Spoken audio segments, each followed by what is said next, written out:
Hello again, I am Jim Bob, and welcome back to the 2013 mod here on F1 Manager 24. And it is time for round 6. We are heading tonight to Monaco.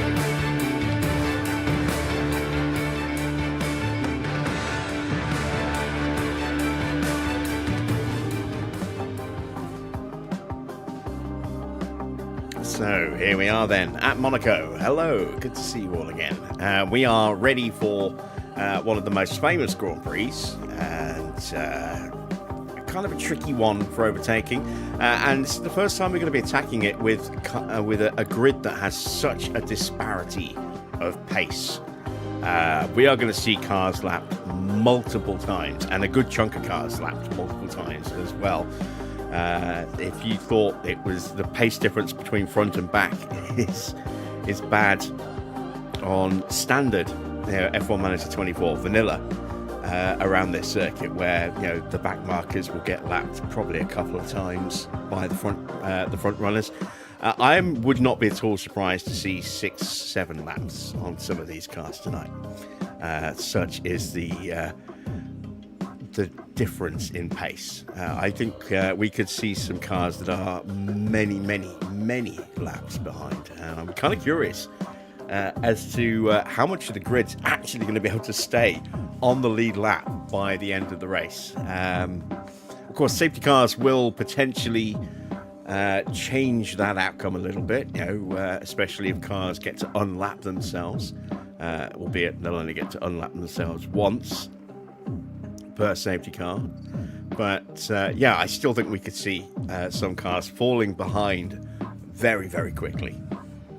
So I'm very curious as to see what that's going to look like. It could be kind of hectic just trying to get through the traffic here.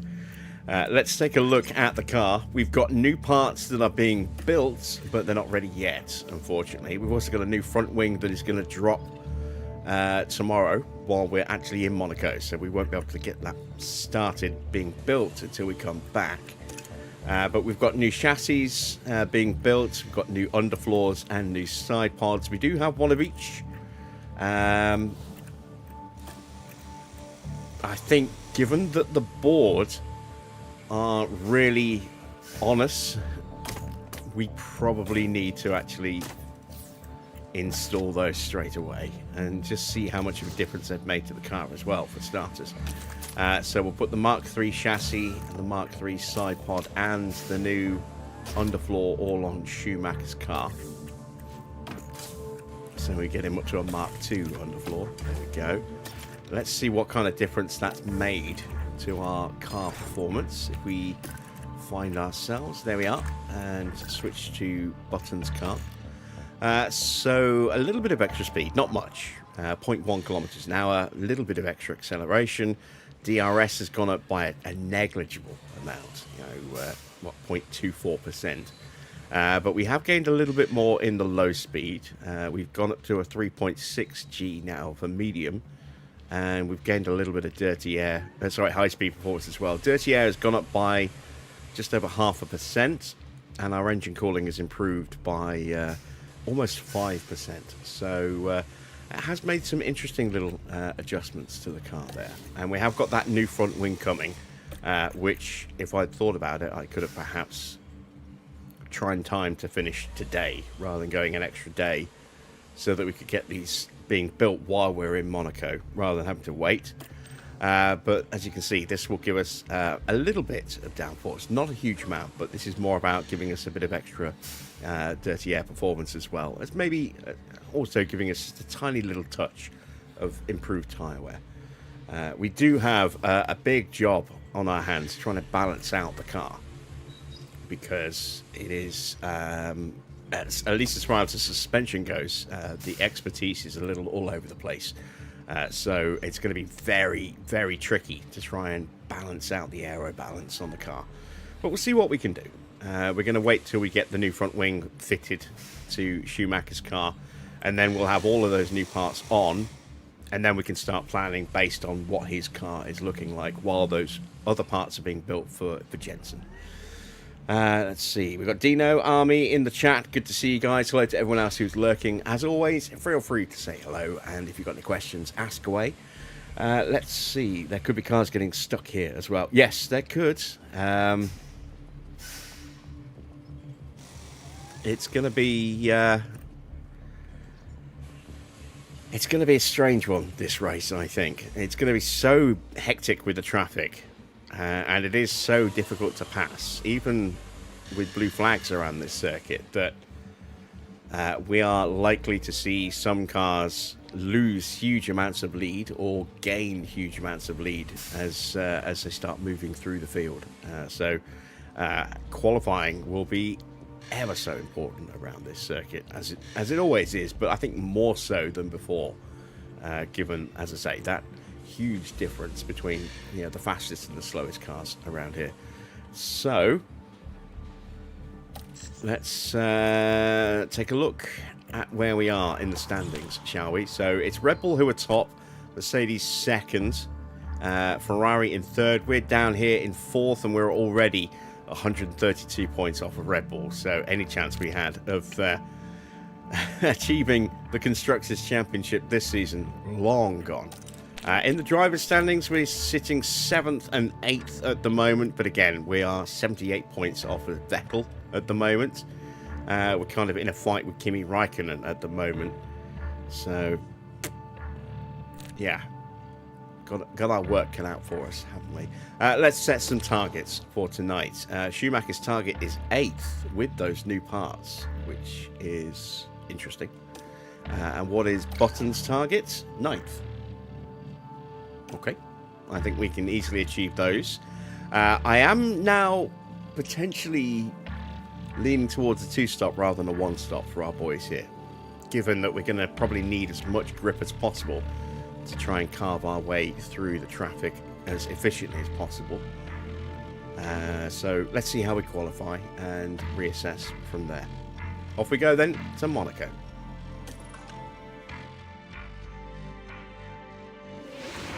Welcome along to one of the biggest weekends in motorsport, here in Monaco. Cars have been racing through Monaco's streets since 1929, and this weekend is no exception, as we get to watch the new generation of world-class drivers take over Monte Carlo. Red Bull have outscored their rivals to be at the top of the constructors' table right now, but that could still change with so many rounds left ahead of us. It's shaping up to be a great weekend, so don't go anywhere.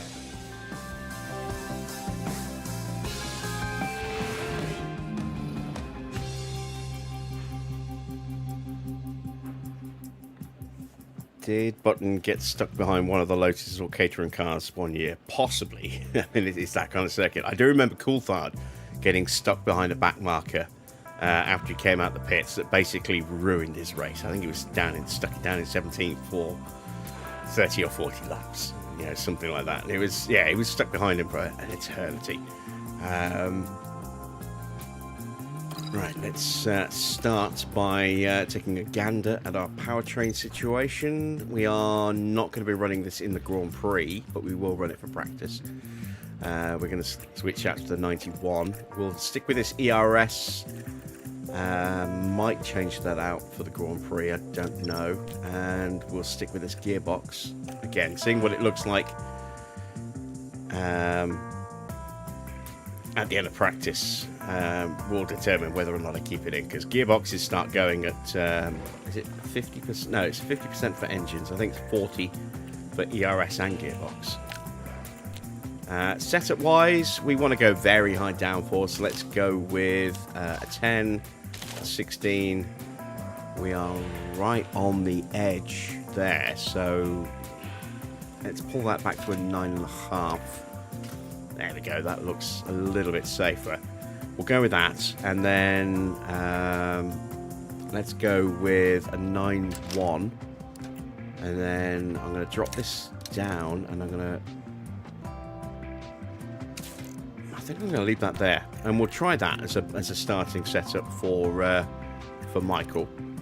We want to put some extra fuel in the car. It's 21 lap. I always get this one confused with Austria. You want to do 2 separate runs and still have time to make changes and refuel in between them. You want to do a 21 lap run. We're going to go with just 20 because hopefully this one run will be all we'll need to do in this session. And let's move over to Jensen's car. So what are we looking like here? Still on that engine, which will probably run in the Grand Prix. Still on that ERS and still on that gearbox. So no changes at all for Jensen. Setup wise, we'll go again. We'll start with a 10 and a 16. That's definitely not going to work. So this one's going to have to come in. Yeah, I'm wondering. Every now and again, we do get a 15.5 around this circuit. It's incredibly rare. And I'm wondering if that might be one of those situations because we're going to need to bring that down to an 8. And I've never, ever gone that low around this circuit. So let's have a look at a 15.5. And I'll just balance off that front wing a little bit better, I think. Let's again try the 9.1. This time we'll go with a little bit more on each of these. And let's see if it is a 15.5. It's really rare to ever get anything other than a 16 on the rear wing here. So kind of free-balling it a little bit. Let's see how we do. Let's hit the track. Evening, Adrian. Good to see you.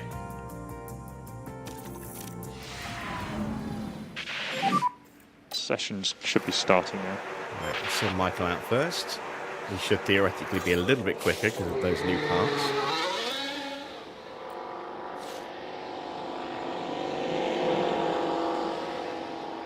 And let's send out Jensen.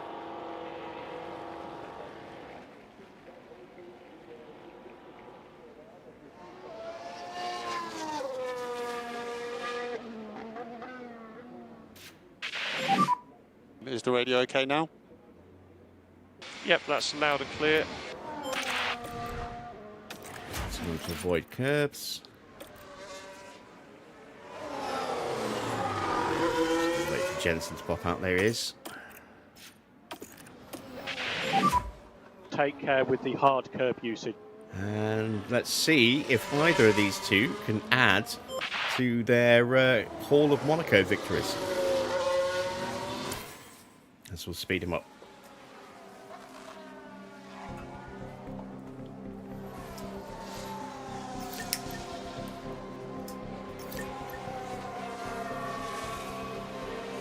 Yeah, we've got a couple of different options on how we want to approach the race, depending on how well we qualify. One thing we could try and do, I don't know how well it would work, is we could try and just start on hard tyres and just run as long as we possibly can on the hard tyres, keep track position, but that's assuming that we'll have enough pace to stay ahead as other cars box. If they come out ahead of us, then we're completely screwed. It's a very risky strategy, given that we are certainly lacking in overall performance against Ferrari and Red Bull and Mercedes, and we're kind of there or thereabouts with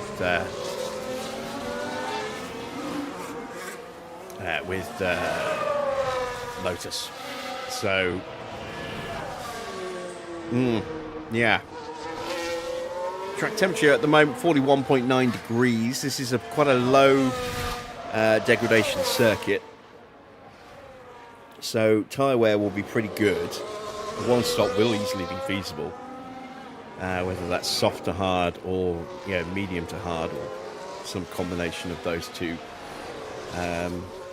Maybe starting on the hards instead.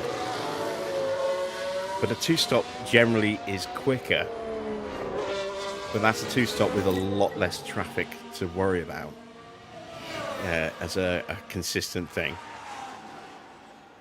And there are clumps of cars that are very similarly paced as well, so what we might have is lots of traffic in little groups that we have to get through one, and then we've got to wait another half a lap before we pass the other one, and then maybe half a lap before we get past the third one, and then have a little couple of laps of free running before we're back into more traffic again.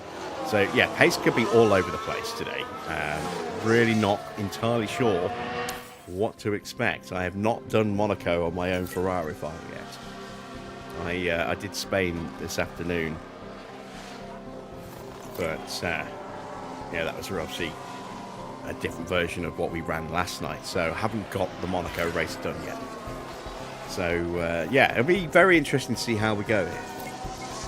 My plan is to try and do the Grand Prix here first before I do them on my own file, so I don't have too much of foreknowledge, I suppose would be the right way to look at it. Running good. That is not good. How bad is it? 73%. Not good. Not good at all. Let's see what Jensen thinks of his setup.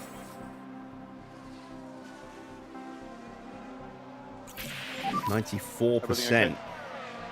That's the one with the 15.5. So looks like that's correct. It just needs a little bit of wing tweaking, maybe the front wing, maybe the cornering. But yeah, way off on Schumacher's car. So some definite tweaks needed there. Let's let them continue to run, just to limit how much other running we'll have to do later on the weekend, and also because Michael needs to try and start learning those brand new parts that we put on the car for him today. But yeah, I'm not quite sure what we're going to be, where we're going to be. Is Monaco still possible to overtake on the game like in real life? Oh, it's easier to overtake in the game than it is in real life. Much easier.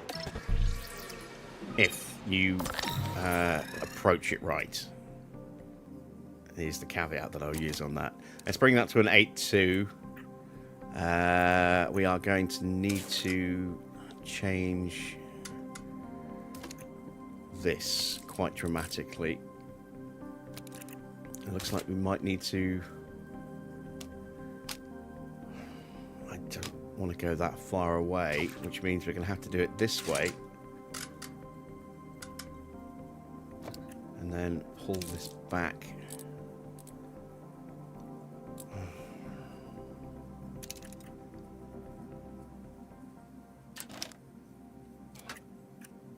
What about if we attack this the other way?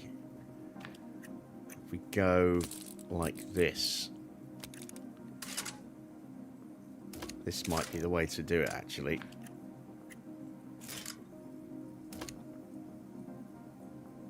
Yeah, let's try that.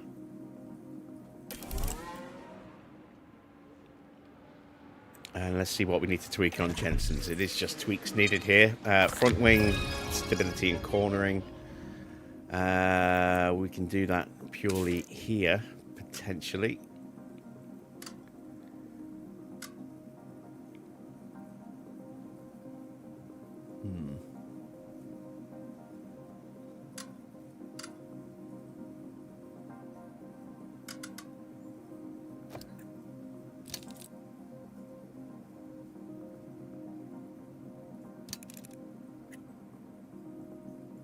Might work. Small change, but we'll see what happens.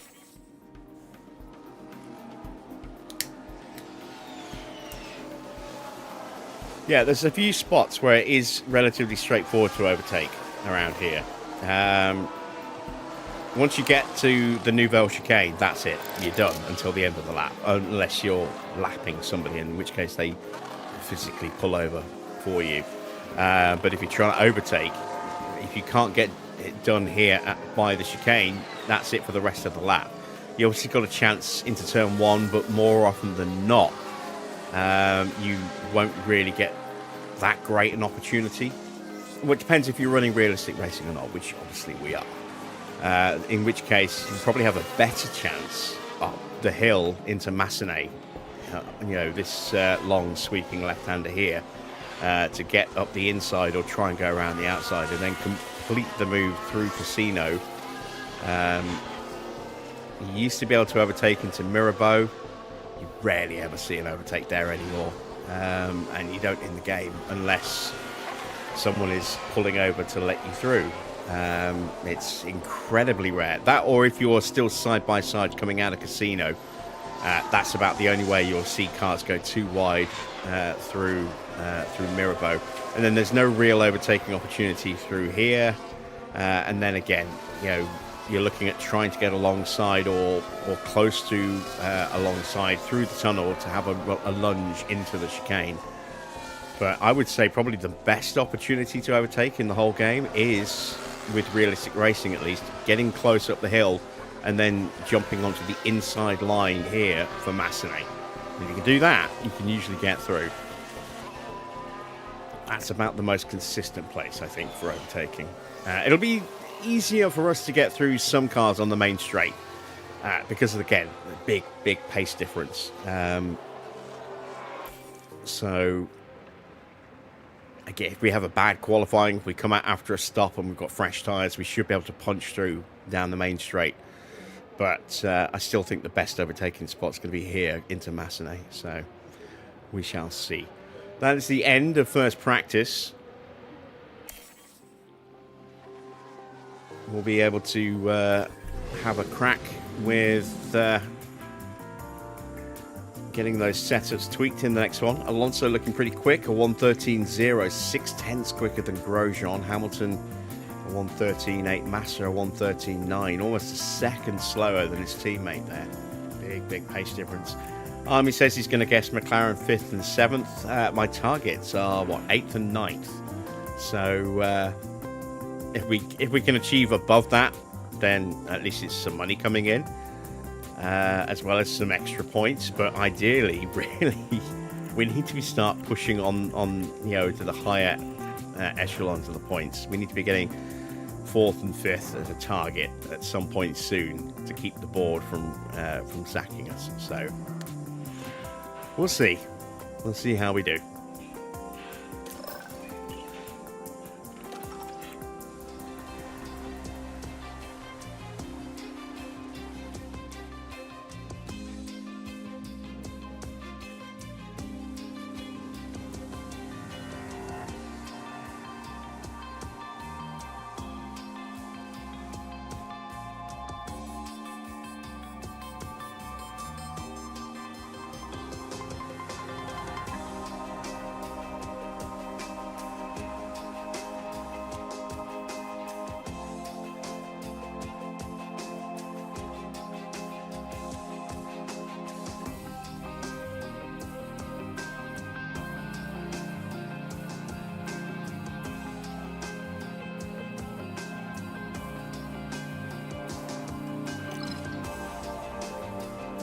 Alright, into FP2 then.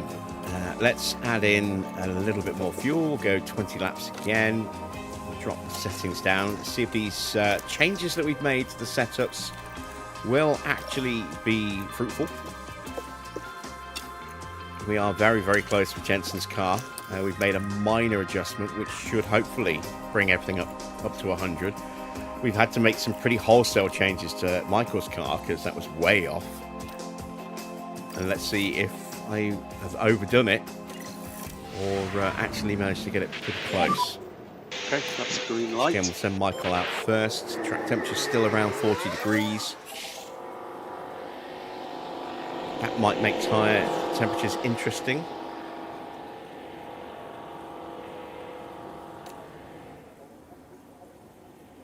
You're currently second in your 2026. Are you actually running the 2026 database or not?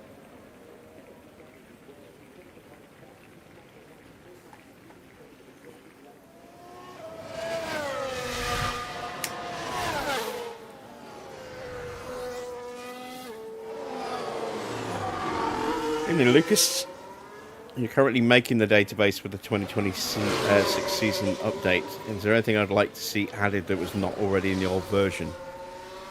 Well, we only ran it for a couple of Grand Prix, so we didn't have too much of an explore. I do think I still have the save file, though. While our boys are running around, and let me click on avoiding high-risk curves. Let's see if I do still no have risk the on save. curbs.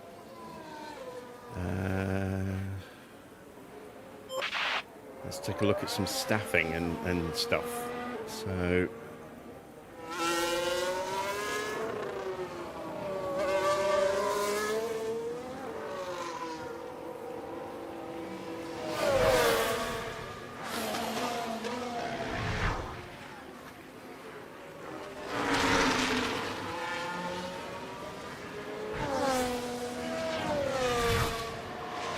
Did I actually save this? Let's have a look. No, this is. Oh, someone's in the wall. Someone's in the wall. Don't be one of my drivers, please. Someone up there. Is that Sauber? It is. It's Gutierrez. Oh, I was panicking for a second then.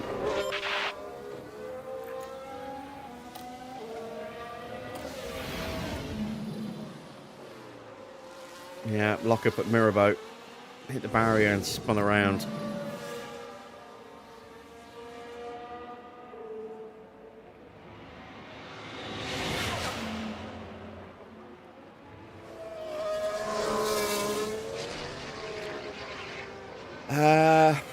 I mean, I don't think there's anything specifically missing.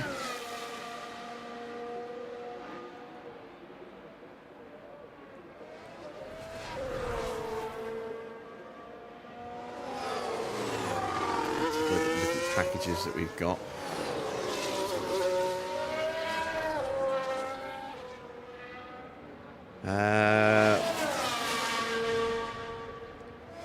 We've got point for fastest lap, point for pole, double points, gearbox, ERS. Yeah, they're all set.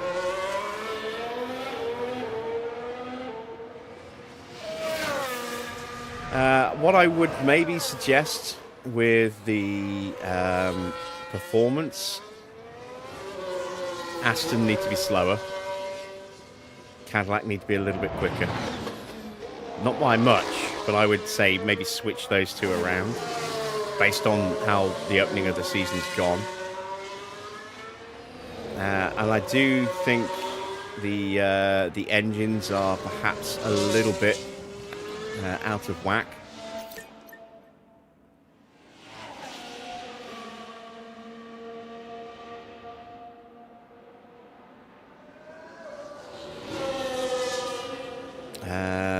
I don't know whether it's something that would need to be fitted to the actual cars themselves in terms of how the cars are built, but I would maybe say that Ferrari need to have a stronger acceleration value.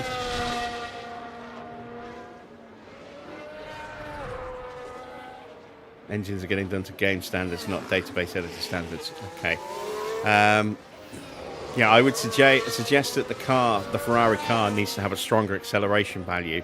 But then again, having said that, we are about to get brand new regs dropping for this weekend at Miami, which may well seriously impact Ferrari's rocket starts, given that cars will now get that little sort of oomph. Acceleration is difficult, though it's still very much connected to top speed. Yeah. It's weird. I've noticed that some engines have always had much better acceleration values than others. Like the Mercedes has always had a terrible acceleration value compared to the Ferrari and the Red Bull.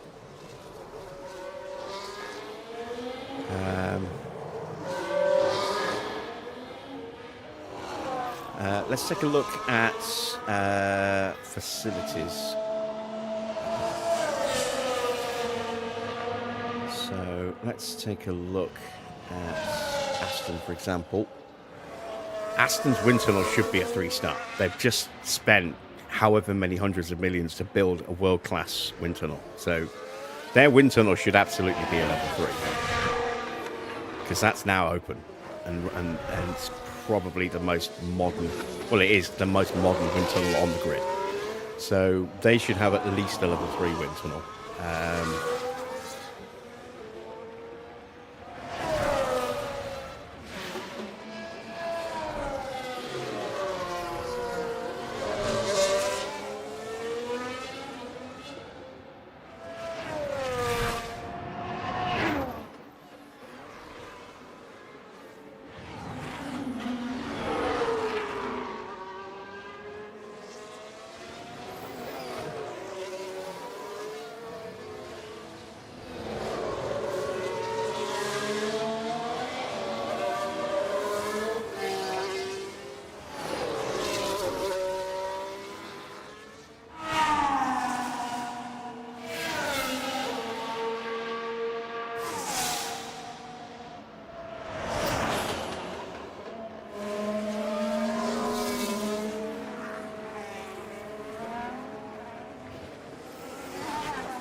I would say that Audi should probably have a level 3 factory.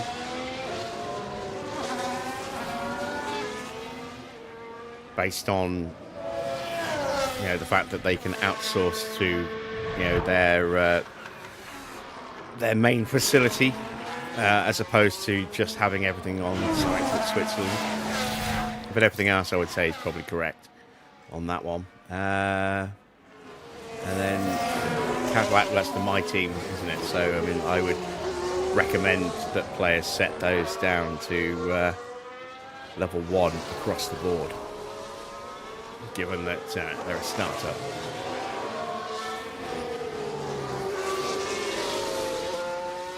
But other than that, they look okay.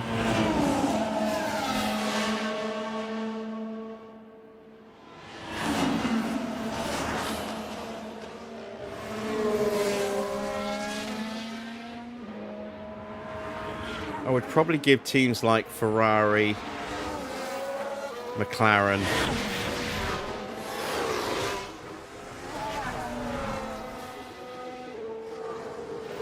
and Red Bull need to have their memorabilia rooms bumped. I would say it should really be a 5-star memorabilia room for Ferrari and for McLaren, and I would probably put 4 for Red Bull because they've got a lot of stuff to show off.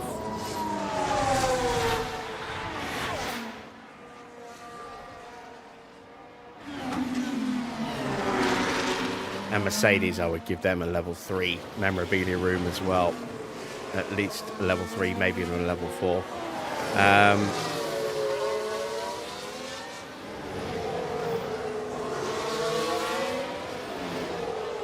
Everything else looks all right at first glance. I mean, I'd need to spend a little bit more time going through everything in a bit more detail. Obviously, we're a little limited at the moment. You're making a pre-game database so people can change their own starting point. What, similar to how Kevin's done the 2013 mod with a pre-designated save file for each team?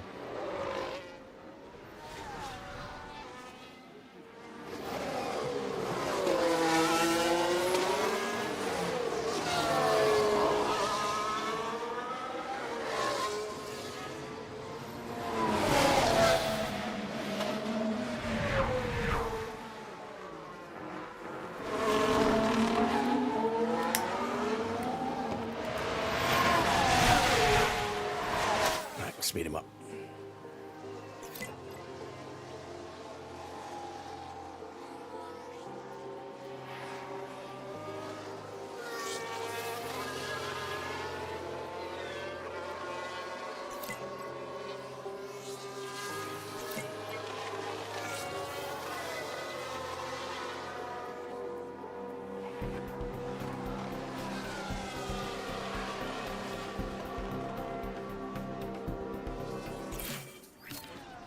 All right, so we've improved up to great from good.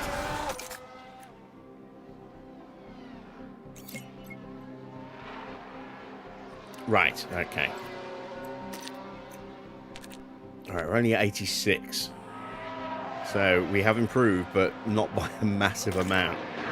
We're going to need to call Schumacher in and make some more changes, because that car is nowhere near where it needs to be.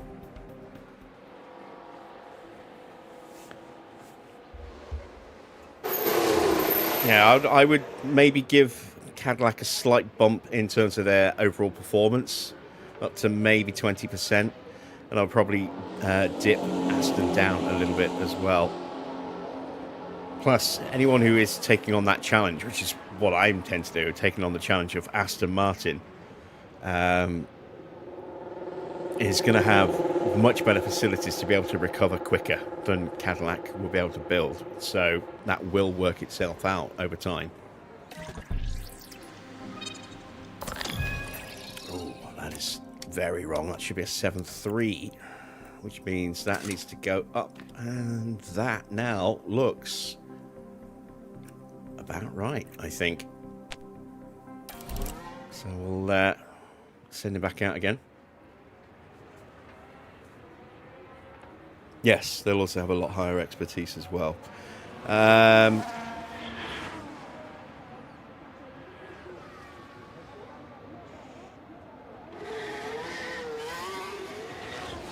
Yeah, I'm a little lost. I was thinking about something and it's gone already. In one ear, out the other kind of thing. Just the idea was there and then just poof, gone.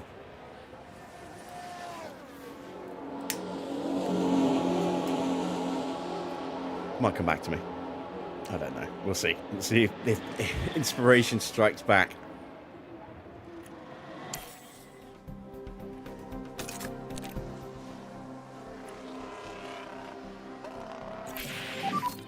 How's the balance?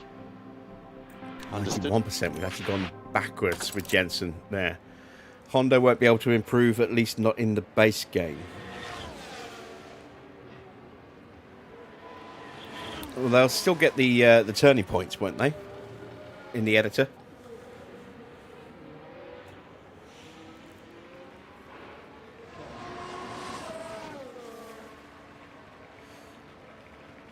Evening up, Joe.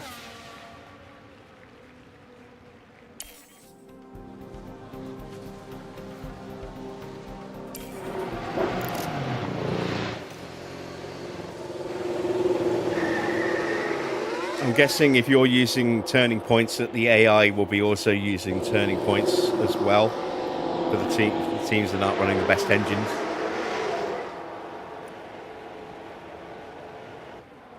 So, for example, Ferrari will be able to maybe tweak their engine a bit. Honda will definitely be able to tweak theirs. I would imagine Red Bull getting some little tweak, Audi getting a tweak, and Mercedes not really getting much of anything at all.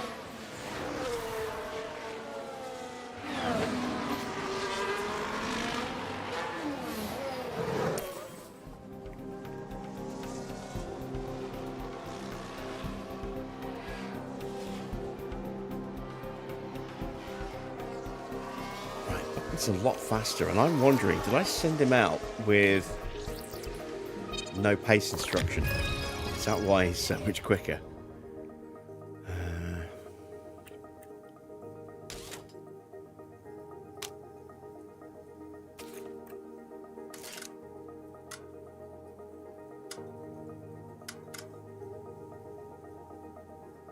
Didn't even revert that back.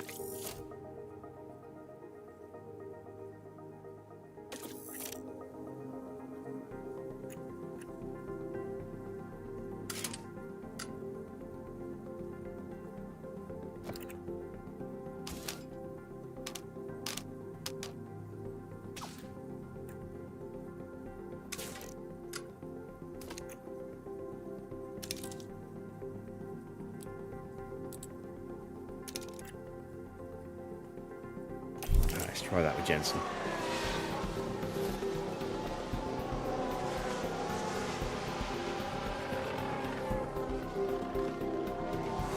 This is rating at 92. Might send him out for a few laps.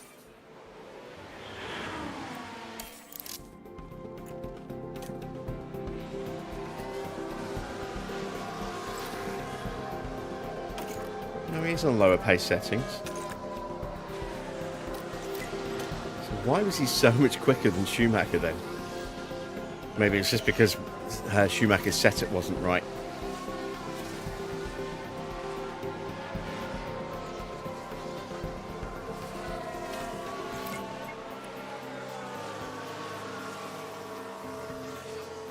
Yeah, I would make sure that Aston have got the best wind tunnel in game.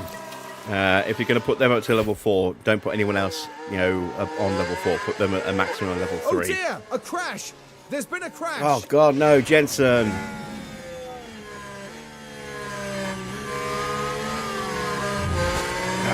Just clipped the wall on the inside of the casino there. I think we managed to avoid hitting the wall on the exit of the casino as well.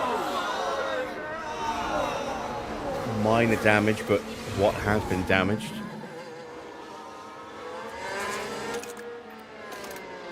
Oh God, chassis, front wing and suspension. Oh, that's not good.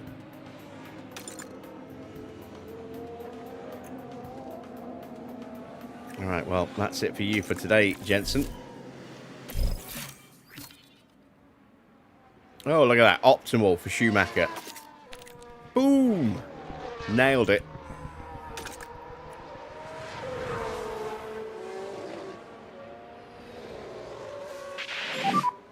Remember the pit lane speed limiter. Attack the box.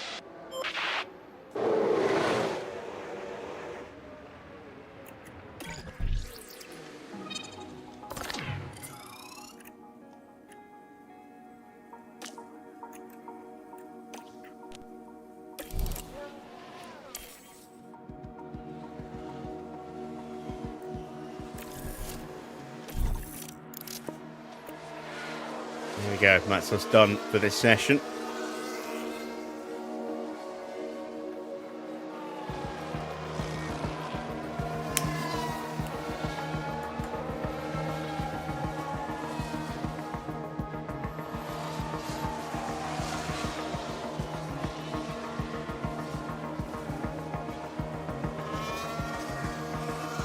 Yeah, no, I would downgrade McLaren's wind tunnel.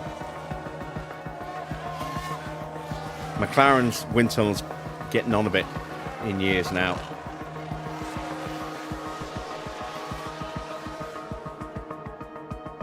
So I put them at level 3 with Ferrari, Red Bull and Mercedes.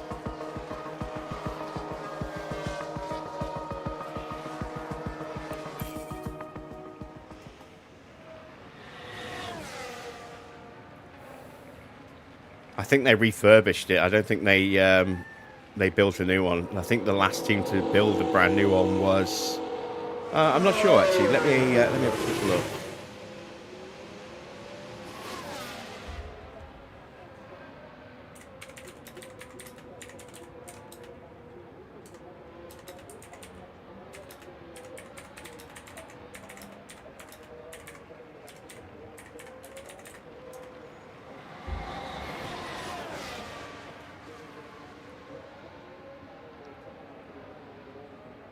Yeah, they upgraded and recommissioned their wind tunnel in 2023, having used Toyota's facility in Germany.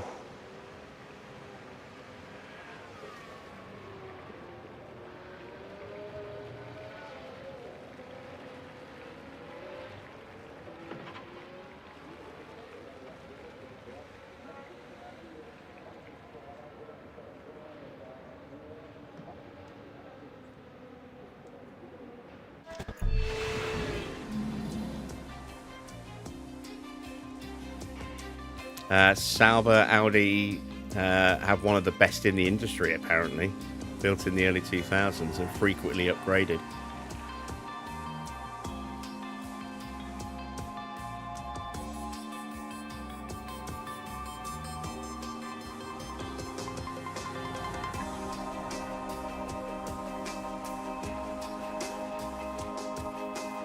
Alpine rent the Mercedes tunnel.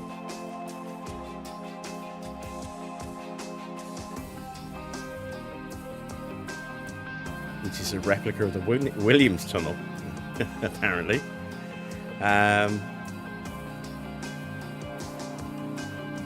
Interesting. Yeah, okay, then I can maybe see McLaren being at level 4 because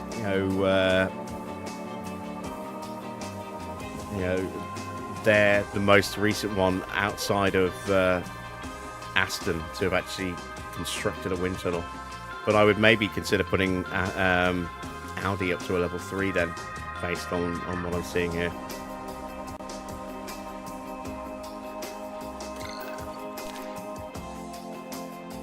Right.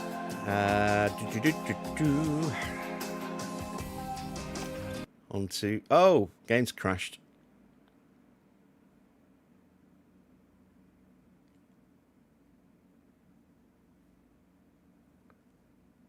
I think.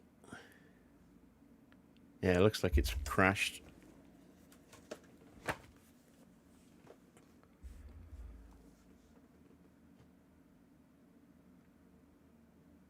We might have to run that entire session again.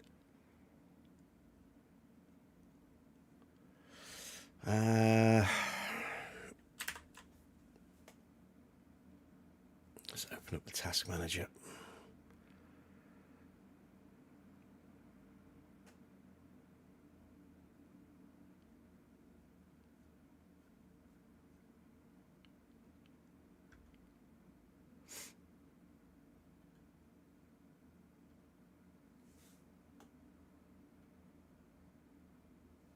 All right.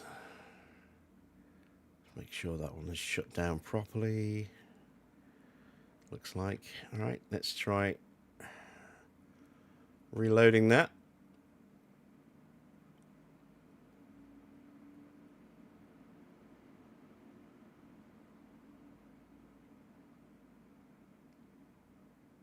That wasn't an Unreal crash either. The game just froze. So I'm not sure what caused that.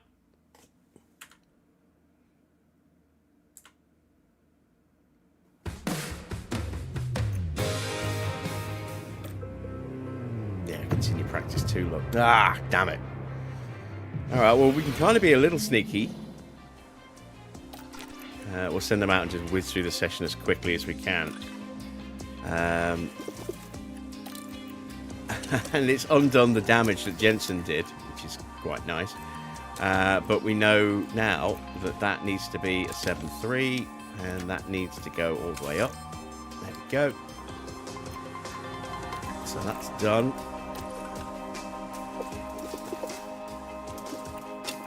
Let's hope Jensen doesn't crash this time. And we know those changes didn't work.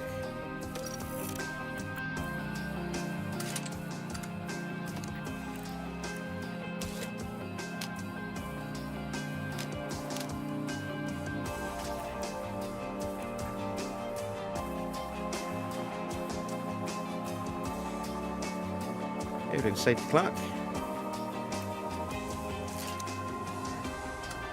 It was going all right until the game just decided to crash on me.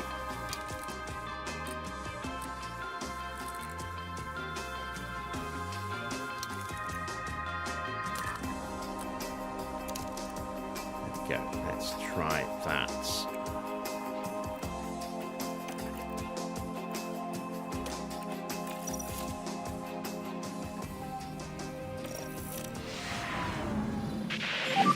Hey, you're welcome, Lucas. Happy to help.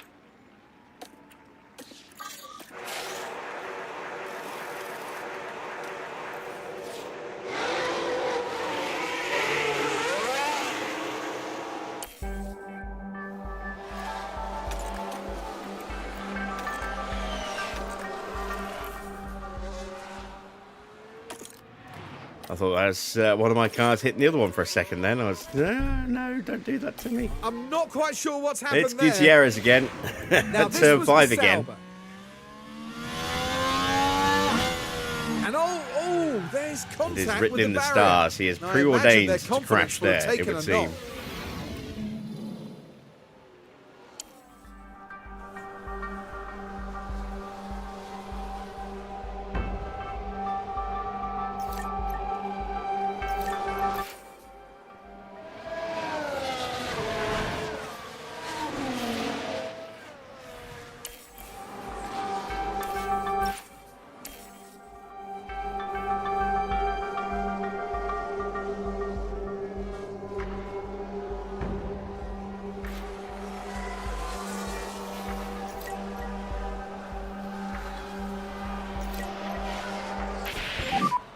There's a car hitting Vettel's barriers out. in pit entry. Be stoned. No, on it's not track. out. It's just had a massive shunt somewhere. Where is that? Is that Raskas or is that Anthony Noakes? Raskas. Oh, Anthony Noakes as well. Yeah. He hit them both.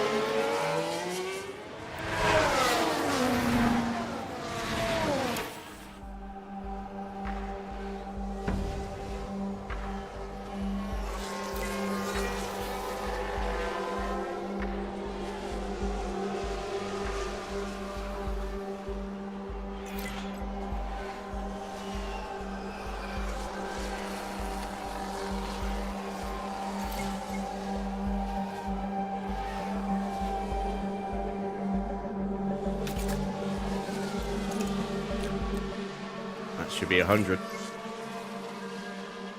That will hopefully be 100. That's that one.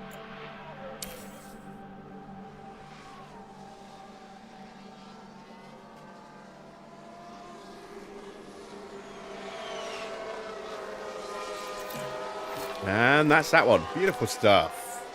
Lovely, lovely.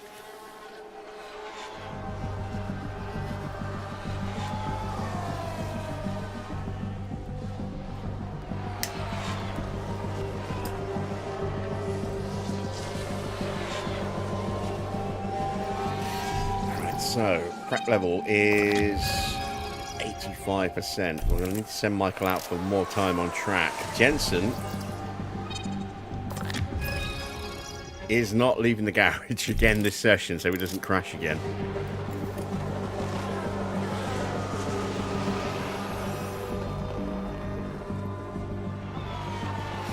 Which means now he'll almost certainly wreck the second we send him out of the garage in the next session.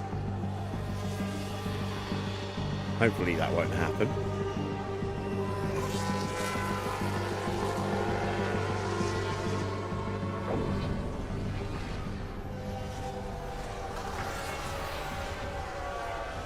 Hamilton's showing some pace this time. And he's 9/10 ahead of his teammate on the same compound of tyre.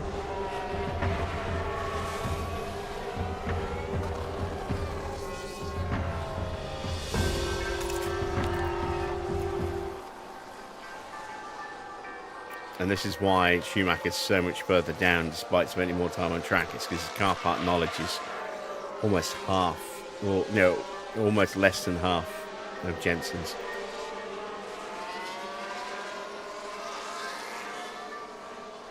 And he's the only car running those parts, so it's not like Jensen can chip in and help.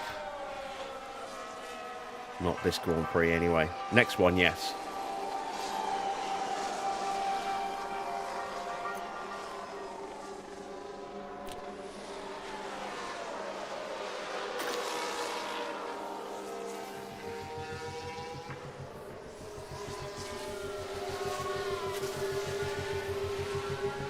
Go. Don't want to push the luck too much, so we'll leave it like that. That's that session dealt with. So one more practice session to go, and then we're ready for quali.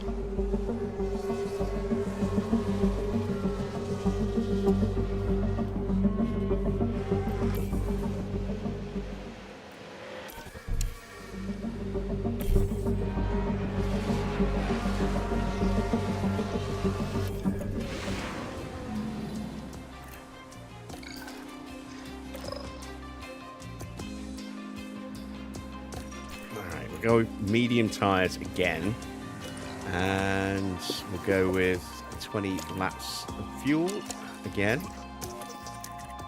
Hopefully that'll be fine.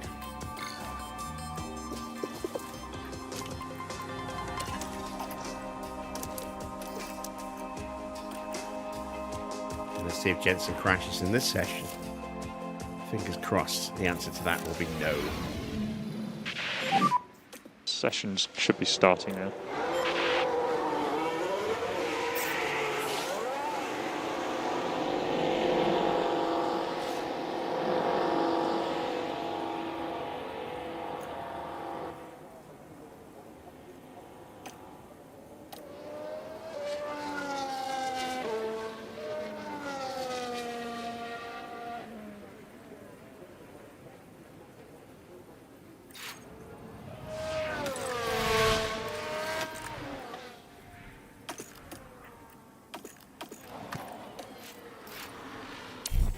There we go. Give it a mic.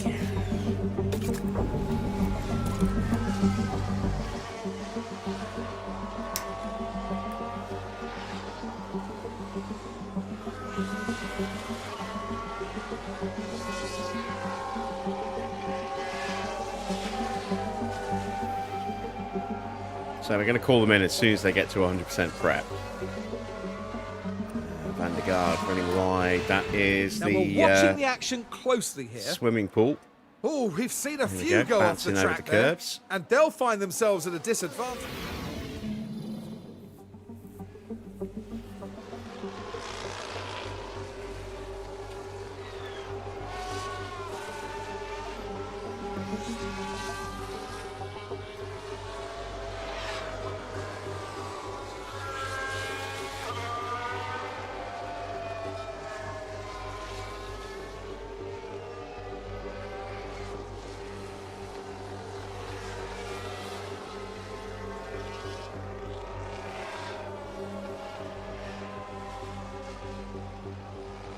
So close with Jensen.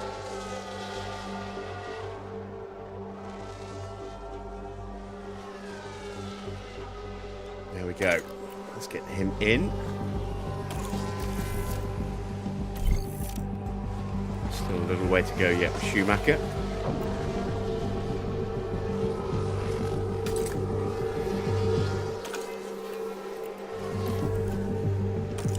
Let's try and extend.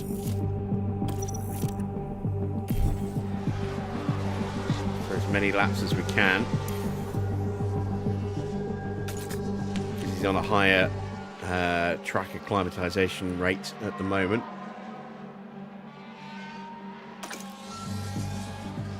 Should be able to get another few laps out of him before we need to call him in. Well, maybe not. Alright, let's call him in so he doesn't run out of fuel on track.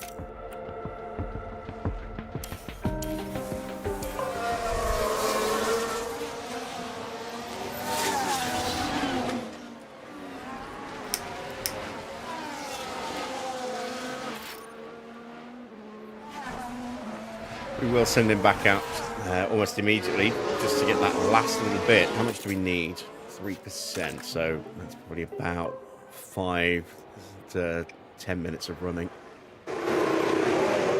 Probably about 10 minutes. Quick splash and dash, refueling.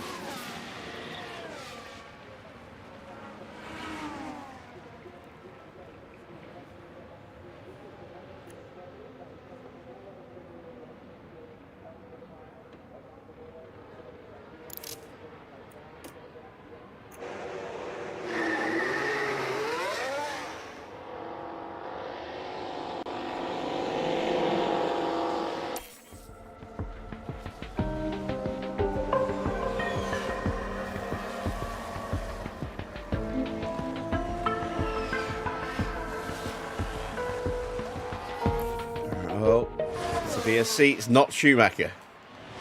It is one of the Marussias. It's Bianchi. There's a yellow flag now. That's Here we are at Mirabeau.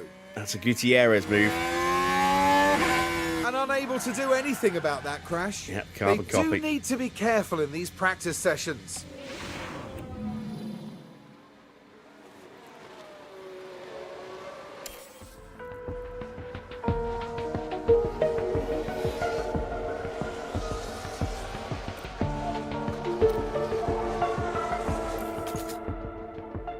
Close.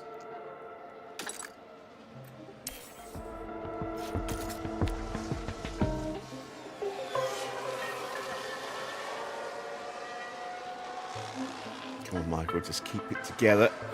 Keep the car on the track. Out of the barriers. Don't lock up and park it at La Rascasse like you did in 2006, I think.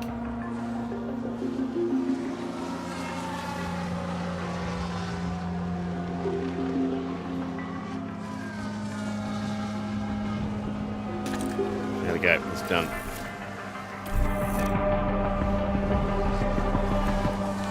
So that is both drivers fully prepped. And just 10 minutes left in the session. Track temperature going back up again.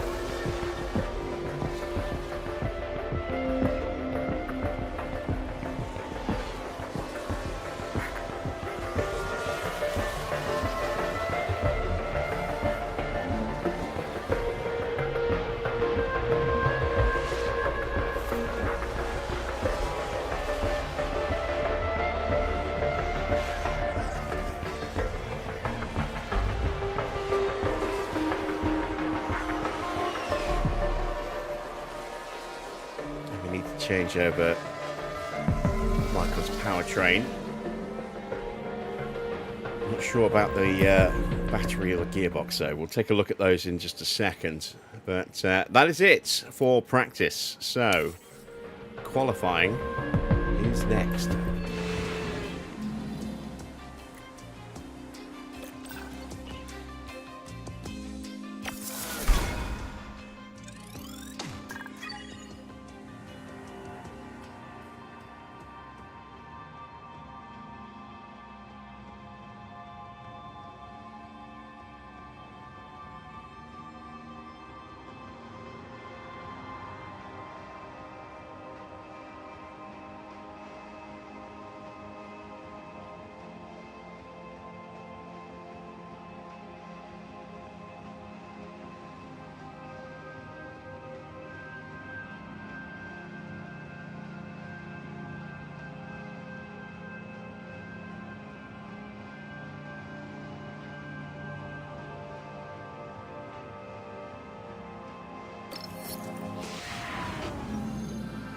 Will practice pay off for the drivers? Well, we're about to find out in qualifying. Remember, we lose the slowest 5 drivers at the end of Q1, another 5 at the end of Q2, and Q3 will set the top 10 positions. There's Red Bull's driver there getting ready for today's session. What have you made of them recently, Karun? We saw some disappointing lap times from them in practice. It could be that the team were experimenting with the car, but the pressure's now on them to deliver. Well, it's almost here. Qualifying coming up soon.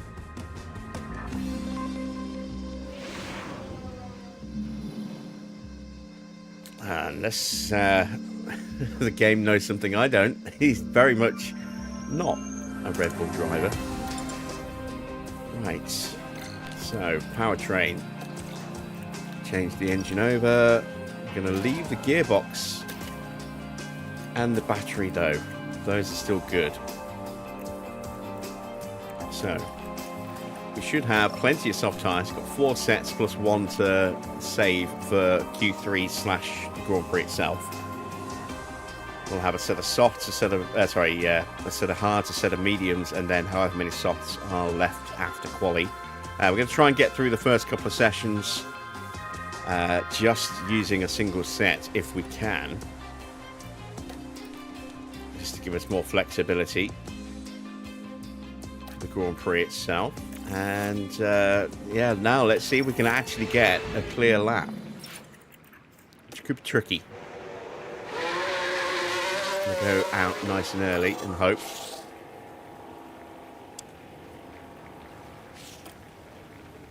That we don't hit traffic.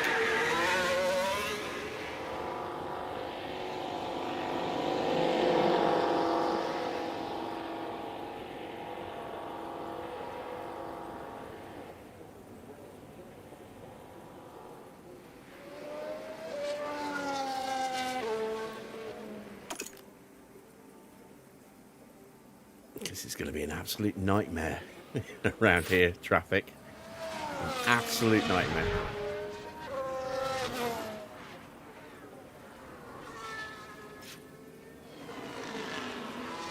And if it looks like we're going to get blocked, or we do get blocked, I will abort the laps.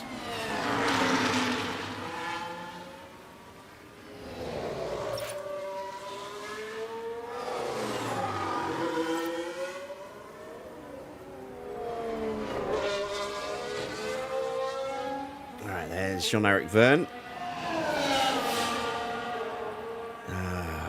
Damn it, we are going to get held up somewhere. Evening, Joe. Good gap in front. Let's go.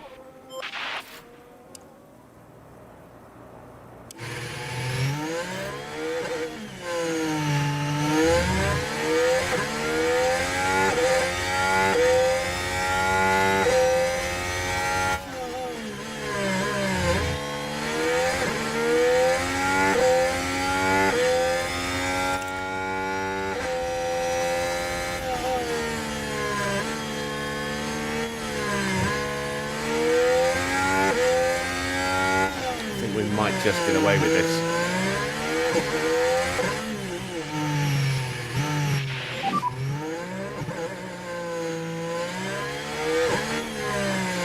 Yeah, we saw that.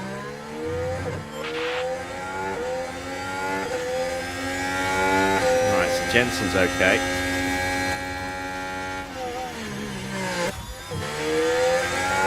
I think Michael should be okay as well.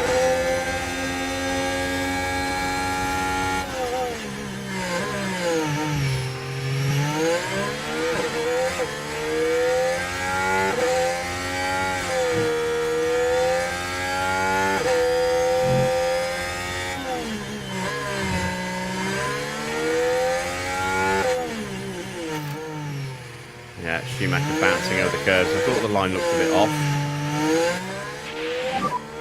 Delta negative at the end of the lap. Normal fuel save on the lap. So, just under 2/10 slower. Will that be enough? And Verne is getting held up, which is what I was hoping we would be able to avoid, and we did. Just about manage to avoid it.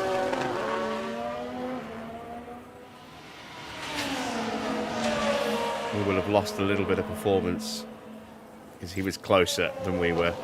Webber's out on track as well, and I think we might have got in Webber's way slightly. There's a 10th down on us in the opening sector. He's through now, past both of our drivers.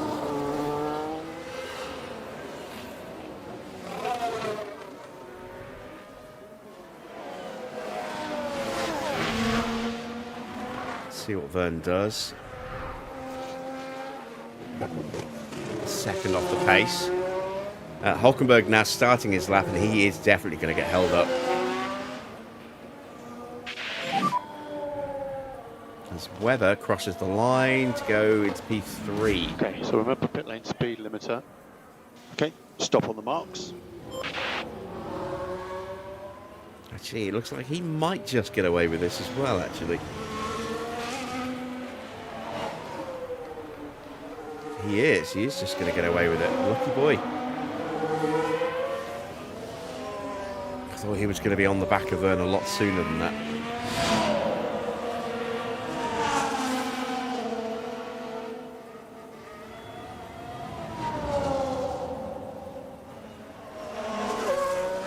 Right, Bianchi's going out. Can he get through Mirabeau without crashing? Yes, he can. Of course, the real test is going to be whether Gutierrez sticks it in the barrier there, because he's done that twice now.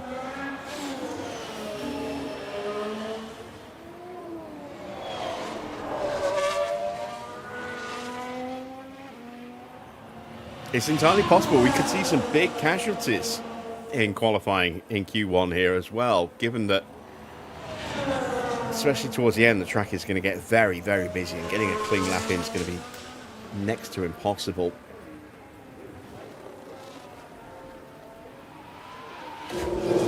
Grosjean leaves the garage.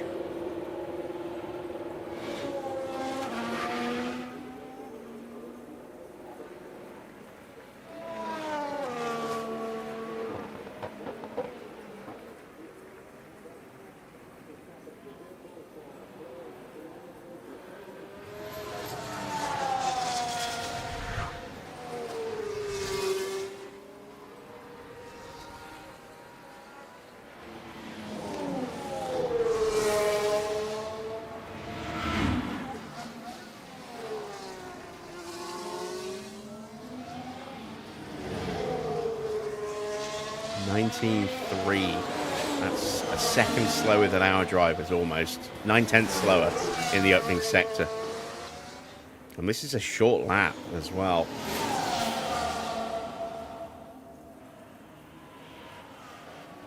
In terms of distance, I think it is the shortest lap on the calendar.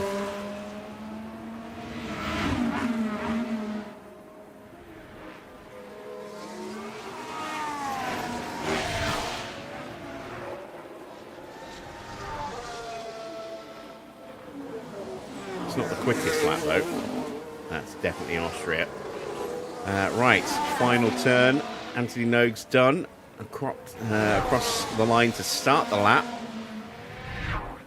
As Ricciardo comes out of the pit lane. And he is safely through.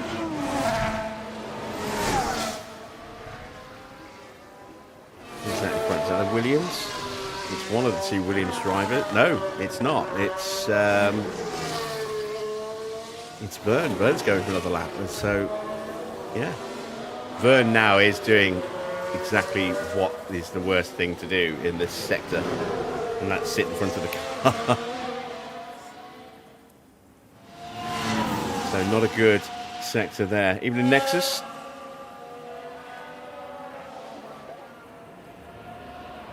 The higher the laps, the quicker the track.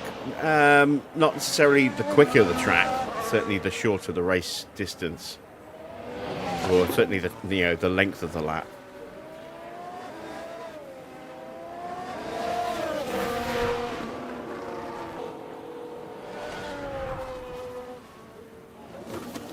Right, Vettel is stuck behind one of the two Williams drivers, and that's Maldonado that he's stuck behind. who is pushing. So that's going to slow down Vettel now for the rest of this lap.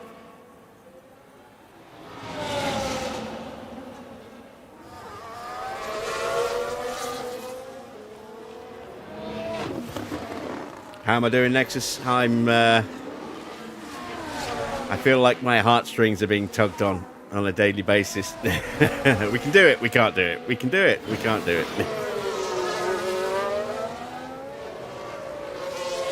I had a horrible night's sleep last night. Well, I say horrible night. I woke up feeling like death. I actually got some decent sleep, but I dozed. I sort of fell asleep, woke up a bit, went back to sleep, and when I woke up properly, I felt like death. You know, my head was absolutely pounding. So I did not sleep well at all in that respect. And I was like a zombie for the first couple of hours this morning. I was in such pain that just trying to lie down on the pillow, just the pressure in my head was just insane. So I had to sit up, which meant I couldn't go back to sleep to try and sleep it off. And some paracetamol and some ibuprofen and some food, and about 2 hours later finally started to feel human again.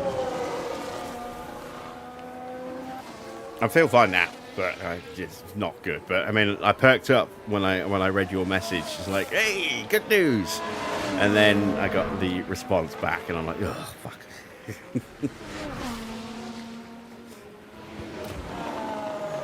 Right, we are still top. Vettel ended up 1.7 seconds off the pace. But Hamilton and Alonso are both absolutely flying at the moment, so we're about to get displaced from the top of the standings, but we're quick enough to get through.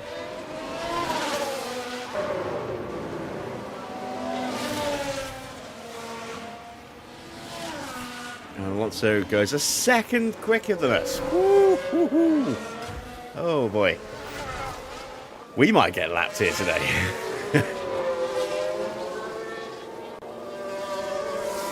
See what Hamilton does. I mean, there's more pace in our car just because we were the first ones out. So the track will be ramping up. But there's Hamilton 2/10 behind. Raikkonen is in 6th. Second and a half off the pace again. Did not get a clean lap. Well, actually, no, he might have done it again. It's because we are a second off the pace of Alonso's time. Mighty, mighty quick. Rosberg's out there.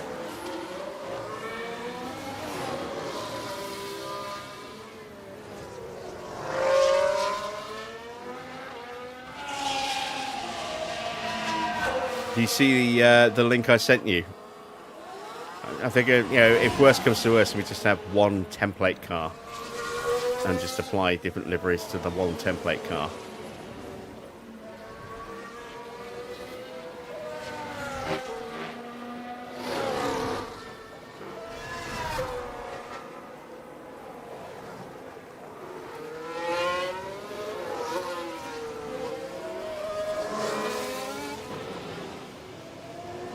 Resta goes up to P5. Rosberg goes P3. Gutierrez is on the track and he's actually not crashed so far. He goes to P17, 3 seconds off the pace. Massa is now starting his lap. Let's ride on board with Massa.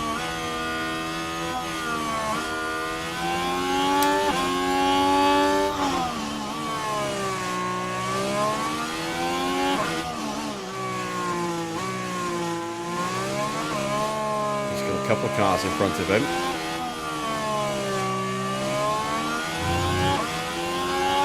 One of them is Paul Di Resta, who is on a slowdown lap, but I think he's far enough ahead to not get in the way. The other one was Rosberg, making his way back to the pits.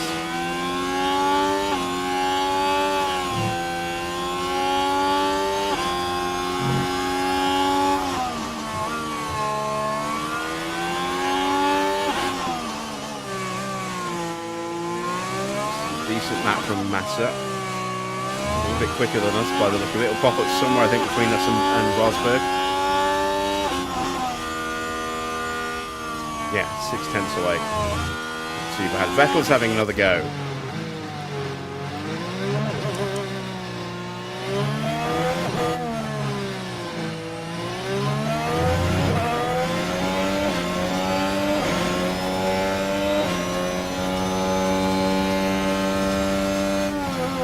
Enjoying what's Windrose?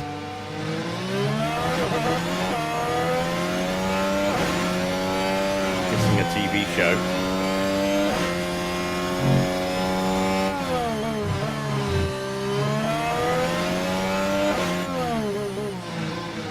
Ah.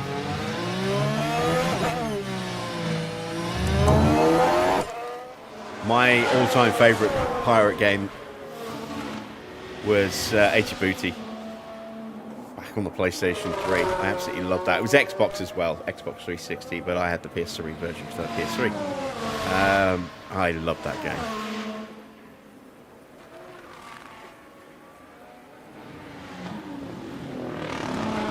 Developers did hint that they might work on a PS4 version, but in the end, I think they maybe did something mobile instead.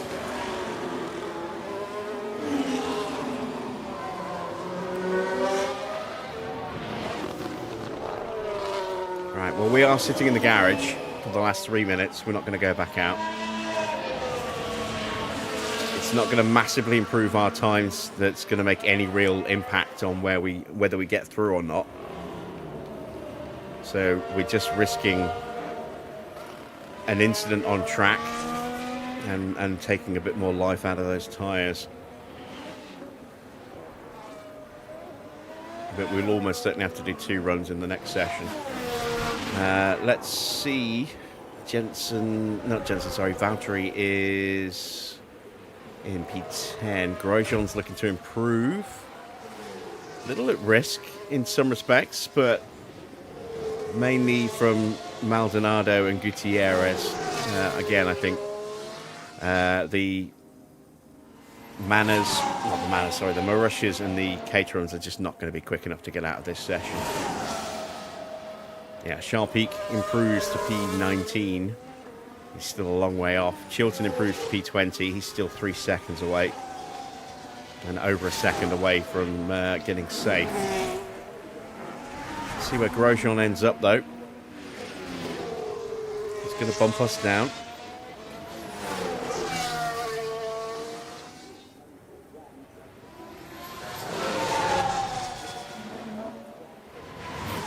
Yep. Bumps us down as he pops up to P5. Let's see. Vern is on a lap, and it was not a good first sector, so Vern's in danger of being bumped here.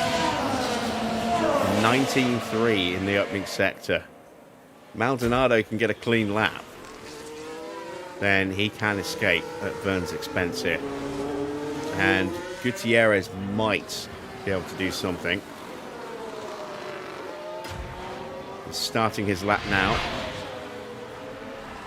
He's got Force India in front, but that is Sutil who is pushing as well.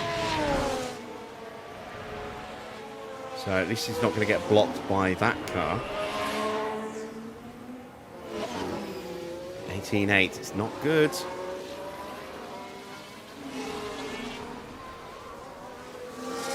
Maldonado getting pulled over as he hits the Nouvelle chicane. It's going to be Webber and Raikkonen going through past him.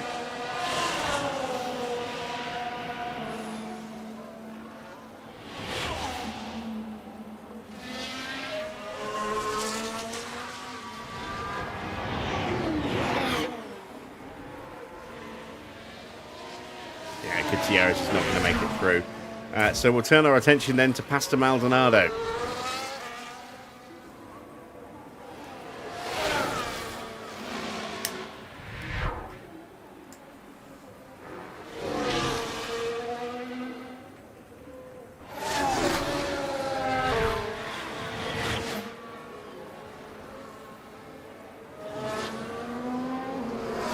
Hey, Tony. Long time no see.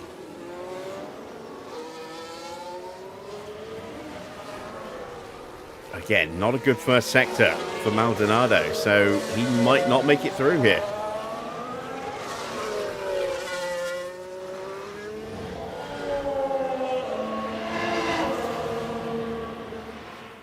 I'm pretty good, dude. How about you? We don't see you in here very often anymore.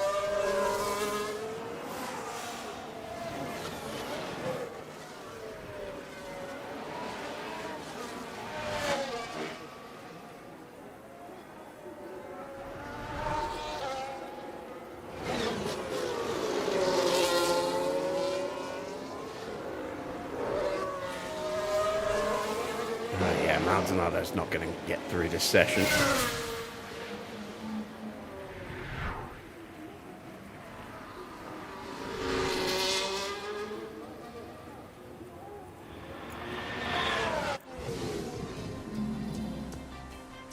Well, we are comfortably through.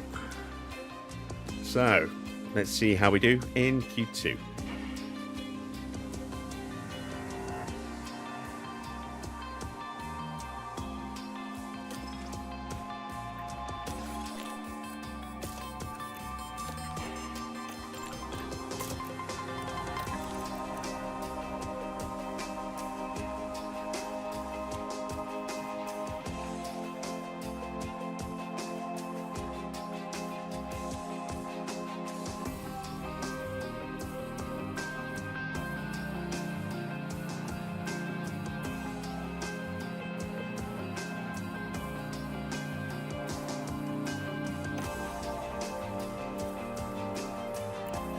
Alright, we're going to use the same tyres that we just used in the last session.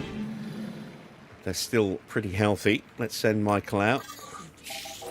Again, we're going to go out early and try and beat the worst of the traffic.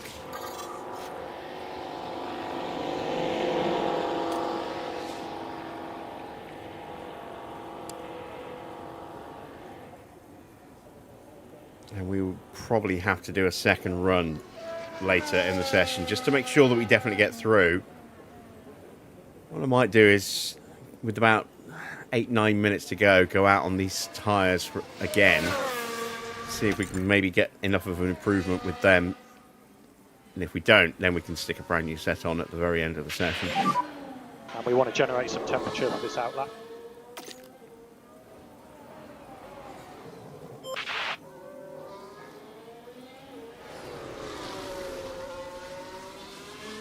So we've got Romain Grosjean leaving the pits.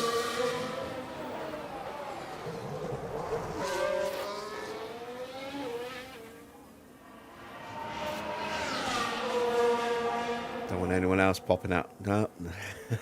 Didn't even finish the sentence as Rosberg started leaving the garage.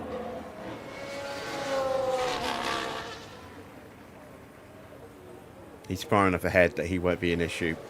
Oh, god damn it. Now Webber's popping out, and that might be a problem.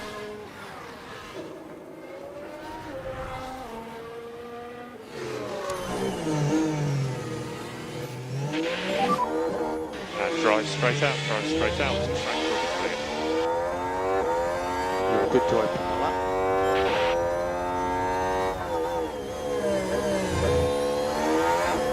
Pull out the way. Get out the way, get out the way, get out the way, get out the way, get out the way. Move, you... Yes, thank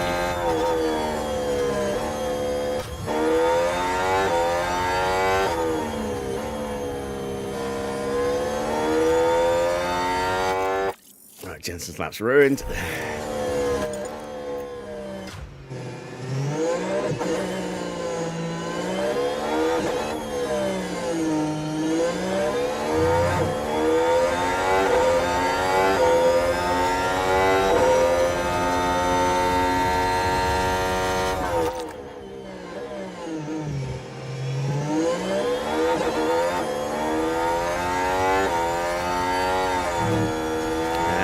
Say lucky chips, but the house always wins, as we found out with Jensen.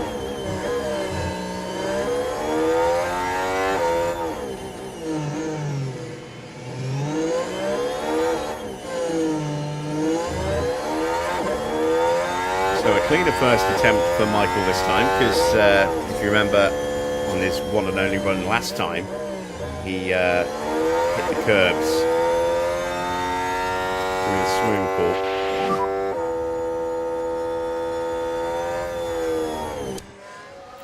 Remember the pit lane speed limiter. Pit lane speed limiter. Stop in front of our garage.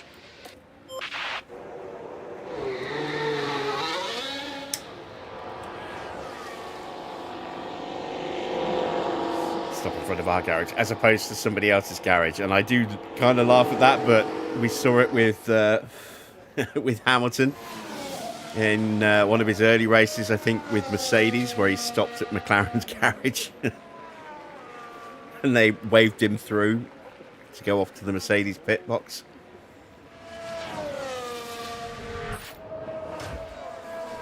Right, here comes Rosberg across the line. How much quicker is he? 3/10. That's not too bad.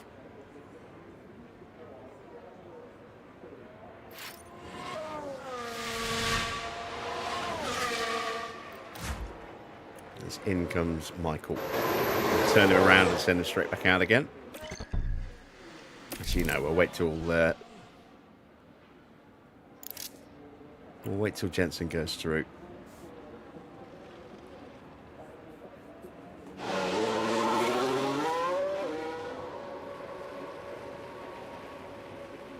Out goes Massa.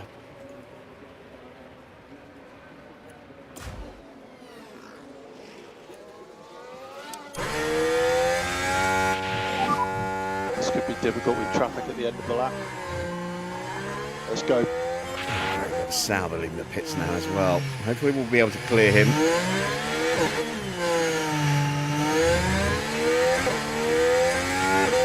Massa won't be an issue.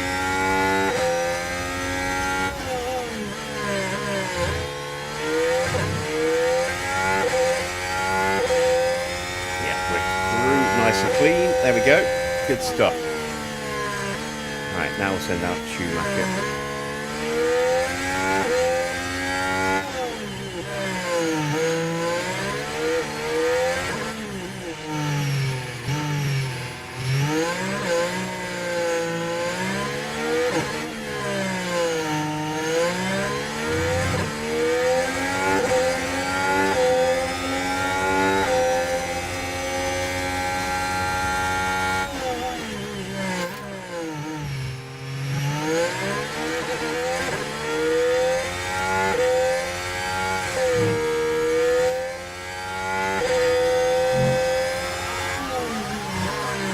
Sign Russell in place of Hadjar. Russell will be expensive.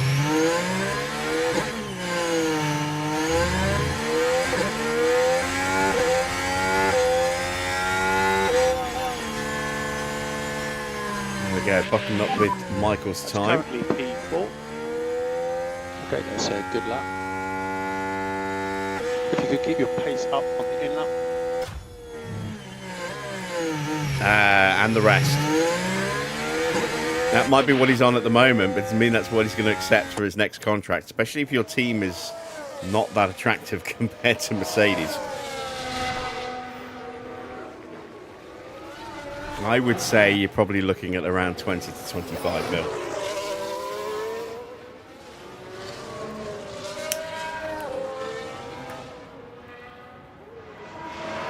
Evening, Daniel. Oh, we're going to have traffic for Michael, aren't we?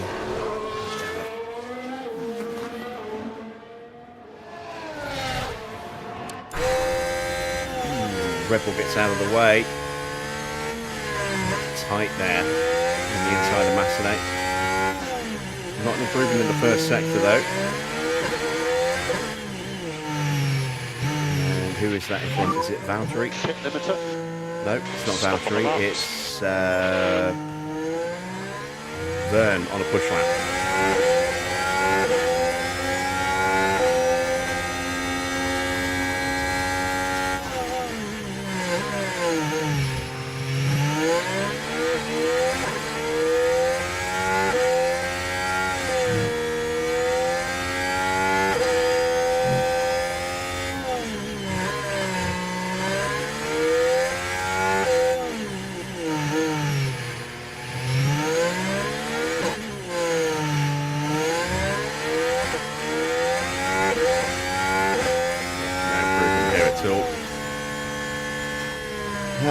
Should be enough to get us through, though, I hope.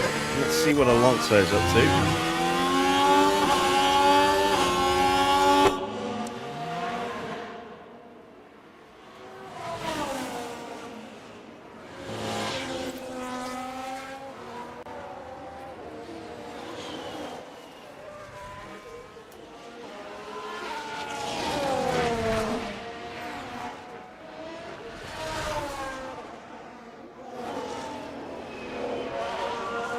Raikkonen goes P5, so we're ahead of both of the Lotus drivers. That's good.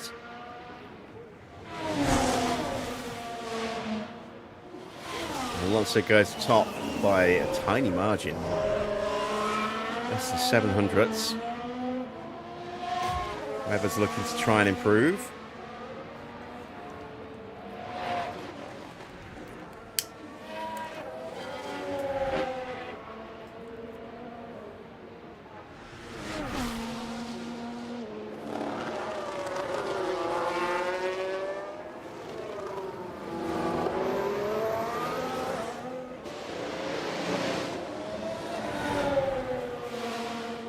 And he's P9.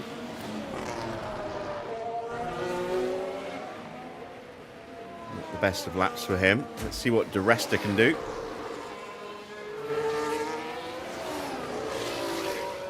He's actually quicker than Webber at the moment.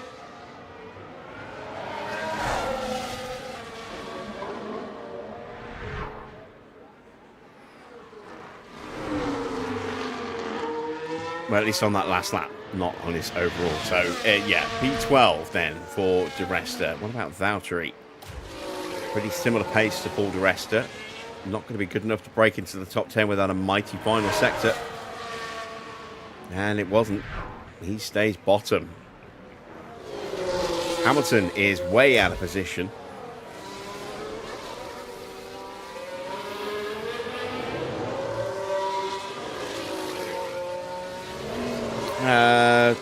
Giorgio Kimi. I think we'll win. I thought Ferrari might have a really good chance of winning the sprint, but that's before I remembered that they're not going to have that same super launch advantage off the line.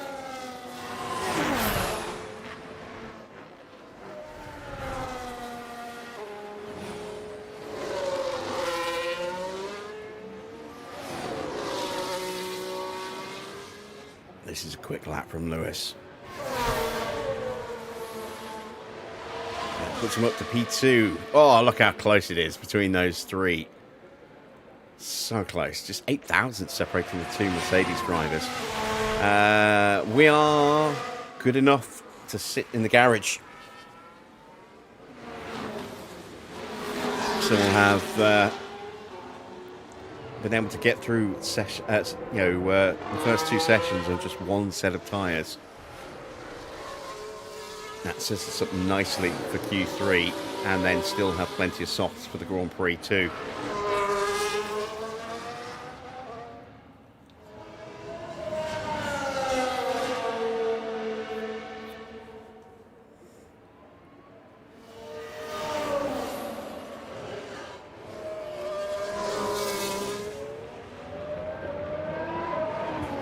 Grosjean improves up to P4. Don't think he's going to have time to get back round and go again now. So I think that's him done. Webber is out there on track on an outlap just behind him.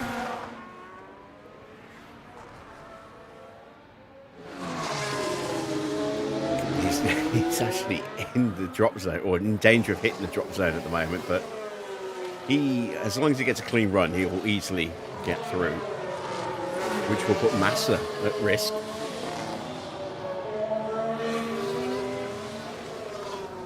At least in terms of position, I don't think Sutil's got enough pace to actually break into the top 10.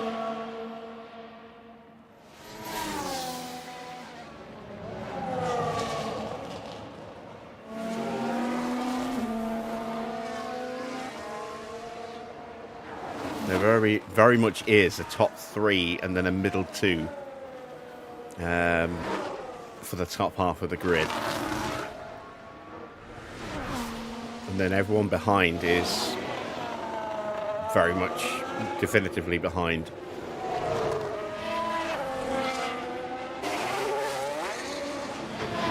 So no traffic for Webber then. Important lap for him.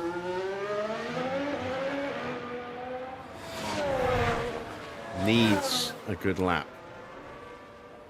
He's no doubt burning another set of soft tyres. Let's have a look. Is he actually burning a new set of tyres? No, he's not. I don't think he is. I think these are scrubs. They've already done a run.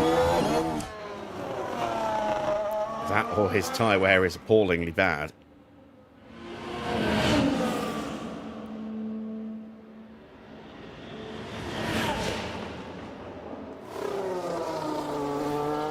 Three-tenths down on Vettel in the opening sector, but still should be quick enough to get elevated slightly.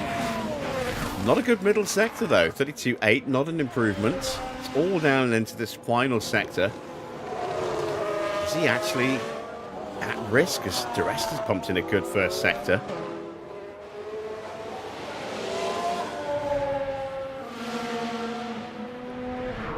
Webber does not improve.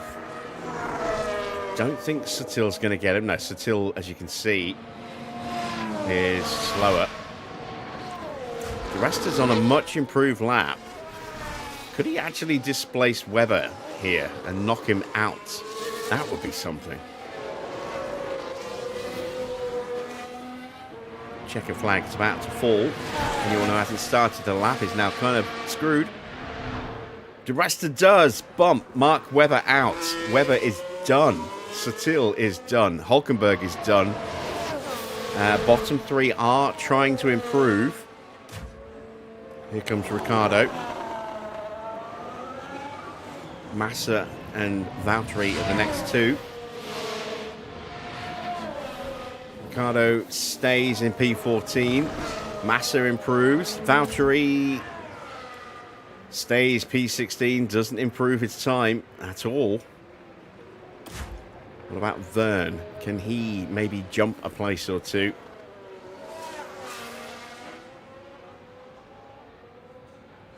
I think he might possibly be in with a chance of jumping Webber here.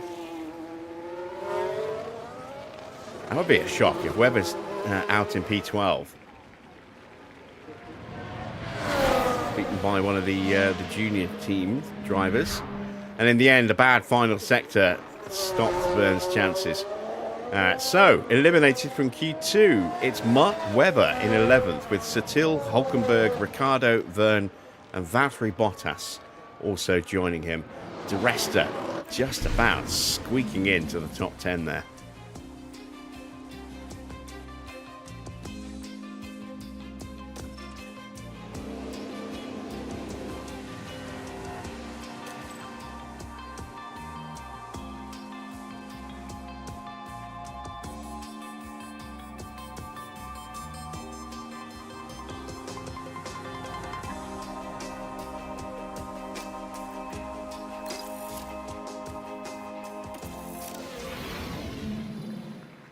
Top 10 shootout time. We are not going straight out this time. Cannot afford to have a lap scuffed by traffic. We've got a brand new set of tyres on. We're going to use this set for 2 runs.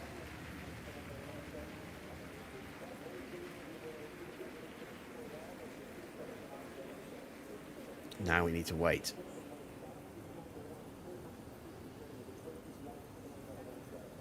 Looks like everyone else is doing the same. Let's see, here we've got through in the top. So, yeah, the only sort of anomaly from that top 5 I was talking about is the fact that De Rest managed to displace Webber. I'm guessing Webber either has old parts or an old engine on that car. Would be the only reason I think why he was just not competitive at all. Grosjean is the first one out. And now Massa joins him.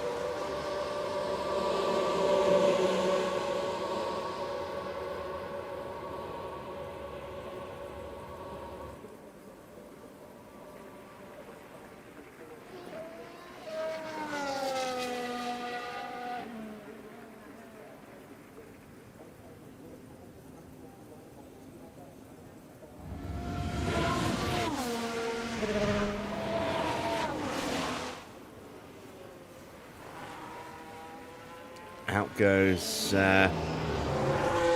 Alonso as well.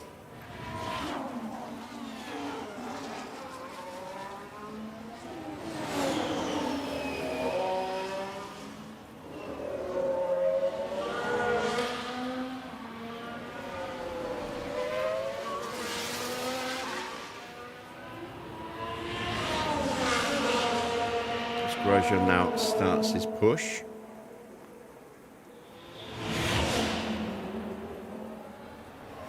We could have gone out early, couldn't we?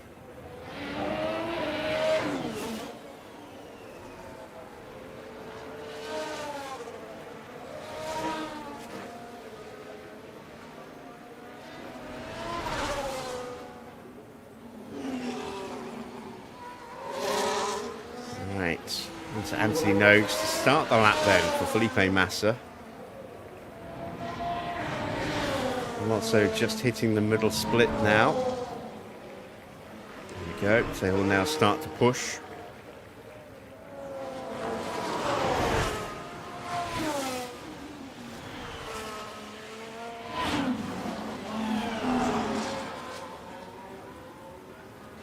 Massa just fractionally quicker than Grosjean.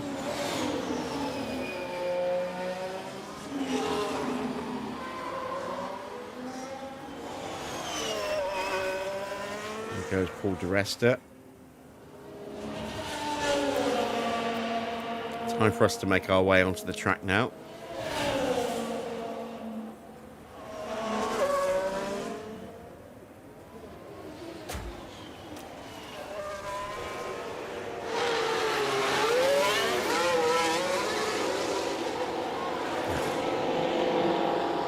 Rosberg pops out right behind us.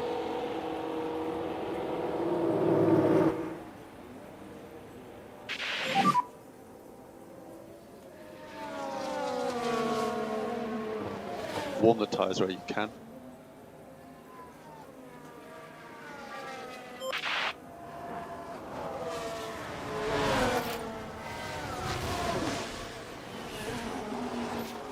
Right, Alonso coming up to the line now. Go top by half a second. That is the gauntlet thrown down.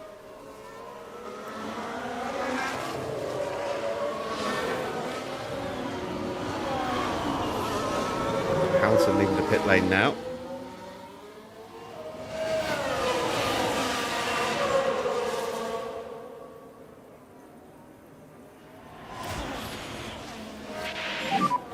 Good gap in front. Right, let's see what you can do, Jensen. Let's go. Something good, I hope. Right,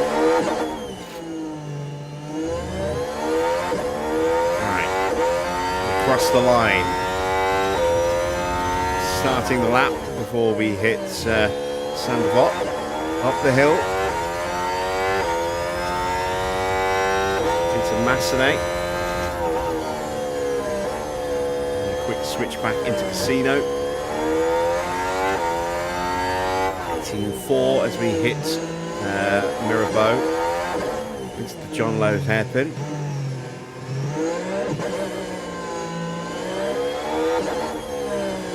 Down to 48 and into the tunnel.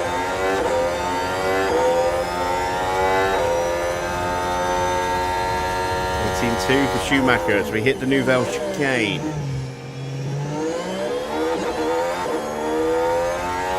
Fast left-hander up to back as we hit the second sector splits into the swim pool.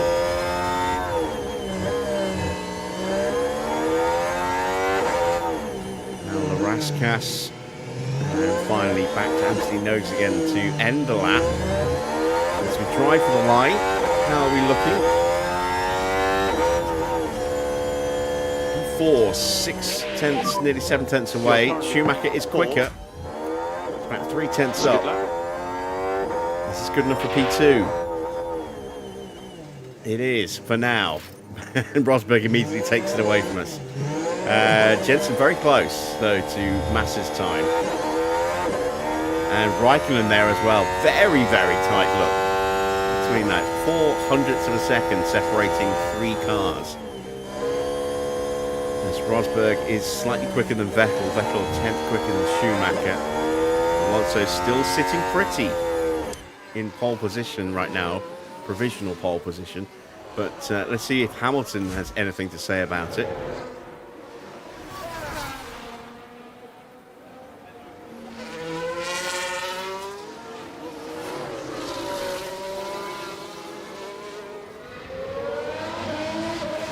Over the line he goes, and that is only good enough for P5. He's slower than Schumacher.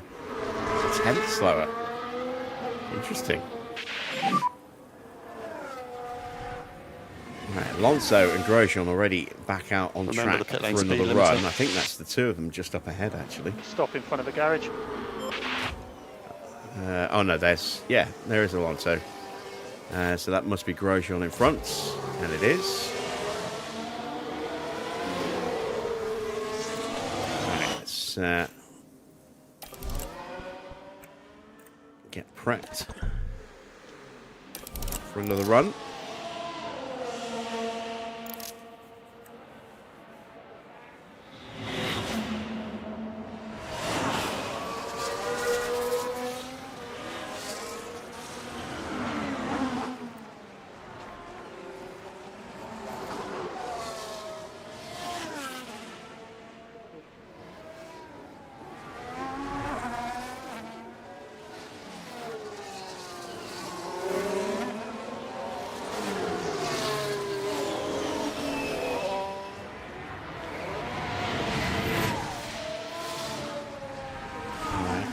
They are across the line and away.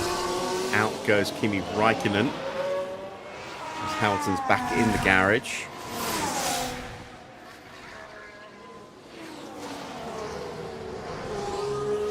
Send Jensen now. An 18-1 from Alonso. He is so quick around here.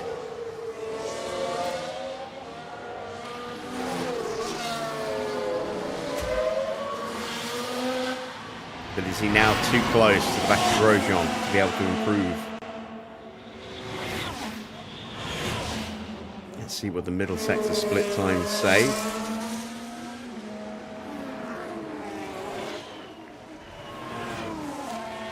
So the 2-1 has not improved. Still half a second quicker than Grosjean in that sector though.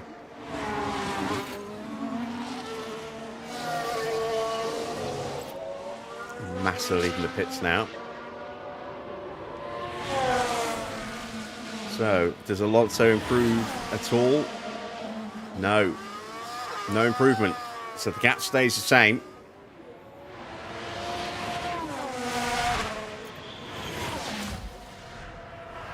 Out now comes Vettel. And Rosberg. Hamilton's still in the garage. There's Hamilton. Oh, this is not good for Jensen. This is really not good for Jensen. Drive straight out, track will be clear. Let's go. He's going to get blocked. We're going to have to turn him around super quick here. Speed limiter on. Stop in front of our garage.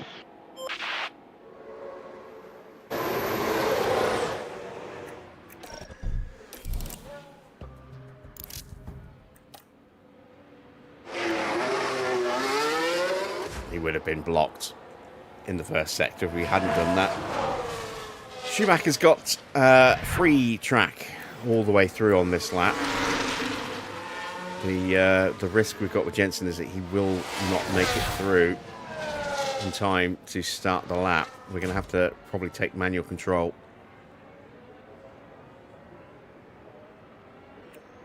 No improvement for Michael in the opening sector. Cancel call in. That's the wrong button.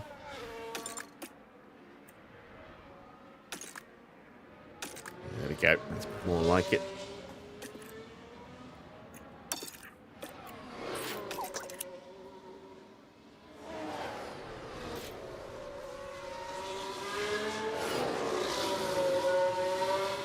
Is there anything left for Schumacher to find? suggest reduce a bit, lift and coast. Not in the middle sector. Massa's found a 10th.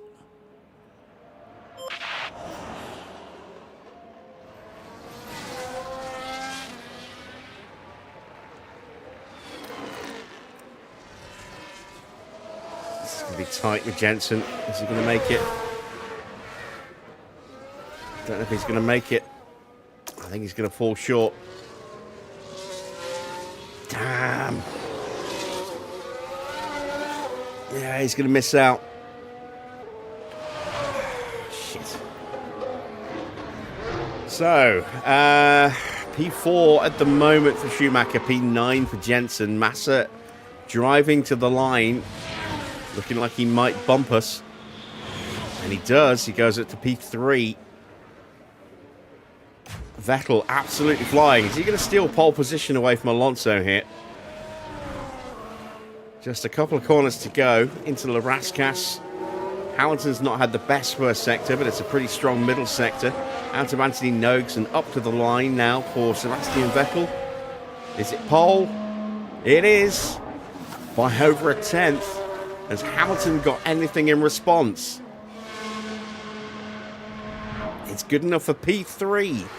But not good enough for the front row.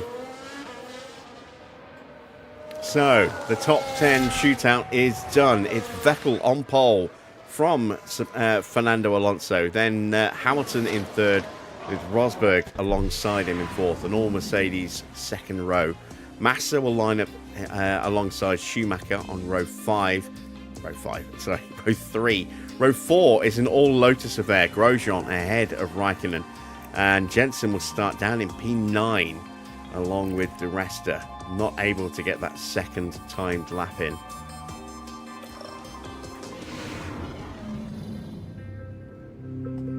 The streets of Monte Carlo are ready as the drivers now prepare for 78 laps around this historic track.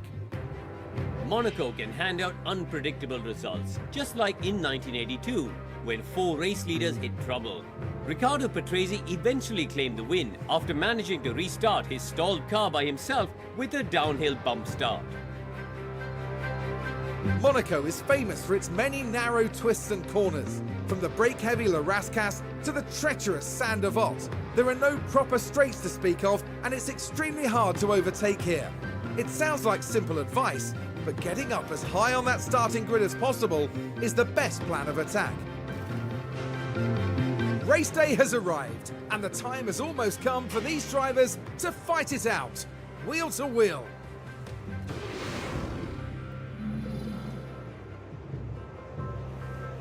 So we saw a little shot of Schumacher walking to the back of the garage there.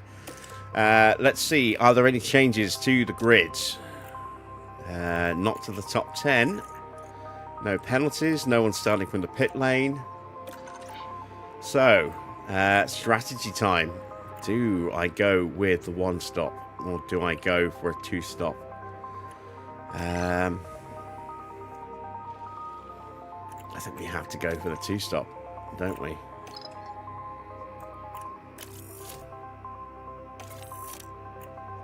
But not that 2-stop.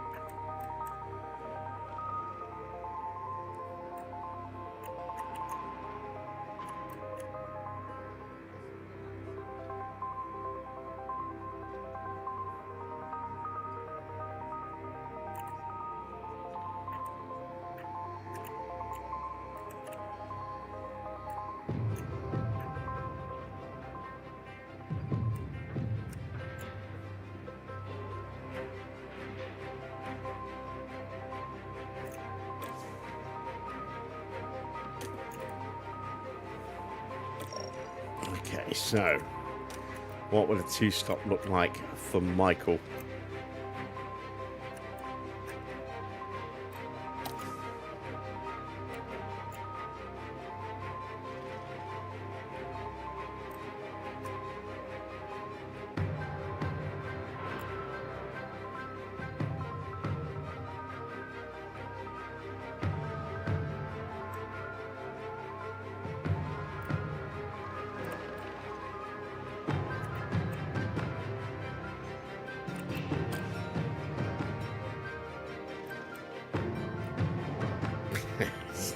20 seconds quicker. That's a free pit stop. So, yeah, let's go with that then. We'll start Michael on the mediums. We'll start Jensen on the softs because he's got a lot more work to do. We're going to take some fuel out. We're going to take 2 laps out. Not too much because while safety cars are likely, they're not a guarantee. And normally when I take a lot of fuel out, we don't get what we need. Although, having said it's 1.1 kilos a lap, so let's take a little bit more out. Let's take 4 laps out. Oops. There we go. All right. So strategies chosen, fuel loads set, instructions given. Time for the Grand Prix is next.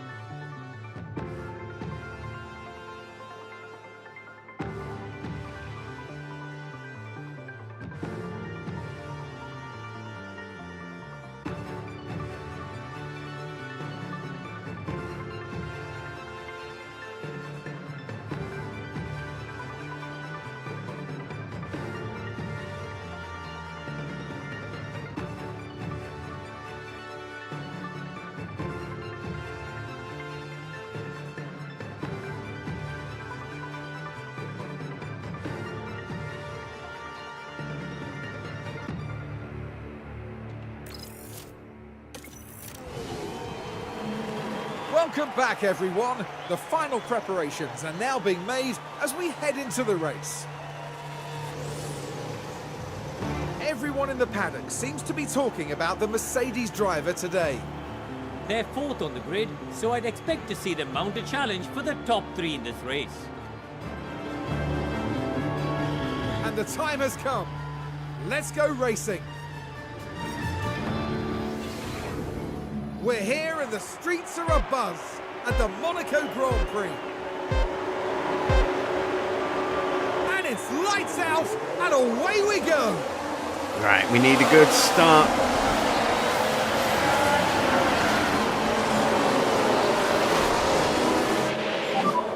Oh, great. Jensen's locked up. I think he got away with it. We think there's still opportunities here. No positions gained off the line.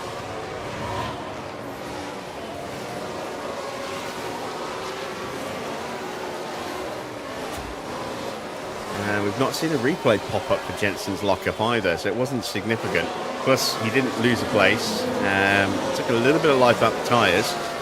Didn't damage the car, so yeah, definitely could have been worse.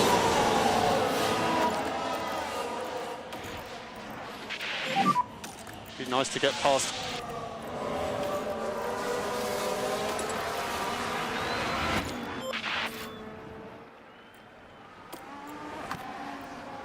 We have a yellow flag already. Maldonado? No, Van der Garde.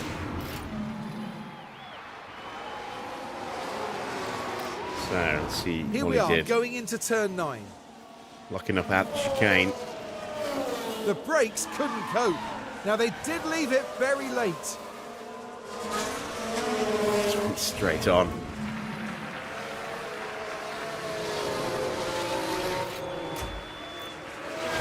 Right, can we try and sneak our way through here? This is going to be our best opportunity on the track itself. We're not close enough though. Jensen's through though. Jensen getting it done on Grosjean.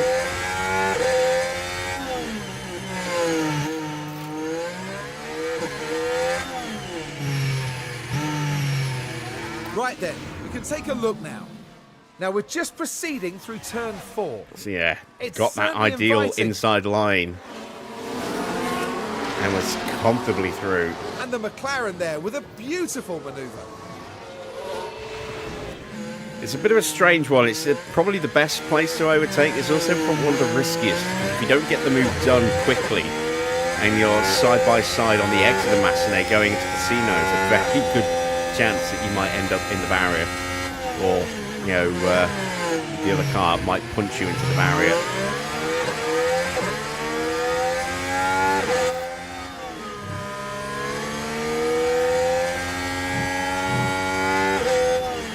Schumacher's drawn Massa. Nice. Where did he get him?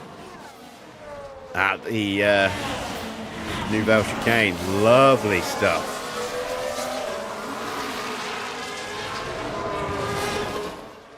And then had the line into the back. Beautiful.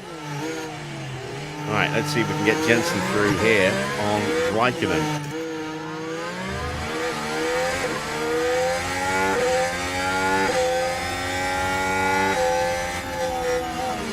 Having a look. Couldn't quite get it done.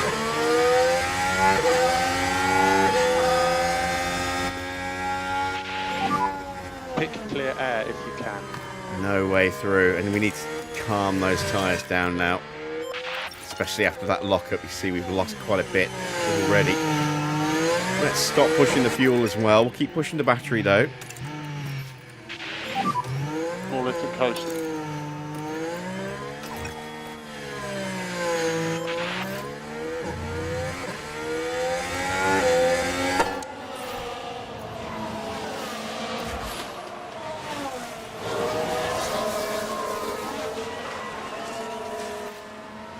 So we've managed to get away from Massa and onto the back of Rosberg. Hard tyres on those guys means that they are probably one-stopping. But we should be able to get an undercut on them.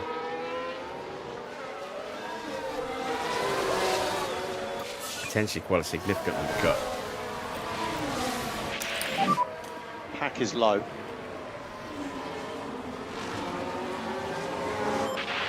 Let's see what we can do Charge on. in a couple of laps' time to get our way past Rosberg.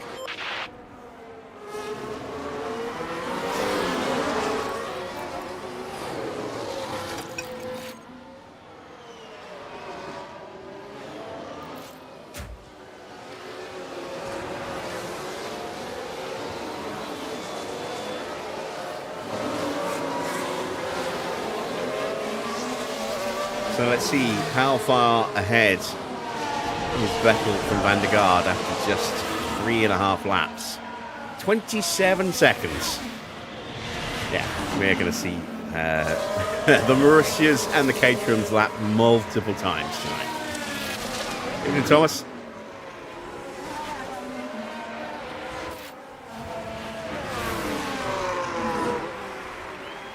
Webber is up into P10, but he's a little bit behind at the moment.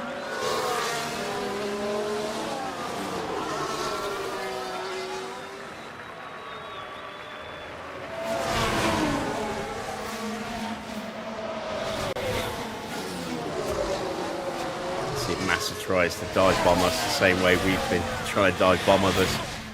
Nope, not close enough. Oh, it's a sneaky look. It's a sneaky look. And he gets us. Ah, damn it.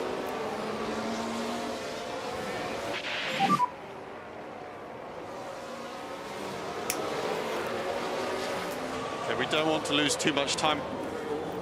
We'll get him back.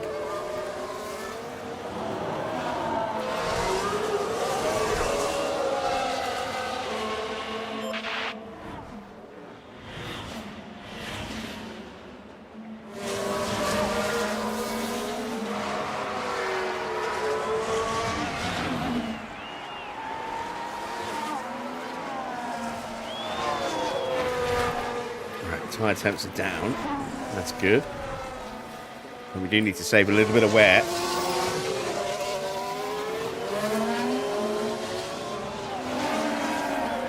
Webber has now broken clear of Di Resta. Let's see if he starts closing the gap to Jensen.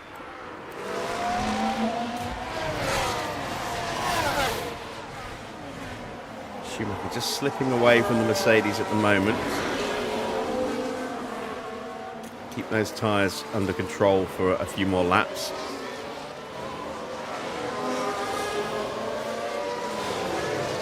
Then we'll try and push him again.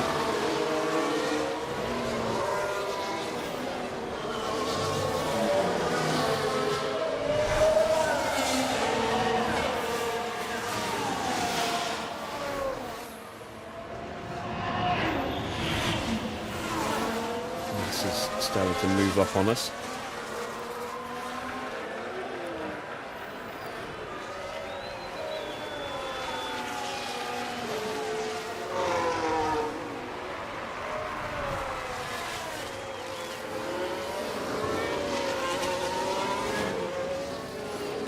Gap from front to back is now 34 seconds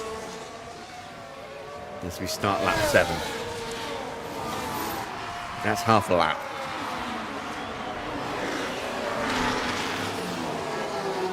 Well, just under half a lap.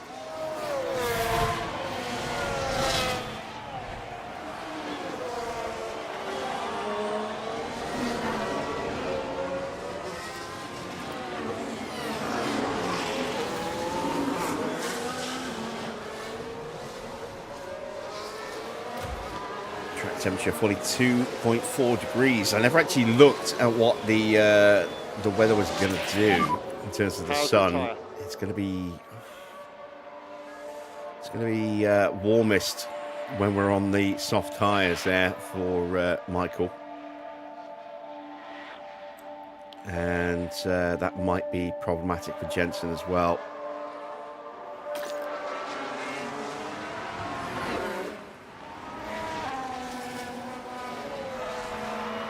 But at least it might stop him from pushing the mediums, but he'll end up having a lot of grip at the end, if that's the case. Yellow flag. First one of the Grand Prix. No, it's not the first one, is it?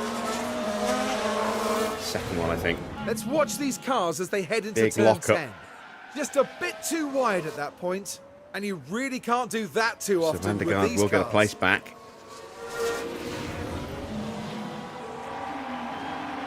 After his own big lock-up at that corner a couple of laps earlier. Massa now getting very close. Let's turn the tyres up now. And Grosjean's trying to break away from Jensen a little bit. The gap has closed between us and Webber, but is that down to us or down to Webber? Down to us more than anything, I think.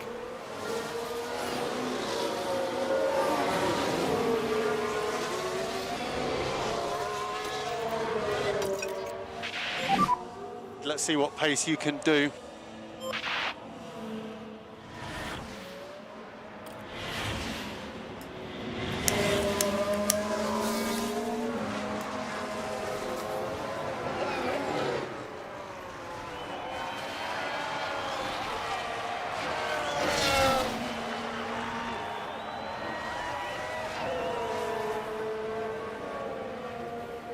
And Jensen's already looking a little bit quicker. See Schumacher a little bit quicker. 15.2 took a couple of tenths out of Rosberg. 15.7 for Jensen. A couple of tenths quicker than Webber, matching Grosjean, but we didn't turn his tyres up until halfway through the lap. So this lap should theoretically be a little bit quicker.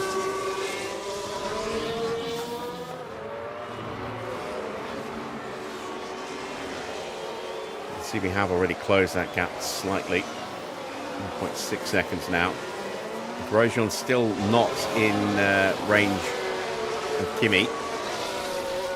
And we've almost got a full battery again.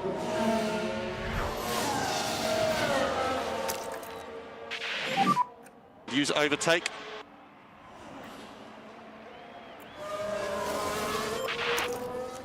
Put a little bit of distance between Michael and Massa as well.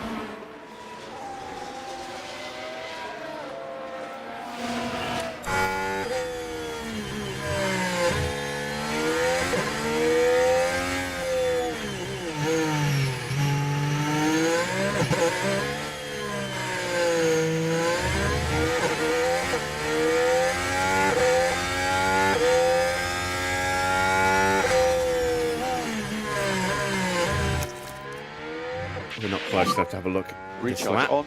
But we have got the gap down to 1 second again.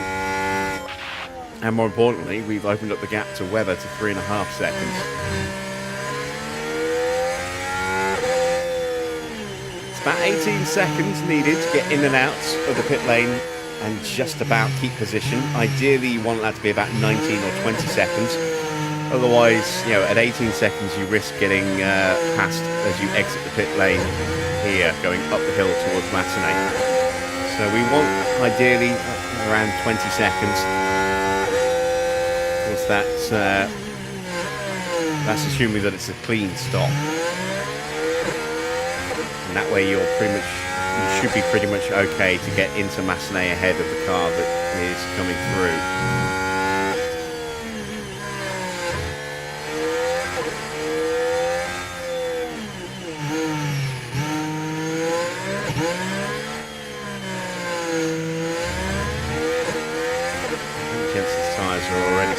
Struggle a little bit. You are need to P9. ease that pace down again. Stretch the tyre out a little bit more.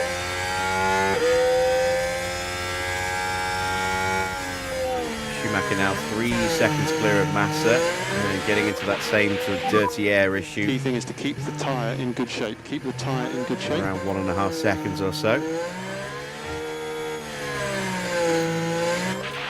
See if we can overcome it with a bit of extra tyre push.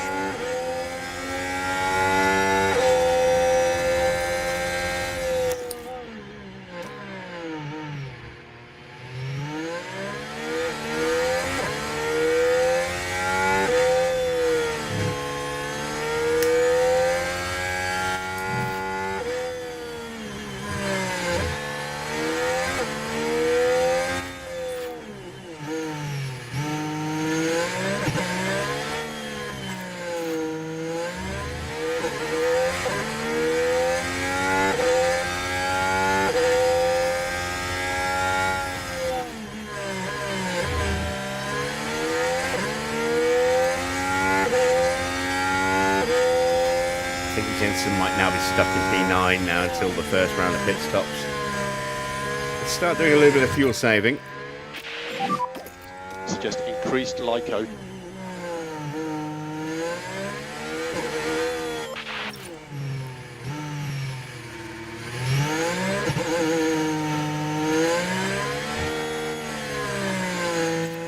We are coming up to 1/4 race distance.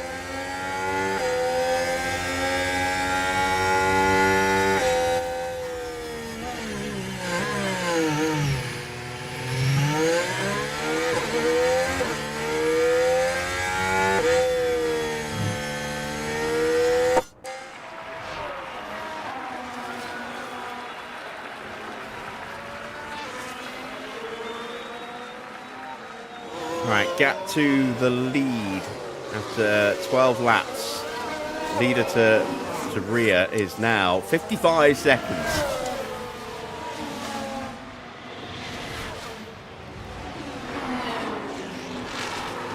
At that rate, Vettel is going to be on the pack markers very, very soon. He's doing 1:15s. Maldonado's doing 1:18s. He's losing over 3 seconds a lap.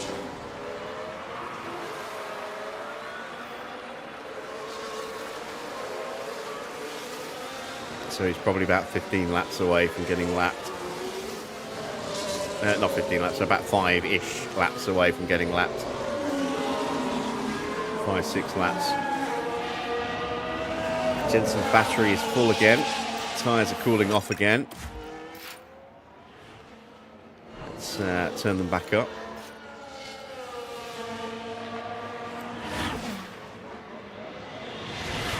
Do not want to make that mistake we made with fuel the other day.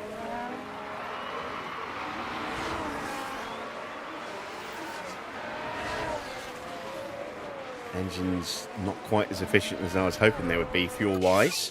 Hamilton sets a new fastest lap, a 1:13.4. That is quick. 1.7 seconds quicker than Vettel did on his last lap. We are losing ground to Rosberg despite the tyre push, but that's because we're easing off in the braking zones.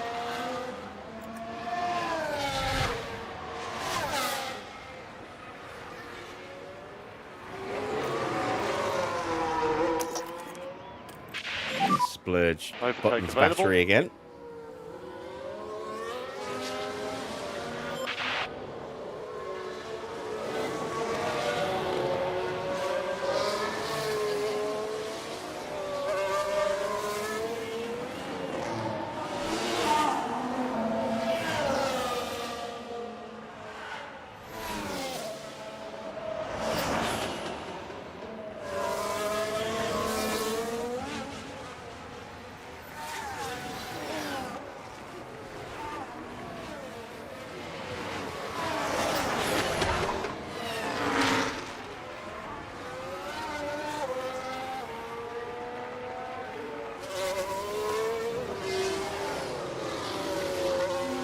Tyre looking very good for Michael at the moment.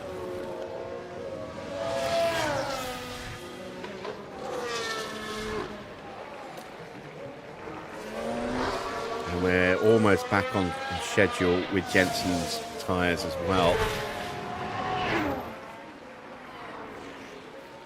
Not really closing on Grosjean, but we are starting to just stretch away from Webber again.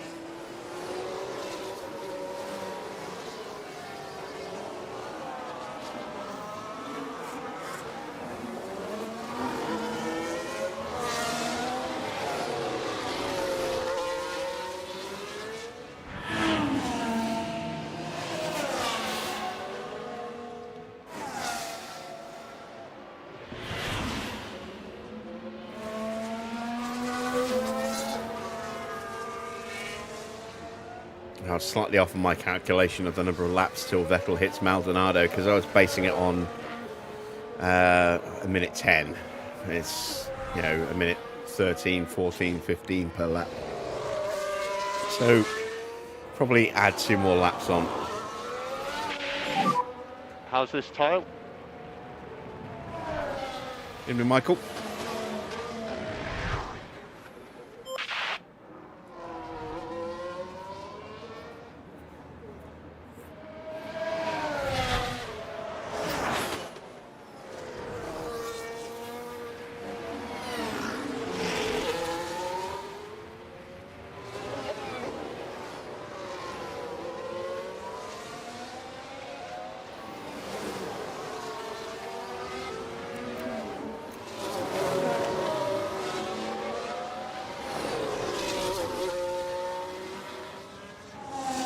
Raikkonen has closed back up again. Let's make sure he doesn't have a run at us, given that we are taking it easy in the braking zones. And a reminder for the recharge button. New fastest lap for Alonso, 1:13.2. Yeah, some boys starting to push their pace a bit now.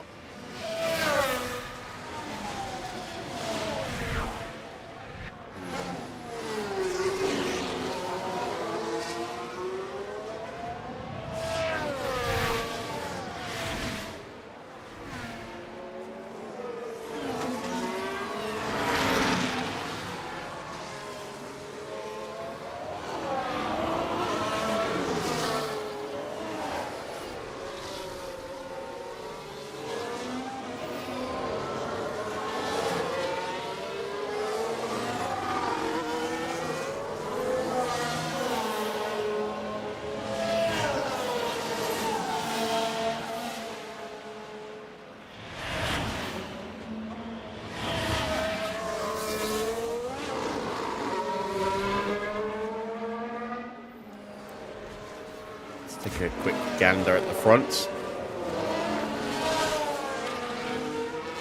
They're going to be coming along to the back of Maldonado and Van der Gaard very soon now.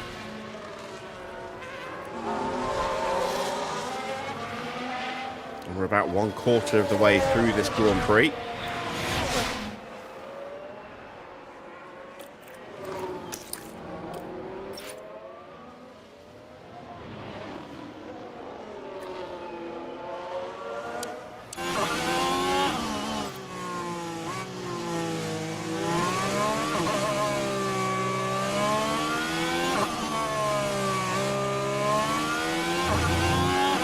There we go. We just saw a flash of Maldonado's car in the tunnel.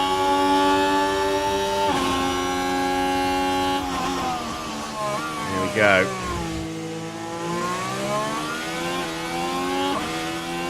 Anything interesting added by the mod? It's the full 2013 staff, driver and team lineup with liveries for every team and team wear and stuff as well.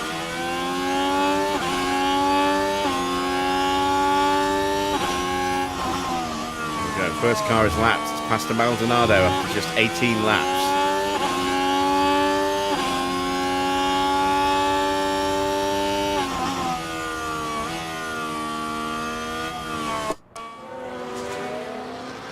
Next up, Guido van der Garde.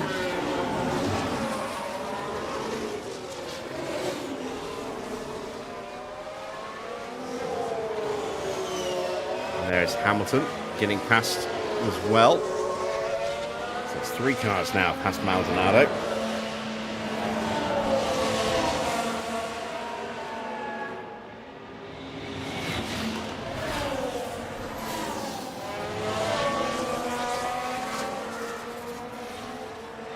We are getting close to Jensen's first stop. Sort of 5-ish laps to go.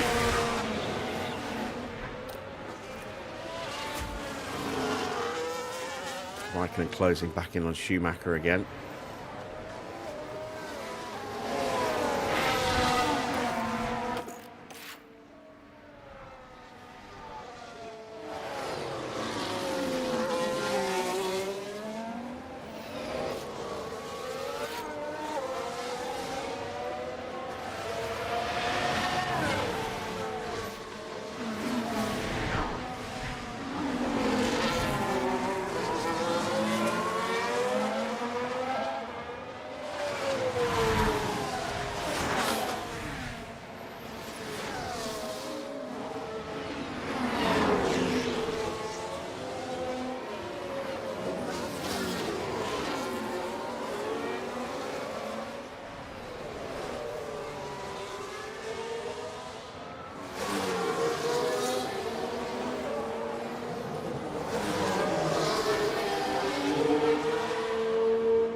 And we're now just under 3 laps under fueled. So we saved the laps with the fuel. Still going to need to do more. A lot more. Unless, of course, we get that safety car. And you watch, we'll save all the fuel we need to save, and then we'll get a safety car and end up like 5-6 laps over fuel. New fastest lap for Vettel. A 1:13.217. Starting to stretch away from Alonso. He's now gone past Charles Pic. And is closing in on the back of Jules Bianchi.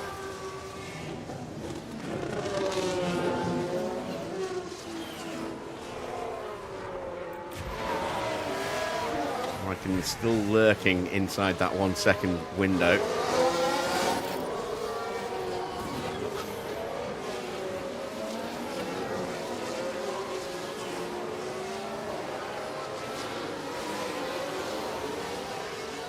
Used to like the Pro McLaren. Yeah, it was a nice livery. I preferred the West McLaren livery, and I also preferred the Marlboro McLaren as well. I think those two were nicer liveries. Oh, Raikkonen just got badly held up, and that has dropped him right into the clutches of Massa.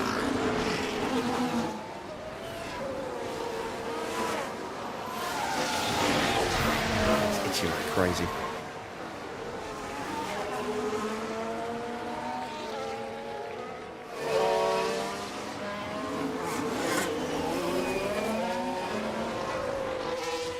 Oh, there's a back marker in the way as well.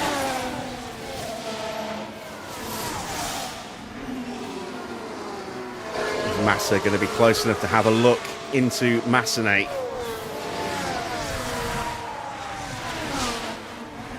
Raikkonen is able to stay ahead. Right. Jensen's pit window opens up next lap. We are going to box him a couple of laps early.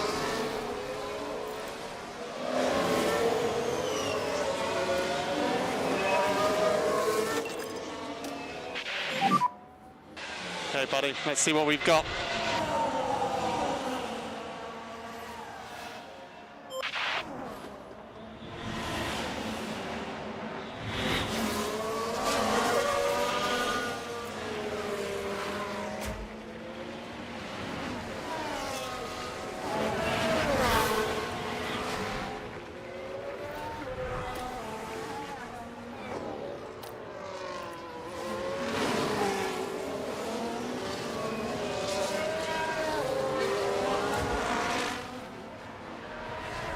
All right, first pit stop then. It's going to be Guido van der Garde. He did have that lockup,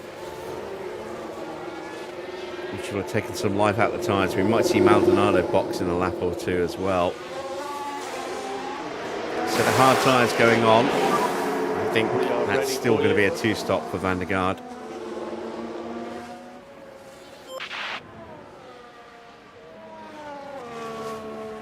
And he's about to be lapped by Nico Hulkenberg, who's down in P13. There is Hulkenberg.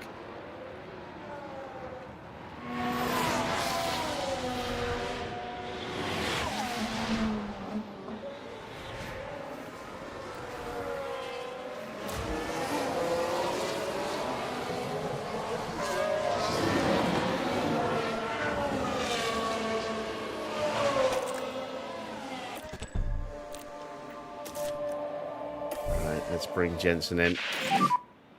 We'll box this lap. In fact, let's put him onto a set of mediums. And we'll finish on the softs. We'll box this lap.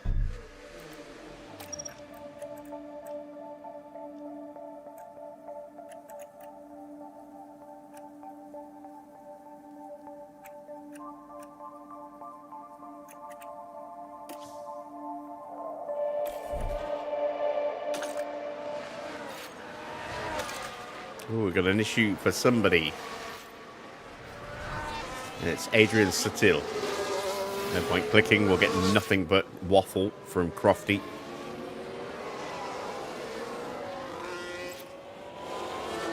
In we go then. Is Button the world champion at this point?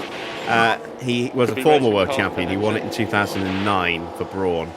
And then Brawn became Mercedes in 2010. Jensen moved to McLaren alongside Hamilton. 2013 was Hamilton's first year at Mercedes.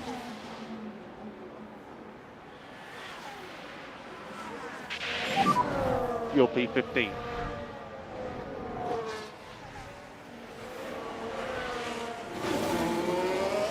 Right, Raikkonen is right there now. 2.5. So did we get held up by a little bit of traffic? I don't think we did. I think he's just pushed to get back onto us again. Again, we're still fuel saving.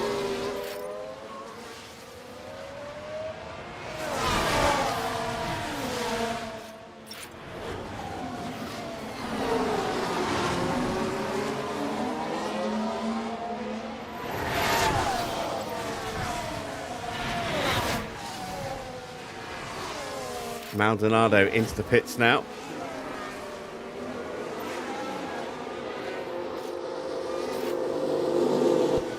And a problem now for Daniel Ricciardo. We might actually hear from Ricciardo. But there! Oh dear, that's not what they need. Gutierrez coming in as well in the Sauber.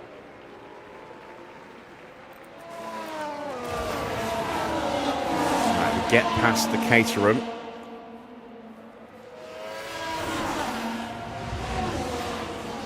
Still a little early to think about boxing Schumacher.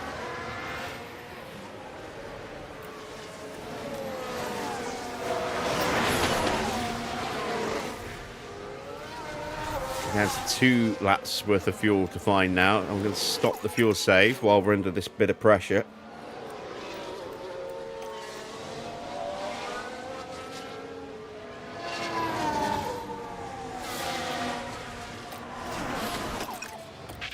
Let's get Jensen's tyres fired up. Coast. Need to start working that undercut now.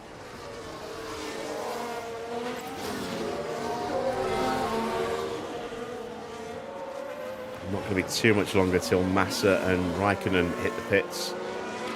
We want to try and undercut them if we can. It's going to be a tall order.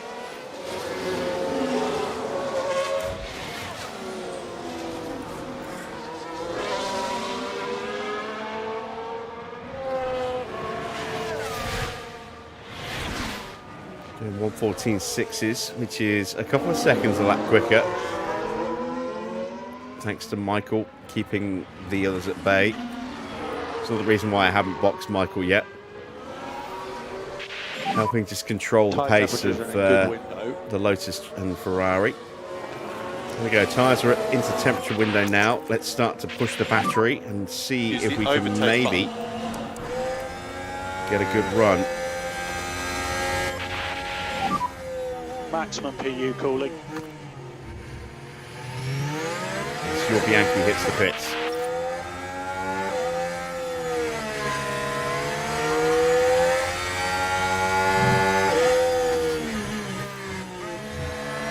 Yeah, they finally got the game back from, was it Sega?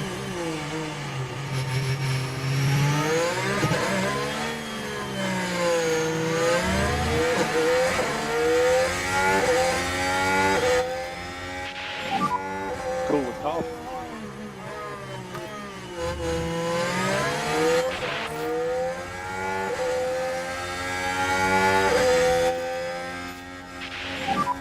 Pick clear air if you can. What's the yellow flag? And here we've got a yellow flag. Ooh, Valtteri's crashed at Sanderbox. So here we go, heading into turn 1. There! That's the moment of impact. And the car leaving a bit of paint on that barrier. Should be able to get going again. Yeah, it's just got some wing damage.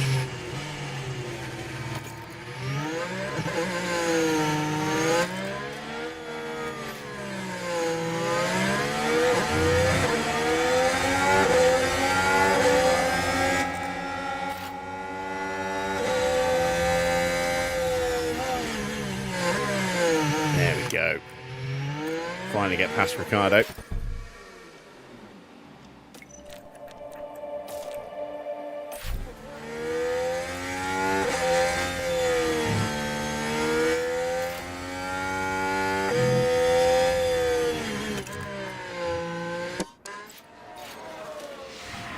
Look at the McLaren driver here. And they squeeze by. And the McLaren there with a beautiful manoeuvre. Yeah, it took a lap or two longer than I wanted to, but we got the move done.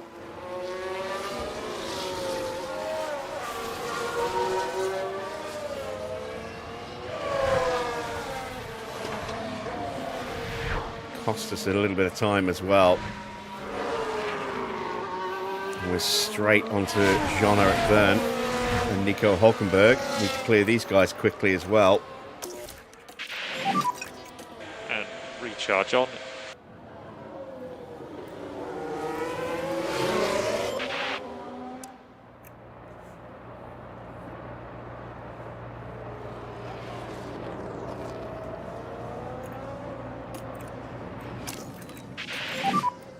Use overtake.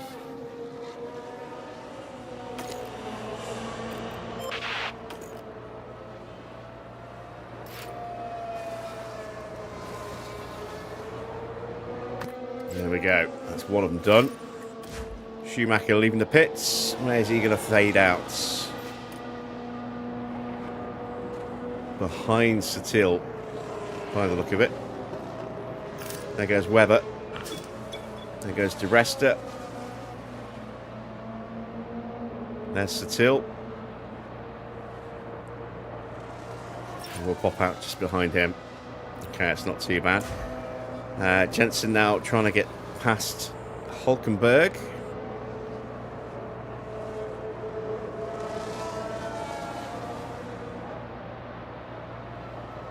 And gets on through at Massenet before we get into Casino. Lovely, lovely.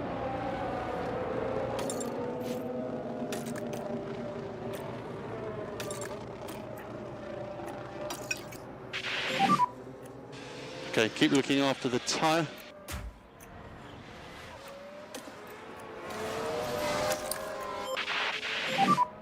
Recharge on. What's the gap now? It's with Raikkonen.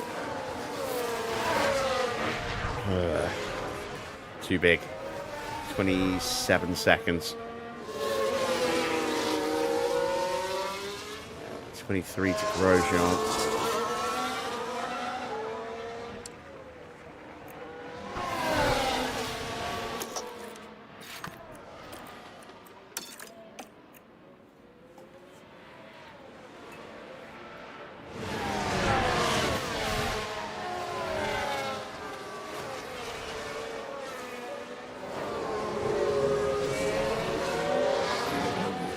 I wonder if we'll ever get a new F1 Manager Series licensed. I doubt Frontier will ever touch it again.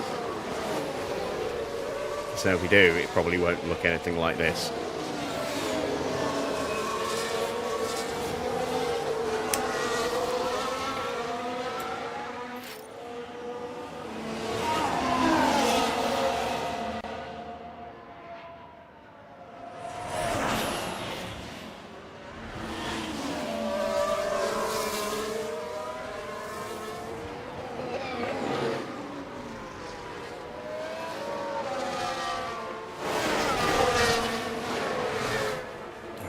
We get these moves done quickly.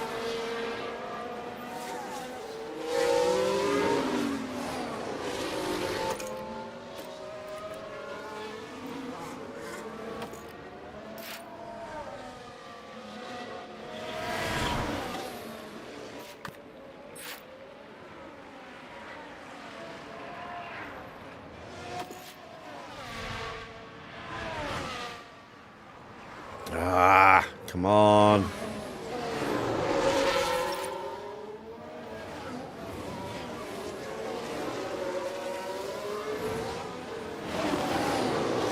That's Webber and De Resta in front.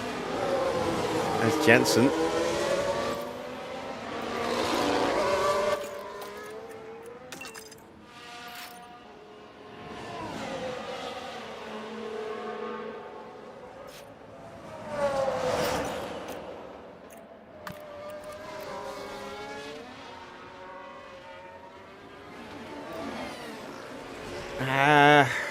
Management sim designers, yeah, but they're not, I wouldn't call them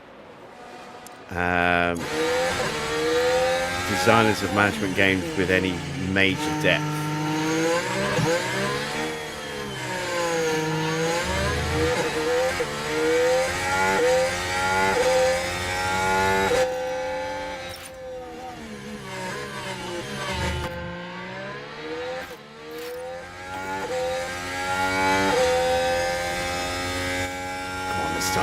This time.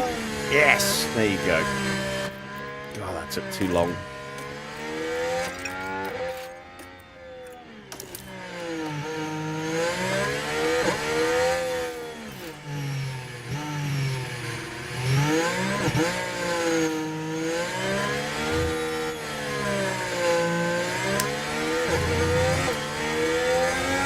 I mean, this game's fun. I enjoy it, but in terms of like a proper F1 management simulator, it's more F1 race management than actual team management. As Raikkonen is into the pits, when it comes to actually managing the team itself, it is a lot of sizzle, very little steak.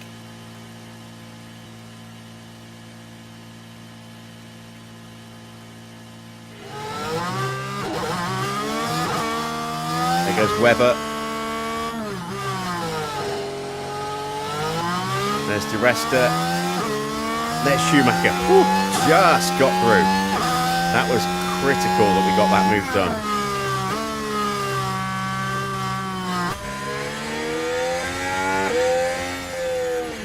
Because he's on hard tyres and we're going to the end now.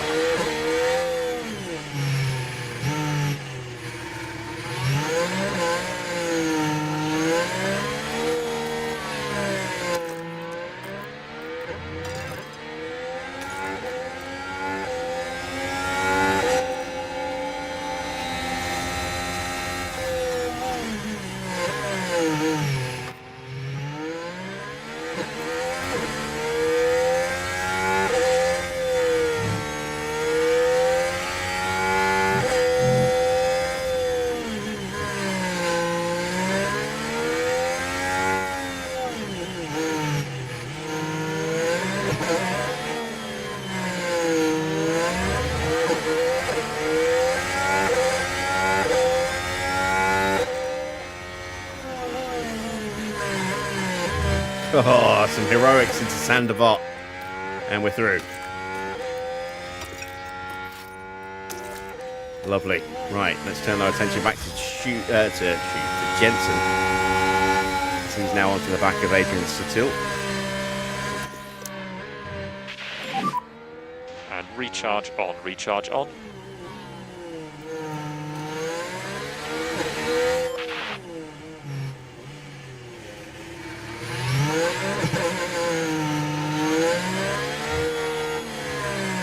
Right, we're now going to get out. Well, no, Grosjean and Massa will be behind Schumacher when they box. Not yet there with Jensen. So we need to start getting through these guys quickly. Both of the Force Indians have an issue, which should theoretically make things a little easier, but it's not a guarantee. Okay, use deploy. And Webber's into the pits. That's one less car for us to immediately worry about.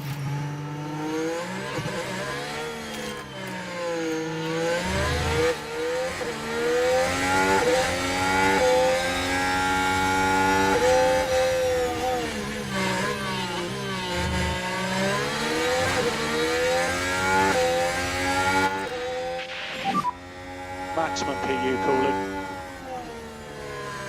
Damn, we're going to be stuck on it for another lap.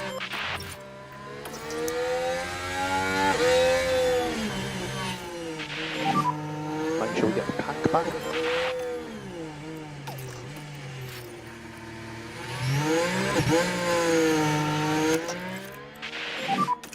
Use overtake.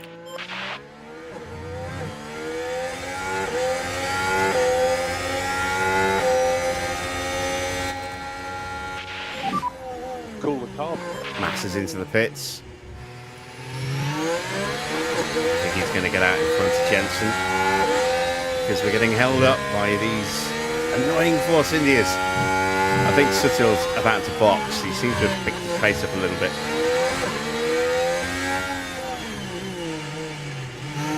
Yeah, there he goes, into the pits. Alright, full attack. Can we get out in front of Massa? It's going to be tight. He's getting onto the track now. Di Resta gets alongside him. Can we get him up the hill? We need to get him up the hill.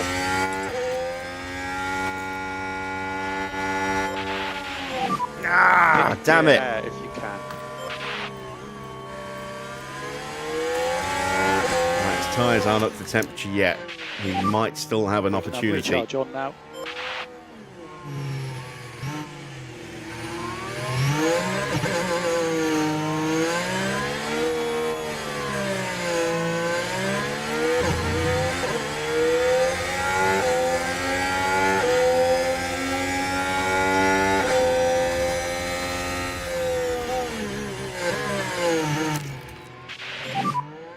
Use overtake.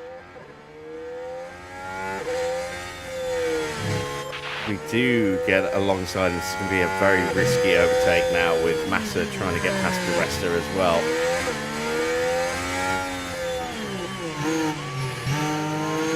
Di Resta's going to be out there for a little while yet because he's on those hard tyres. Raikkonen sets a new fastest lap, 1:12.4.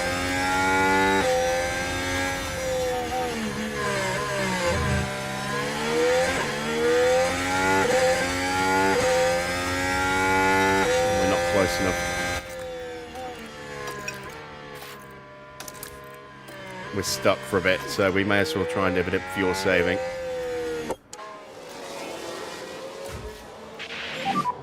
Lift So off. Raikkonen's trying to close in on the back of Schumacher. Just trying to do a little bit more fuel saving with Michael now while we have that opportunity. While our pace is still pretty strong.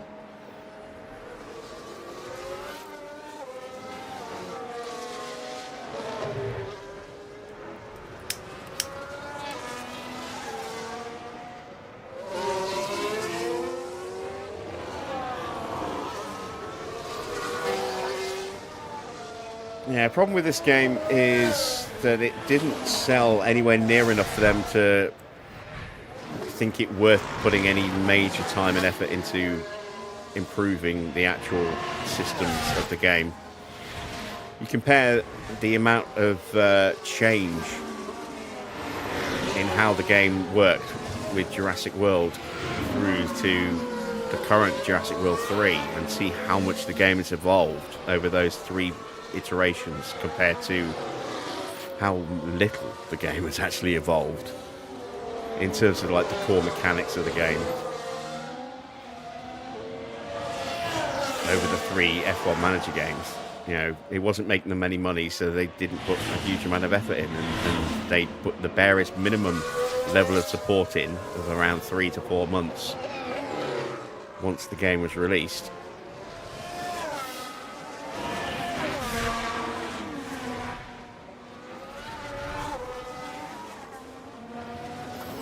Should never have been an annual franchise. It should have been one release every 2 to 3 years at a minimum, to give them time to really expand on it, and then just release a DLC with an updated season mode. So you could then choose to start at 2024 or 2025 or 2026 with each of the DLCs. And so on and so forth.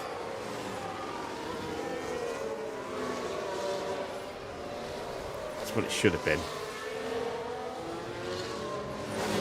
It's not what we got.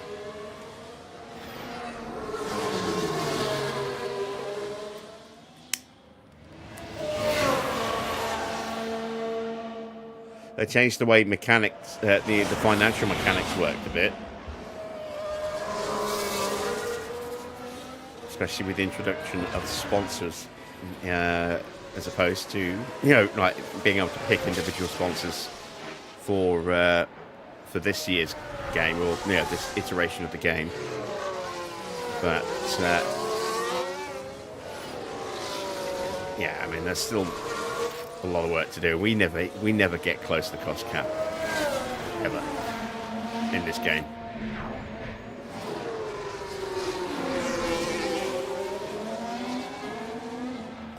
AI breezes through it with alarming regularity, but we never get close.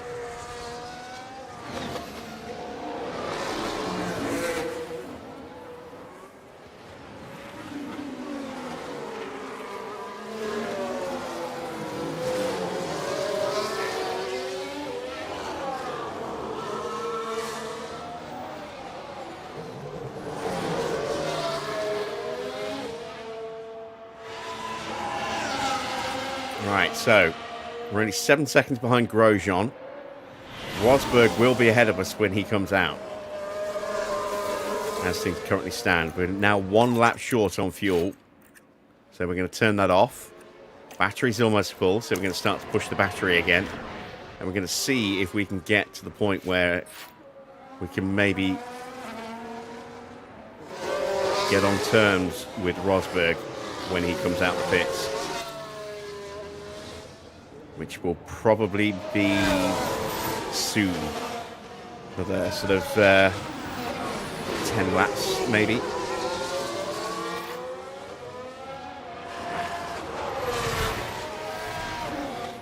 Evening, Wayne.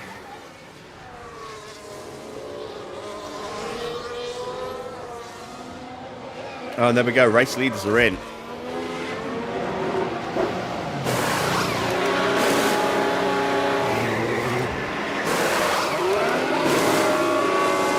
And mediums for both. Is Hamilton in? No, he stays out. Right, Rosberg, is he going to box? No, he stays out as well. There's Grosjean. And that was Michael we just saw flashing in the background through the chicane.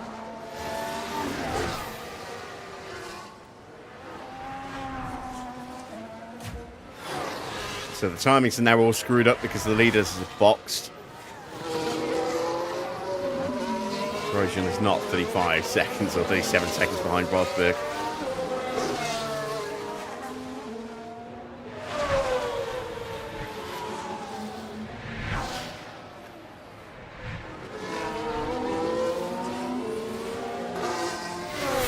He's 19 seconds behind though.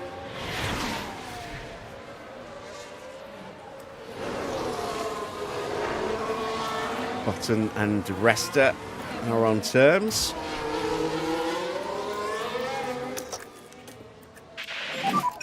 Overtake available. Yes, there you go, Jensen. Nice.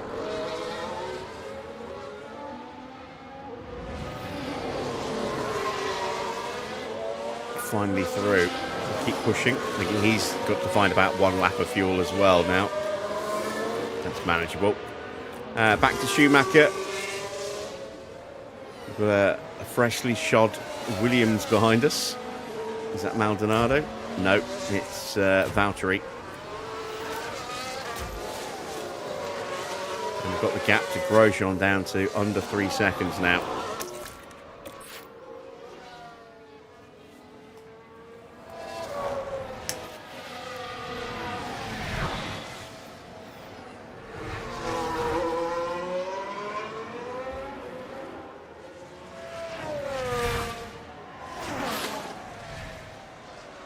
Rest is into the pits, so we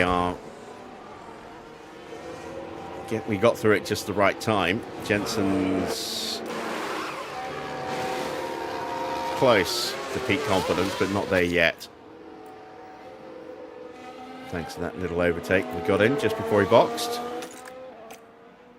Michael in a similar kind of position.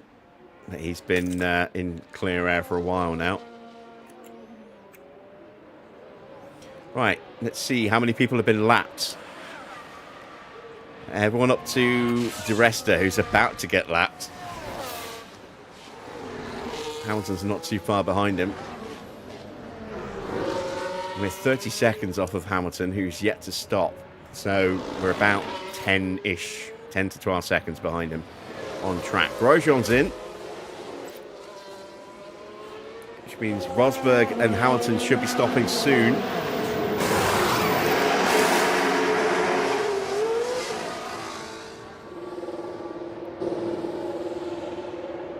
Jensen's not going to make it, I don't think. Well, he might just. We can push. Yes, he does. There goes Jensen. He is through. At least we're ahead of Grosjean. He will be on us pretty quickly. But we are through. Key thing is to keep the tyre in good shape. Keep the tyre in good shape. Push the tyre hard all the way now, I think, until it's stopped. So we'll keep doing that. So we're 20 seconds behind Rosberg. We're lapping a second a lap quicker. We might just be able to jump him. I say jump him. We're still going to have to stop again. But we might be able to get through before he comes out the pits.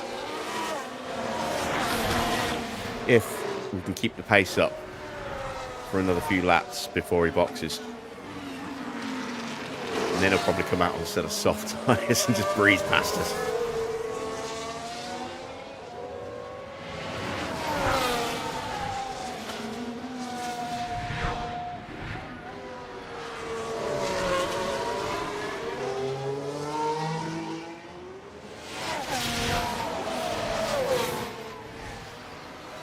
I think ultimately we were never going to stand a chance of a podium today anyway.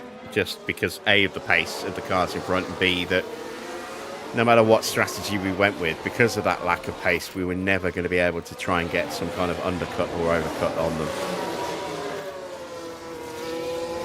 They were going to go, always going to go to a one stop. boxing us earlier than them meant that we'd still have to punch through all that traffic and lose time. Rosberg's in, damn it. He's in too early. Have the back markers been lapped? Yeah, everyone's lapped up to Adrian Sutil, I believe. There goes Rosberg. We may yet jump him. I don't think he had the quickest of stops.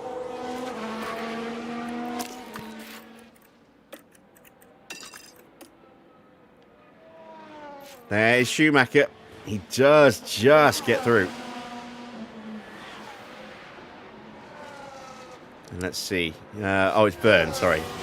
Everyone's lapped up to Verne, but De Resta is going to be lapped soon. Well, De Resta is about to get lapped. You see Hamilton and Vettel fighting side by side as Vettel takes the lead.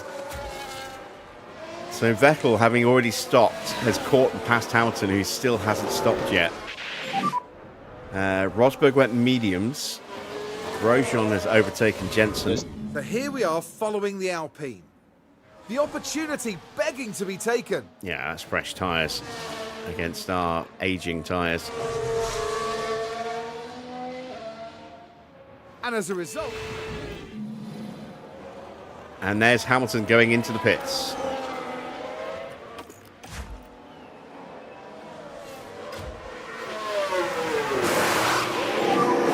Medium tyres as well.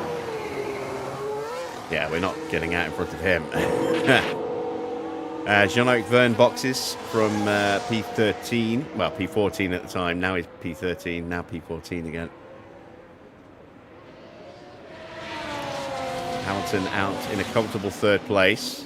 A little bit of traffic he's going to have to contend with.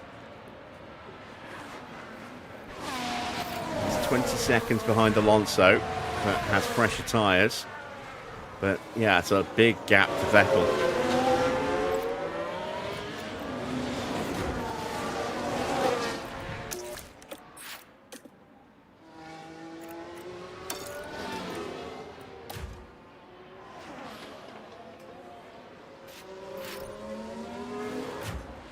So there is De Resta. There is the race leader, Sebastian Vettel.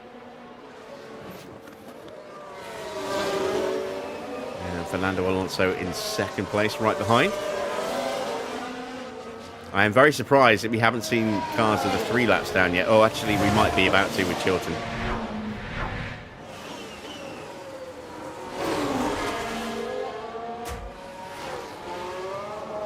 No, he's still only 2 laps down. And he will be 3 laps down soon. I'm surprised at that. I thought we would see cars being lapped more, you know, more than that by this point. 31 laps to go.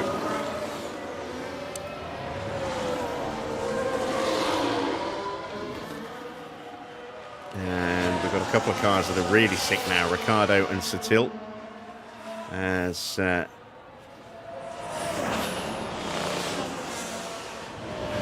another lap from another car by Chilton. There is Vettel coming up to lap him for the 3rd time.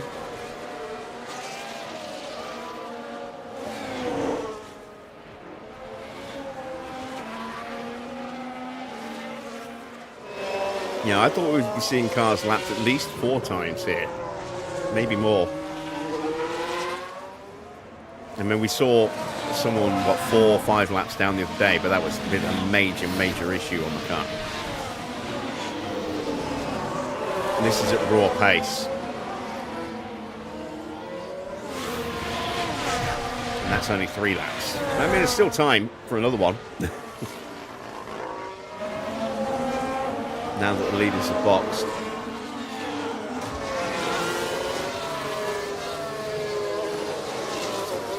Rosberg and Raikkonen setting about doing battle.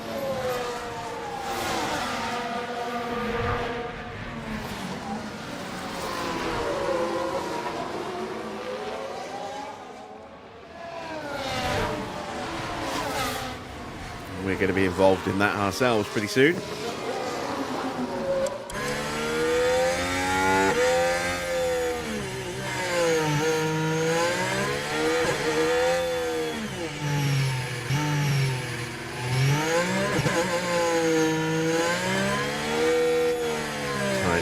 starting to give way now.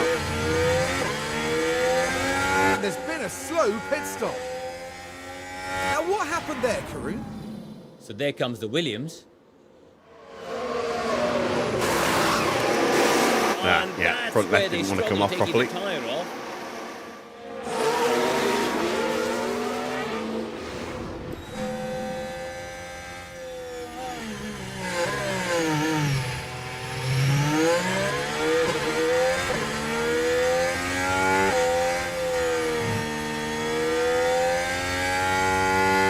So, is Webber ahead of his teammate?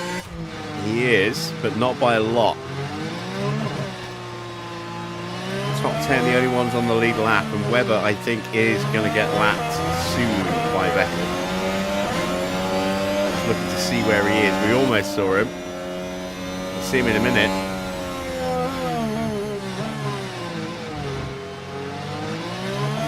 There he is. There's Vettel coming up to lap Mark Webber. He's lapping 2.5 seconds a lap quicker as well, so it won't take long to catch him. We are ready for you.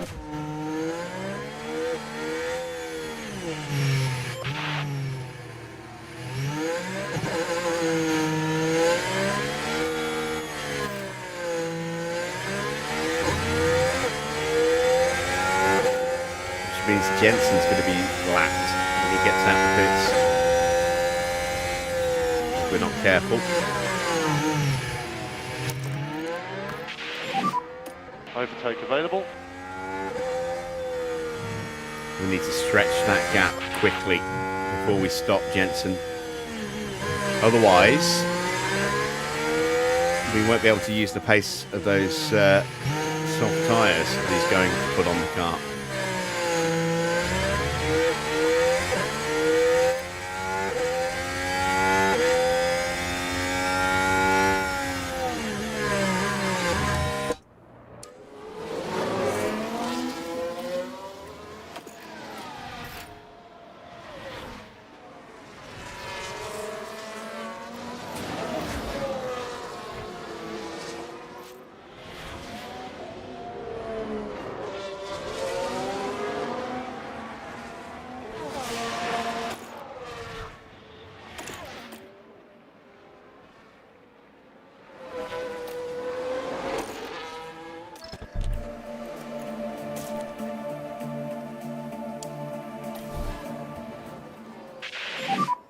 Box this lap.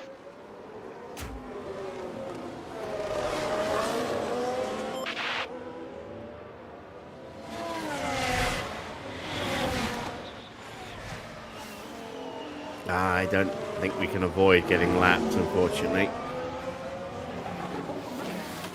Jensen just doesn't have enough pace. Did everything we've got for this Suggest last reduce lap. a bit, lift and coast. Push the fuel as well.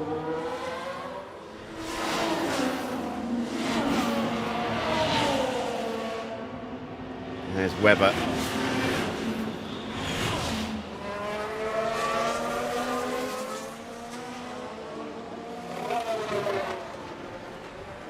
And this is actually helping. This is him slightly holding up Vettel here.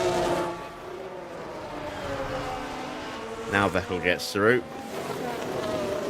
And now Webber gets in Alonso's way.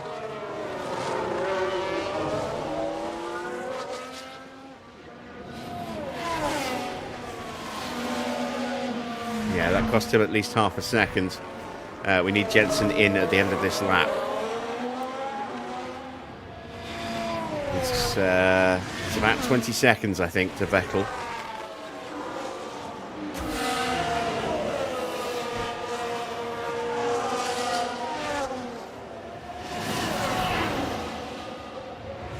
Can't get held up.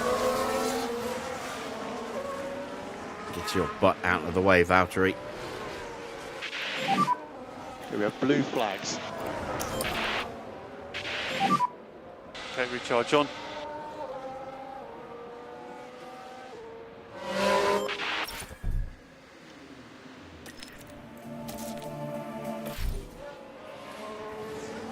Can we stay ahead? Vettel. No, not with a stop like that, we can't. Shit. Sorry for that.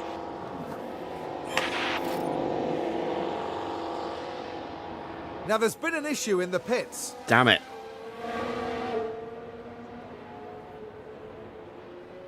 There it goes, Vettel. And here comes Alonso.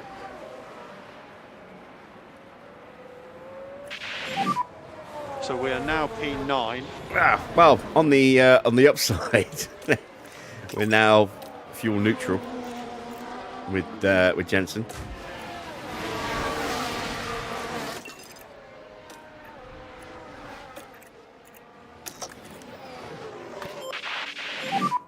More lift and coast.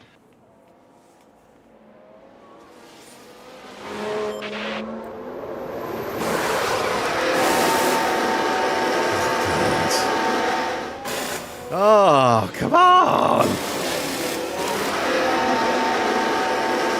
Jesus! Oh no, that's a slow pit stop there. We lost 10 seconds. And now Schumacher might end up getting lapped as well.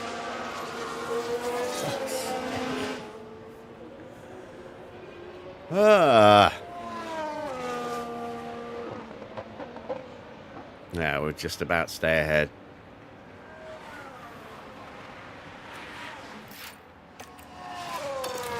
But only just. Oh my god. What a disaster.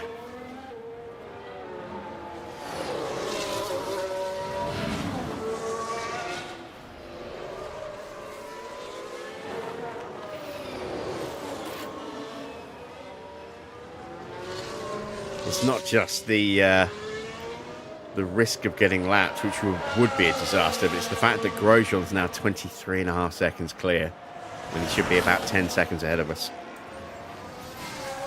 We've got so much work to do just to get onto the back of Grosjean, and then Massa, then Raikkonen, and then, you know, I think any chance we had of trying to get back up to P4 is long gone.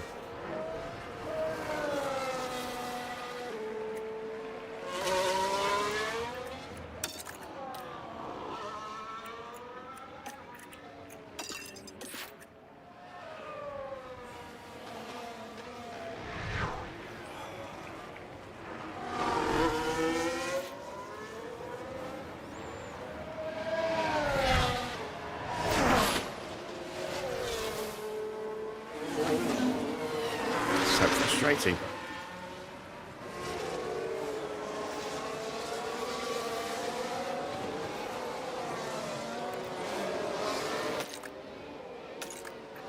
I expect we'll be able to get the fastest lap. Given that we're going to go full push with brand new soft tyres, but it doesn't mean anything. I think Bianchi's been lapped by Gutierrez. Yeah, he has.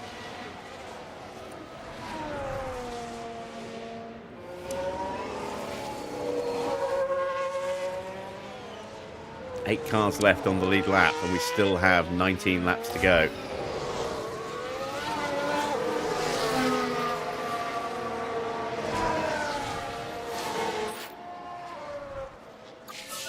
There we go, 1:11.3. Let's see if we can beat it on this lap.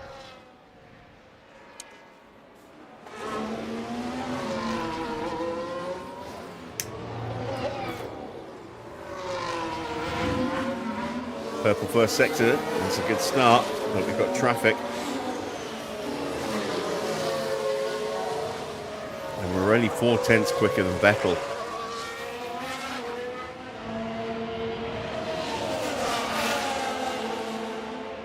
On that previous lap.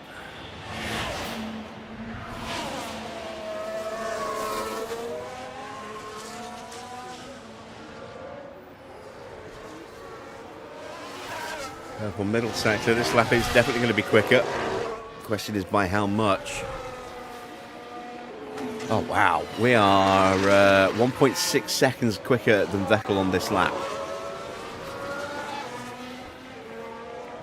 After just 2 sectors. Final sector. It's a 110.9. Yeah, beat that.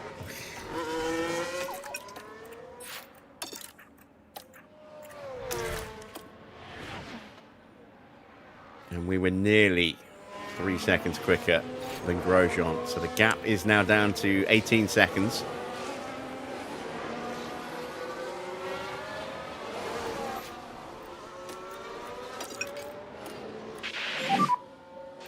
Okay, keep looking after the tyre. We're just going to basically leave Jensen where he is now. There's not much we can do. We're not going to be able to get past and stay ahead of Alonso. So we'll just stay tucked up behind him and make sure that we stay ahead of Webber. And it'll be a 9th place finish for Jensen, which was his target. And it was 8th place for Schumacher, which was his target. Or was it 7th? Let's have a look. No, it was 8th. So we're on target, but I mean it's more points that are going on, you know, we're leaving on the table. We should be about 8 seconds behind Grosjean, if not closer than that. In fact, we probably would be closer because we wouldn't have had this traffic to fight through. We'd be closer. We'd already be past Vern and Ricciardo.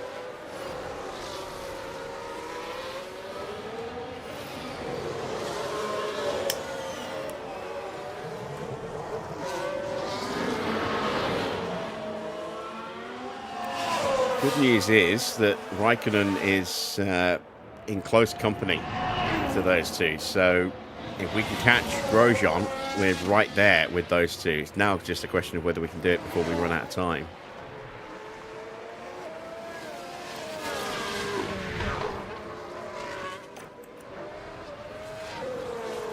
I do still need to save some fuel with Michael as well. Let's get that done now while the battery's refilling.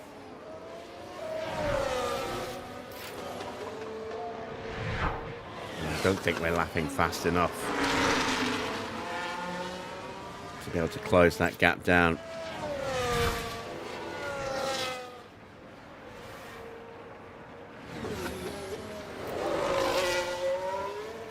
At least Jensen's going to have a front row seat in the fight for the lead between Alonso and Vettel.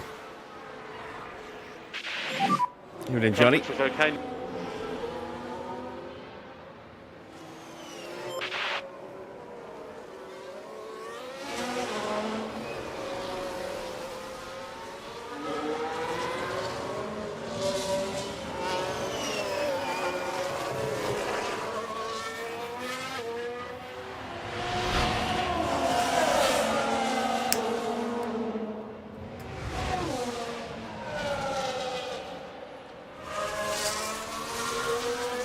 A bit better. It looks like they had a little bit of a push and they've slowed down again now.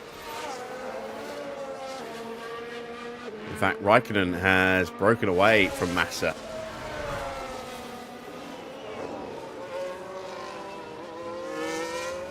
Which Sauber is that behind them? Is it Hulkenberg? It is Nico Hulkenberg.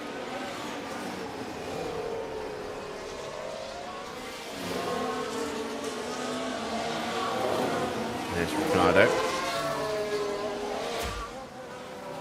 There's Byrne. There is Schumacher.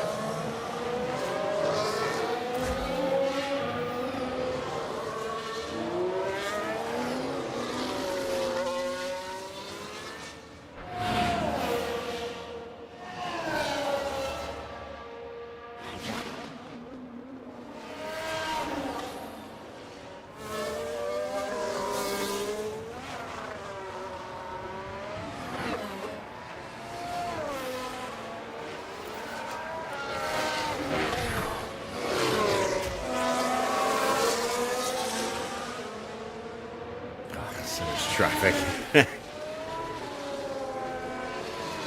We will leave Gutierrez and Bottas to it. Took another second out of Grosjean on that lap while we're fuel saving.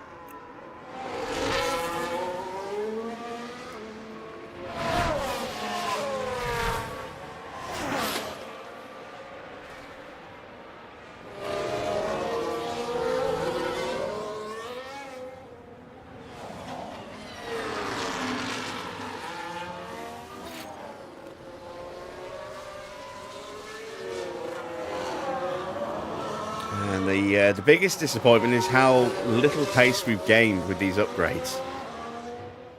I was hoping that we would have been able to take a bit of a step forward, but it hasn't really translated well.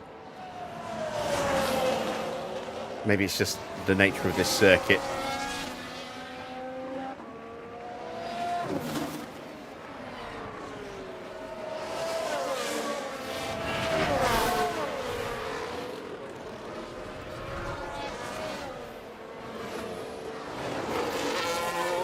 Maybe they'll work better at the next race. Where is the next race?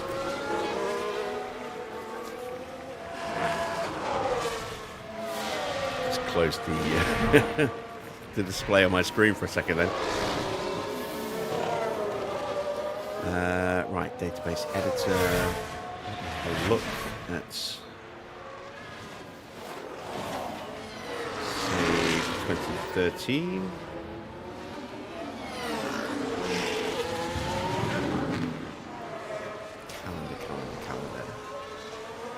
Okay, so next up it's Canada.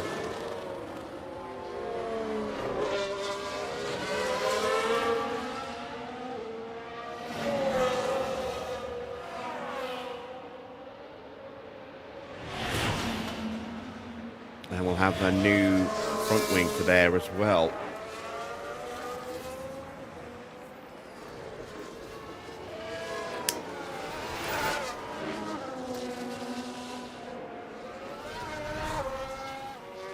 So yeah, Massa's definitely dropped back now. Matching the pace of Raikkonen, but that gap that was created with trying to lap the Sauber in Hulkenberg.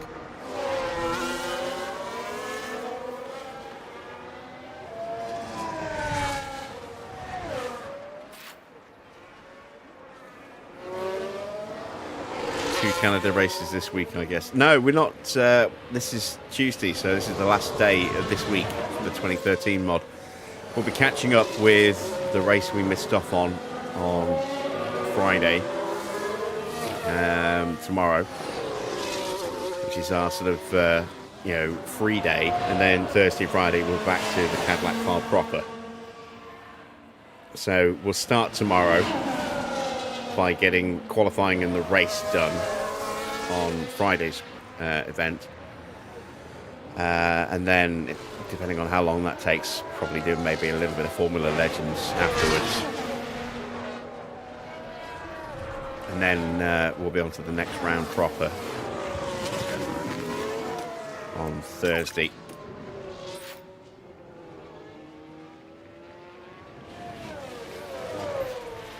Am I winning on the main Cadillac file? Yes, we are. It's season 6.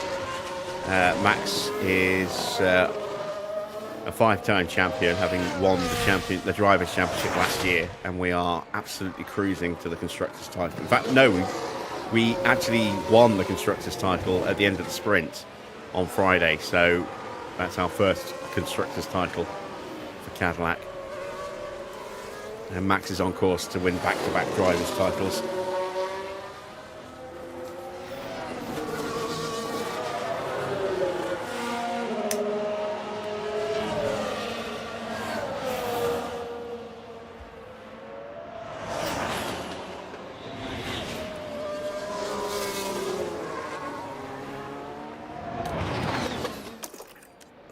Let's start pushing Schumacher's pace again.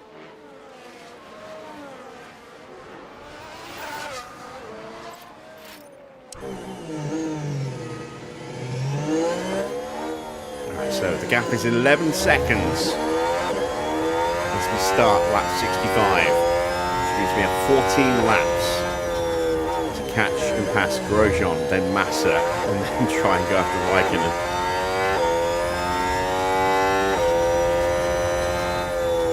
Tall order.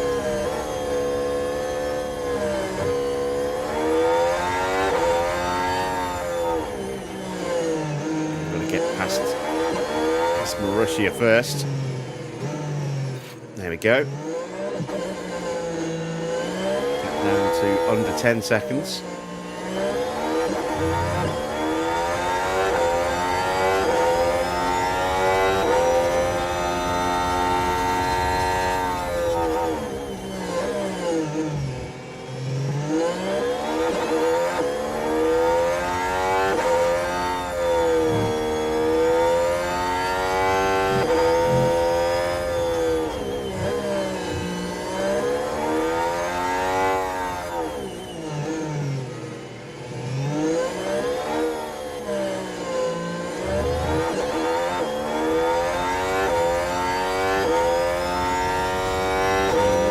.6 over the line, so he took 1.9 seconds out of Grosjean on that lap. We can push the battery for another full lap.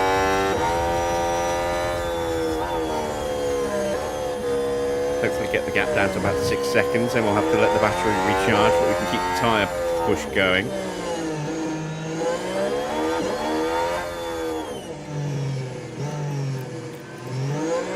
Let's just sit in neutral with Jensen now. Pit stop on Webber.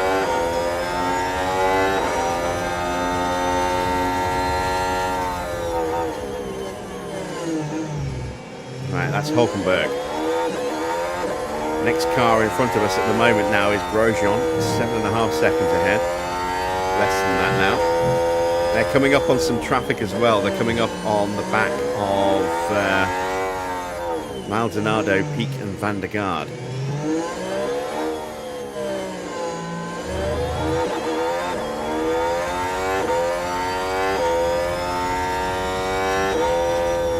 It for all the battery.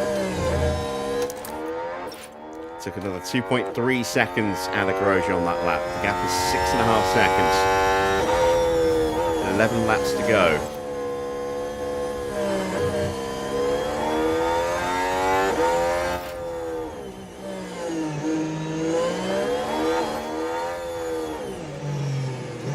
And is that something terminal for Di Resta? No, it's just a separate yellow fault.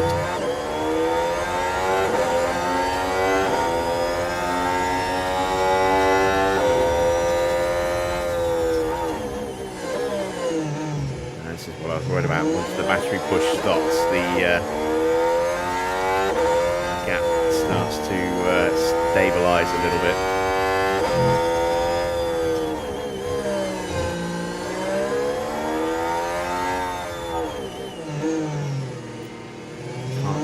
See them yet.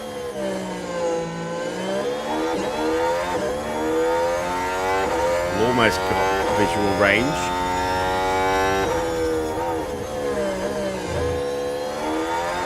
Past Maldonado.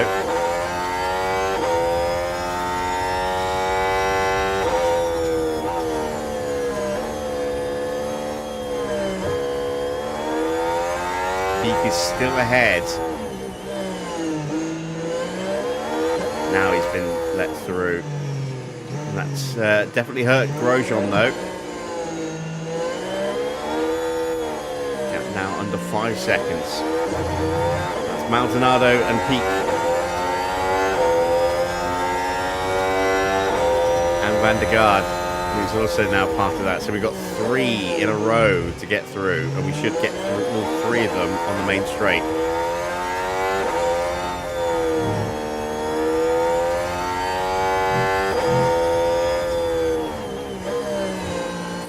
Might even get Maldonado here. Here we do.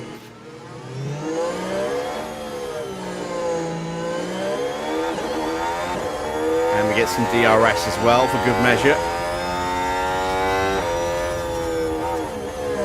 Van der Garde dives out the way. Peak will now dive out the way as well, I hope. Ah, you bastard, Peak. gonna make me work for it in the same way that Grosjean had to. Oh, someone's in the barrier. Just heard that behind. Oh, it's a safety car. Oh, that makes things interesting. It's a red flag. Ooh, and I've got brand new soft tyres available for both of my drivers. It's going to be a barnstormer of a finale now.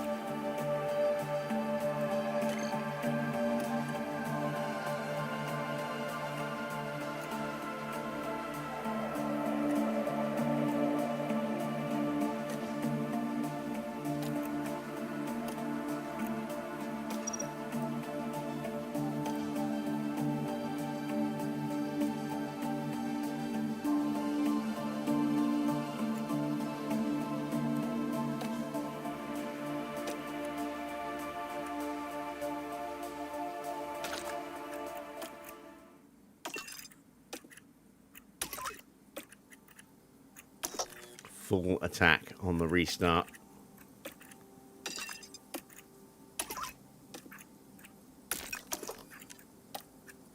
All right, let's see. Who crashed? Oh, it's Guido van der Garde. We just got past him. Where did he crash? Where is Maldonado? Ah, Maldonado, look. Did he hit him? I think he must have done. I think Maldonado put him in the barrier trying to find a way through. Let's see the replay.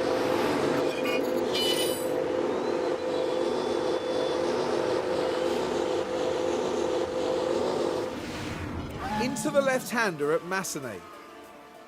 This is exactly what I was saying earlier. You run the risk of getting tagged or getting put in the barrier if you're not through.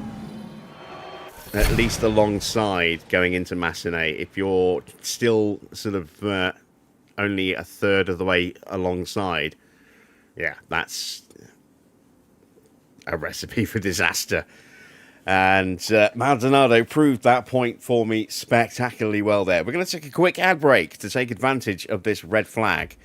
When we return, we'll slap on some brand new soft tyres and have a 9-lap shootout for hopefully some good points.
Who binned it? Read up 2 comments. Right. Brand new soft tyres available for both drivers. I would imagine there'll still be some pretty good softs for everybody else, but hopefully that fresh tyre will give us a little advantage.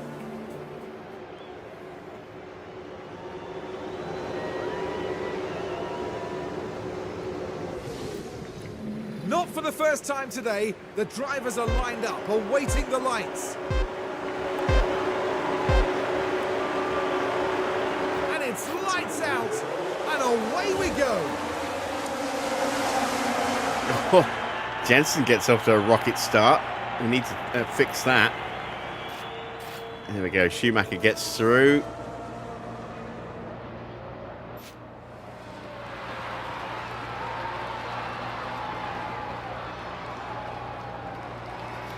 Maldonado has been given a penalty. 5 seconds to be added onto his time, which will make no real impact on this Grand Prix. Chilton is still 2 laps down. 3 laps down still.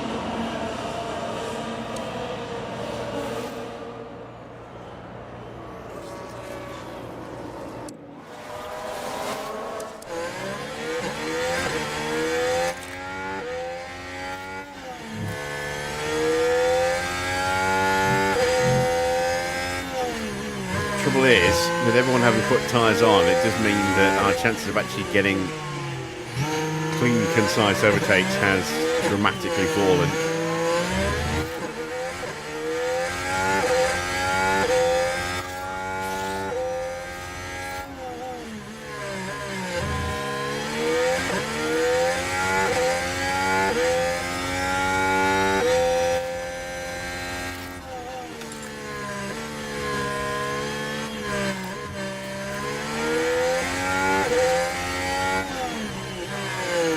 Ricardo's car gets a bit worse. But the car's definitely not happy. Surely something... So that's 2 orange spots now on that car.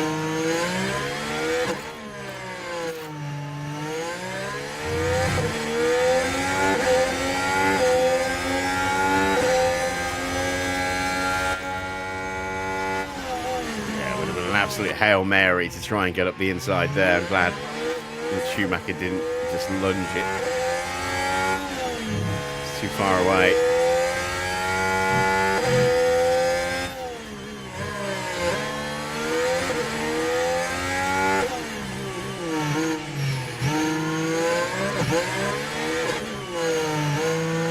Ah, Vettel stole my fastest lap. No surprise there, really. I guess it was inevitable.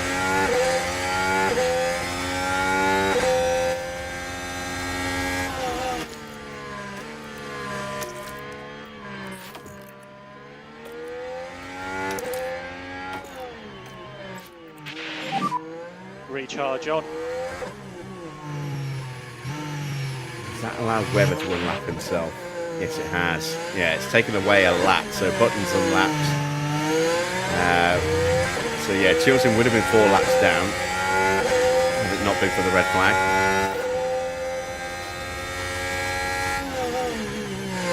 I'll get it next year. As if I'm still in the job next season. Board's expecting miracles, let's not forget.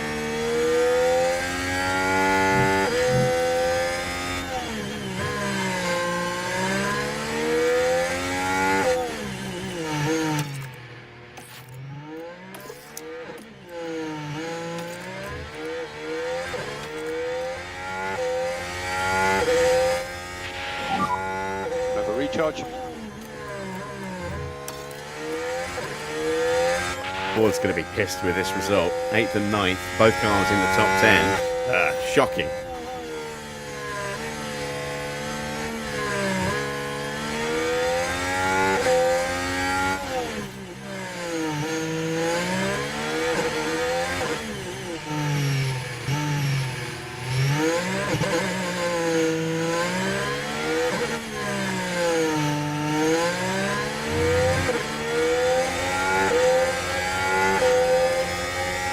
Why can we actually just get that safety car? Schumacher could have jumped quite a few cars by staying out.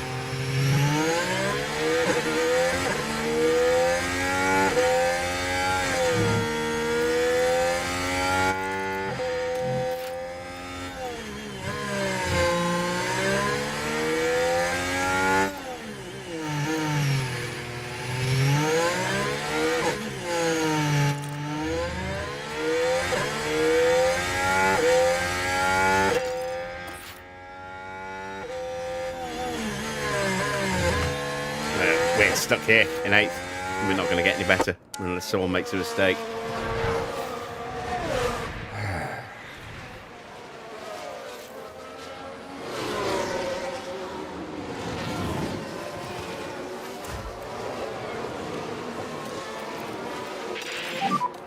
Pack is high.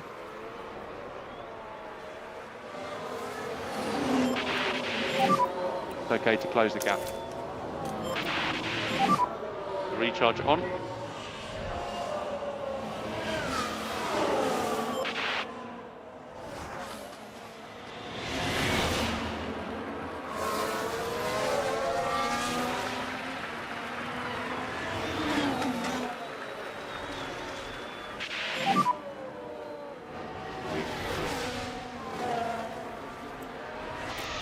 .4.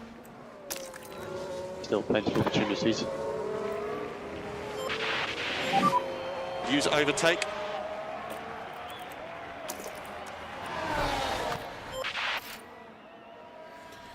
All right, let's see. We can maybe close the gap a little bit, put ourselves in some kind of opportunity. Tyres are too hot, which is not helping. Might not have enough battery.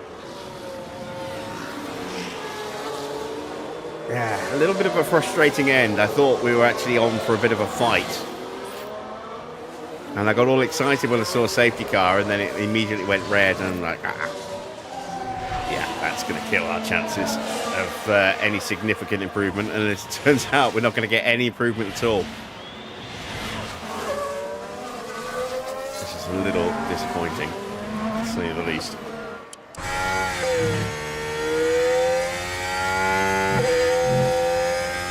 Closing back in on Massa, though. We got one last roll of the dice available.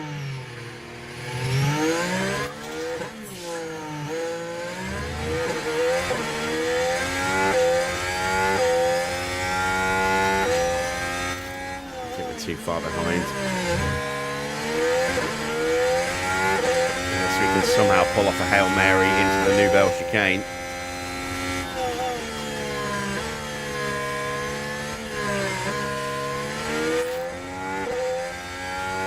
Worth an extra 2 points if we can pull it off.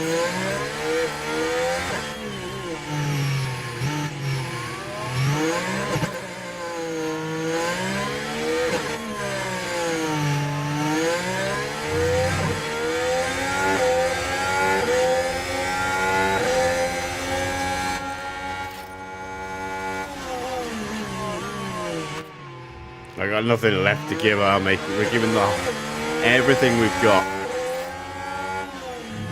Tyres, battery, fuel.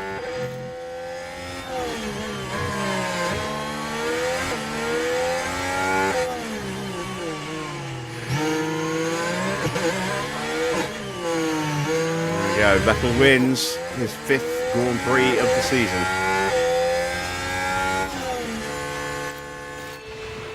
And Red Bull crosses the finish line first.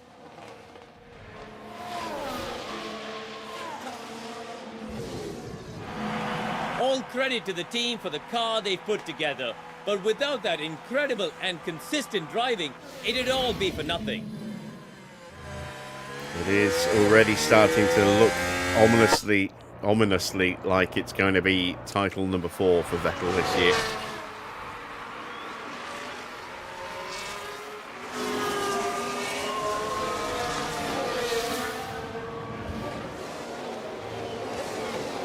He's not got it all his own way, and Webber is certainly starting to struggle a little bit. I think maybe he's just got an older engine. But, yeah, win number 5. And none of those wins have been dominant wins. And on our screens at the moment, the McLaren driver. A P9 finish today and some points on the board. Yeah, some of them have been very close. Now, Karun, with that result in mind, what would they be feeling like down at McLaren? They didn't do too badly today. A pretty respectable outcome as far as they'll be concerned. But they need to keep pushing. They can't afford to sit back. And thank you everyone for joining us this weekend here in Monaco. For the next round, the teams are travelling to the Circuit Gilles Villeneuve for the Canadian Grand Prix in Montreal. We need some big performance improvements and fast. Confirmation of the final result then. It is Sebastian Vettel taking win number 5 out of 6 Grand Prix.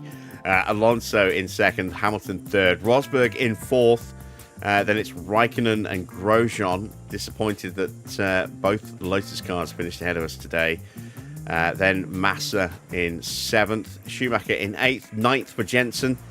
We did at least achieve our sponsor targets of 8th and 9th. And then Webber in 10th, ahead of Paul de Resta, Nico Hulkenberg, Adrian Sutil, Daniel Ricciardo, Jean-Eric Verne, Esteban Gutierrez, and Valtteri Bottas. Bianchi was first of the back markers in 18th. Then it was Pique Maldonado with that 5-second penalty.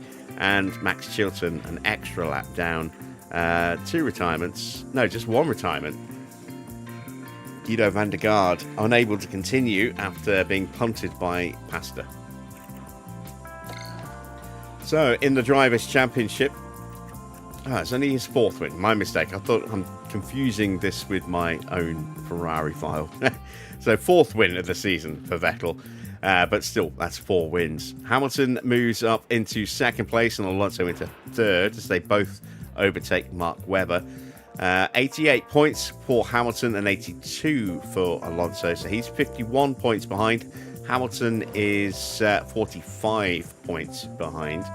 Webber now on 77 points. Then it's Rosberg with 68. Raikkonen with 42. Schumacher's up to 34. Massa moves past Jensen. He's on 32 points to Button's 28. Then it's Grosjean with 18. And then the rest is 4 points. Is the only other car to have scored a point so far. Sutil is 12th. Ricciardo moves above Verne into 13th. Hulkenberg now in 15th place. 16th place for Bottas. 17th for Gutierrez. Pique is 18th. 19th for Van der Garde. 20th for Chilton.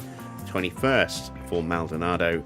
And Bianchi, surprisingly, is the one who's in 22nd. I'm surprised he has not outperformed his teammate this season. In the constructors' standings, 210 points for Red Bull now means they are 54 points clear of Mercedes, who are in 2nd place. And they actually closed the gap by a point today. Then it's Ferrari in 3rd. They're on 114. Just 6 points for us means that we're lagging behind on 62 points. And with Lotus just 2 points behind now, it's getting a little tight again for 4th place. Force India in 6th place have 4 points. Then it's Toro Rosso from Sauber, Williams, Caterham and Marussia. How did we do in the pit stops? We got the 2nd quickest stop, and Jensen's on the leaderboard as well in 9th. So some decent points there. Williams getting big points though, 1st and 5th. Caterham once again getting one of their cars up into the top 3. Lotus 4th. Sauber in 6th. Toro Rosso 7th. Ferrari 8th. And Red Bull taking that final point in 10th. No Mercedes on the leaderboard. Their pit crew woes continuing. So we are top by 16 points over Ferrari.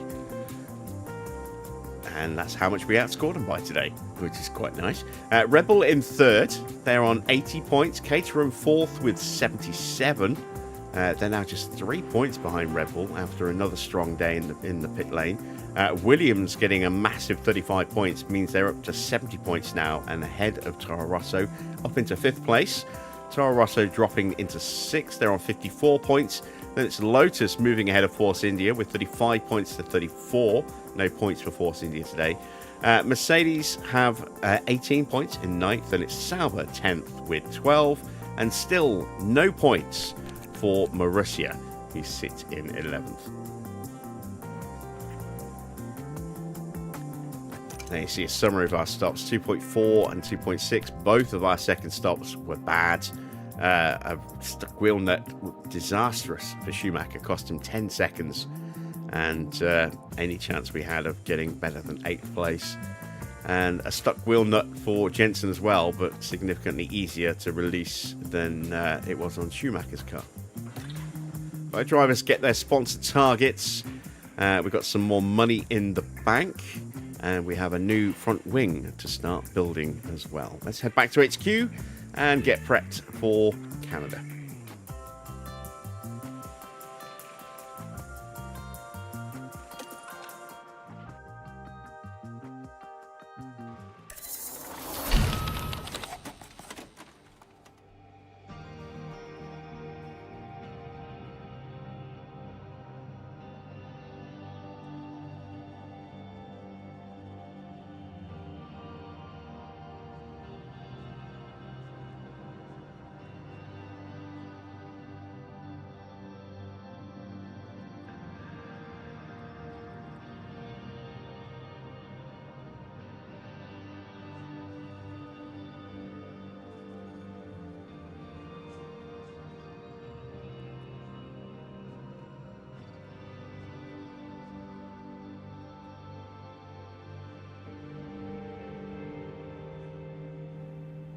Right, there is that new front wing that we were talking about just a second ago. Let's immediately start checking that out for building. We want 4 of those. There we go.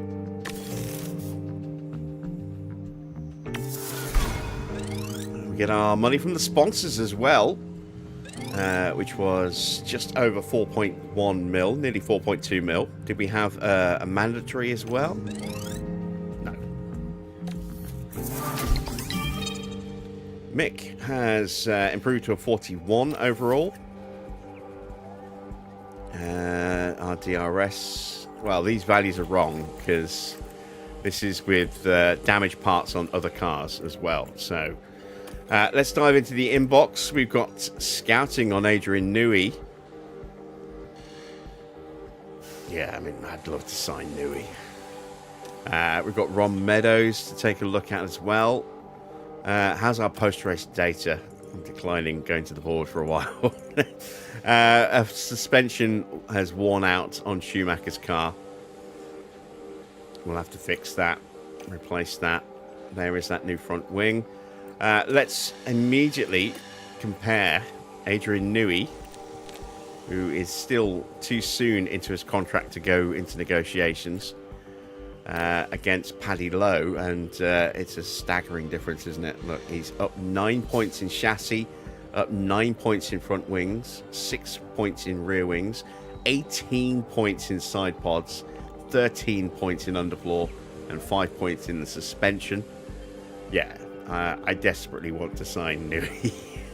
Whether we can get him or not, I don't know. It's going to break the bank to get him as well. It's going to be very expensive to hire because of the contract cost. To break that contract, it's going to cost $4 million to buy him out of his Red Bull contract, plus however much it's going to cost us to break Paddy Lowe's contract. Another 5.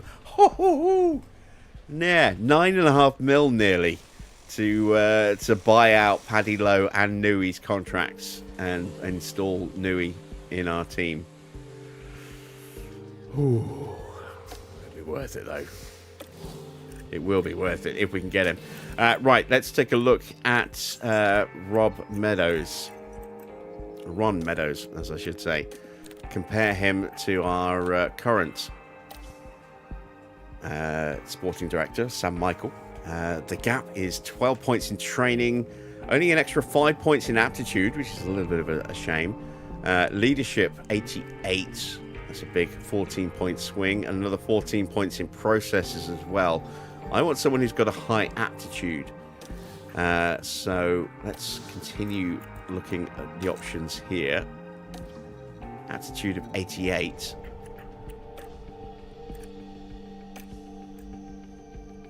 He's down 6 points in training, up 3 points in aptitude, down 3 points, up 1 point. We wouldn't have to worry about buying Meadows out of a contract either, which is going to be expensive.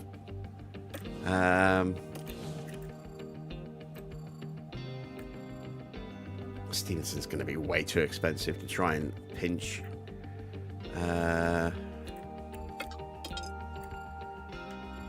Wheaters, yeah, is way too much. Look at that, the $10.5 million buyout fee. France Tost shouldn't really be there, so we're not going to approach him. Diego shouldn't really technically be that good.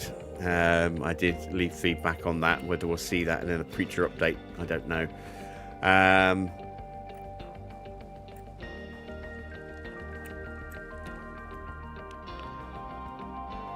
Let's take a look at Steve Nielsen, because he's been doing a very good job. He's recently started a contract, though. That's a bit of a problem. And then we've got Paul James, Curtis Stones, Randeep Singh. They're not going to be high enough, I don't think.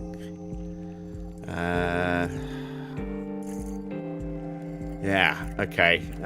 So it looks like it's going to be Alan Permain or bust, I think. Let's compare him to Sam Michael. Extra 8 points on aptitude. Leadership is 11 points up. process is up by 15, 10 points in training as well. It's going to cost me $1.5 million. We'll wait a few more days just for that scout report to come back. We've got time before Montreal. And we'll have a look and see if that's an improvement in a couple of key areas or not. And if it's not, we'll probably approach Alan Permain and try and sign him immediately. Let's see about fixing the car. There we go. Waiting for that front wing to go on the car before we start our next round of development, so we've got a good, clear indicator as to what will get improved with the next round of upgrades. So all that's left now is what I've been putting off, is to check in with the board. Oh, shit. When do we get our money from the sponsors?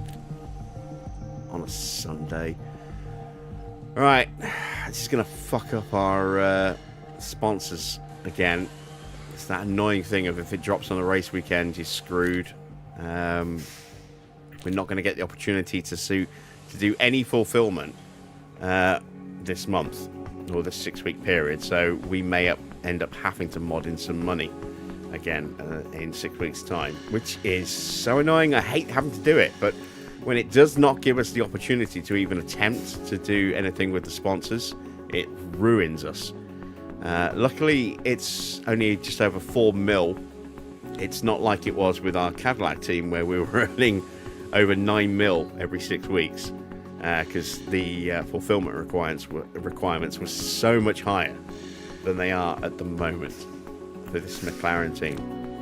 So we might get away with it. And we've got 13.5 mil in the bank. That is all going to go on upgrades for the car, because we're going to go a lot of intense builds, try and really boost our knowledge and get as much potential out of the upgrades as we possibly can, and subsequent upgrades as well, for that matter. So we've been putting it off. Let's check in, see how pissed the board are.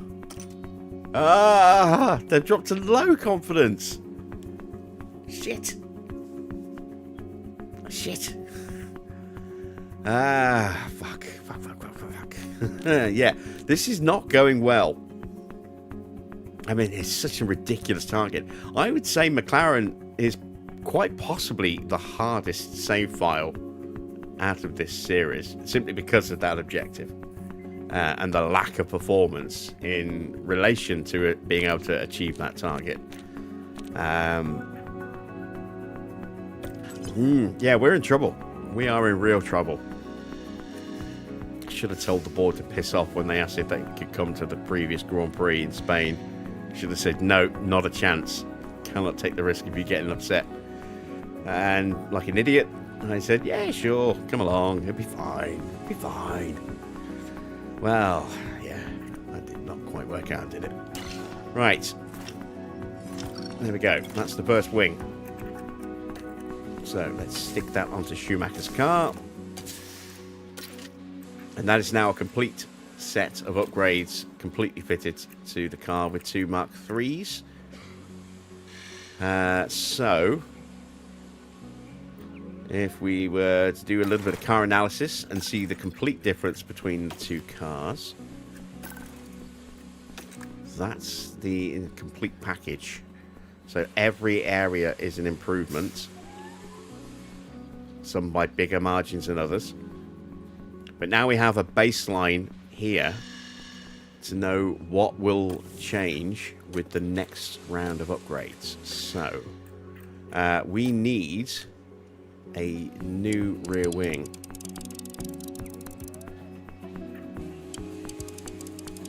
We desperately need a new rear wing. The trouble is, it's kind of all over the shop with expertise levels at the moment.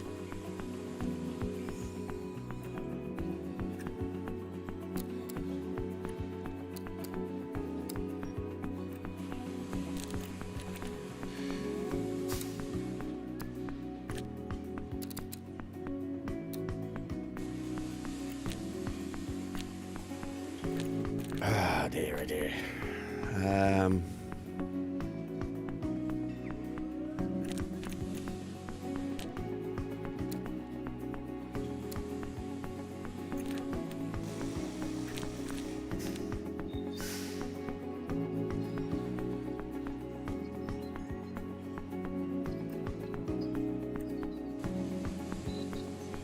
This is going to cripple us.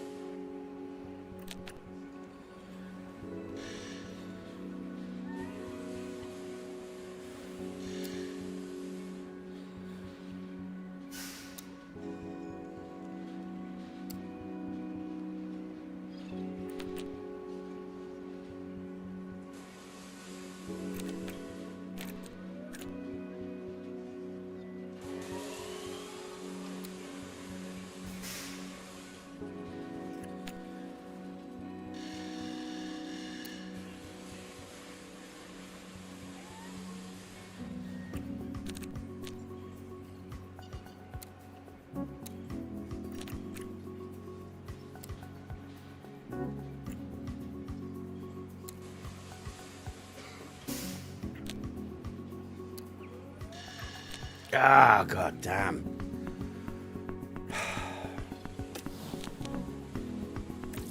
Right.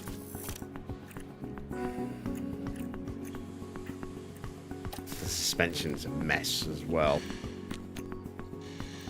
An absolute disaster.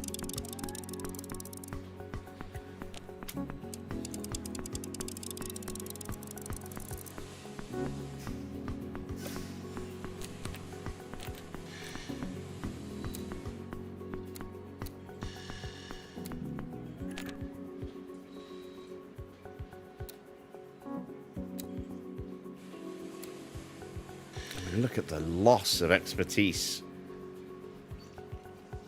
in low speed. It's an utter disaster.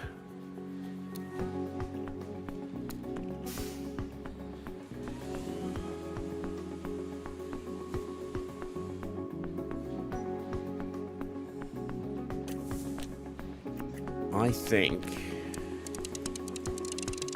what we need to do is just try and balance this out a little bit as best we can.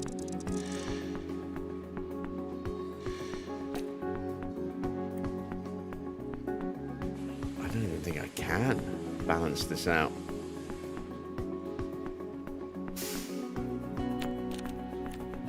Not this year anyway. We're gonna have to wait till next season, I think. Shit.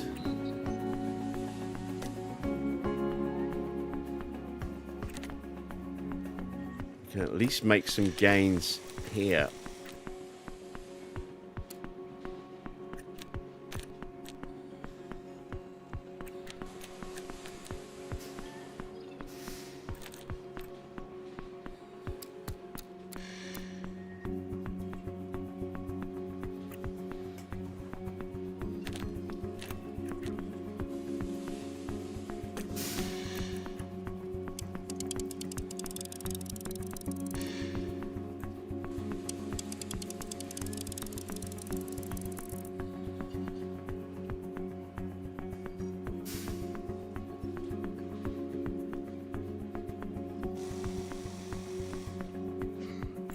Okay.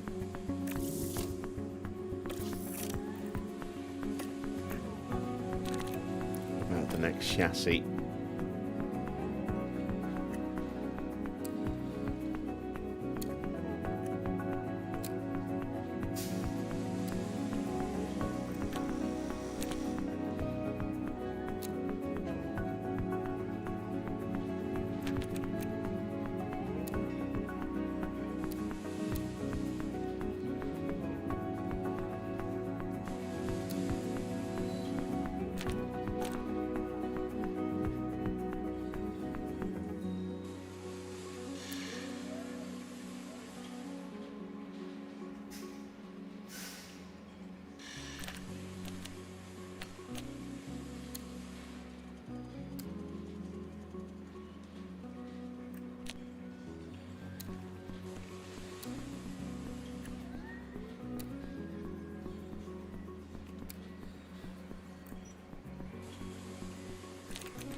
gonna get me some speed.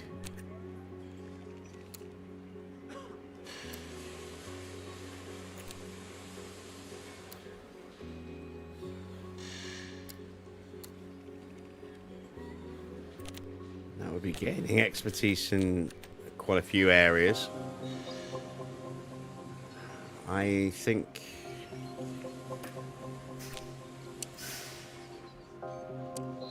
Did I put hours on that? No, I didn't.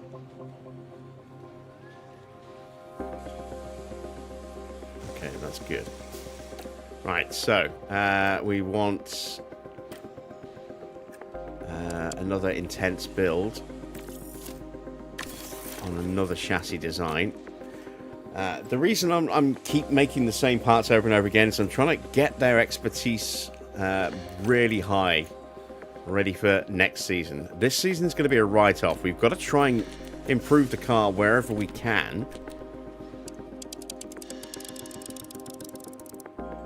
Try and find big performance gains where we can.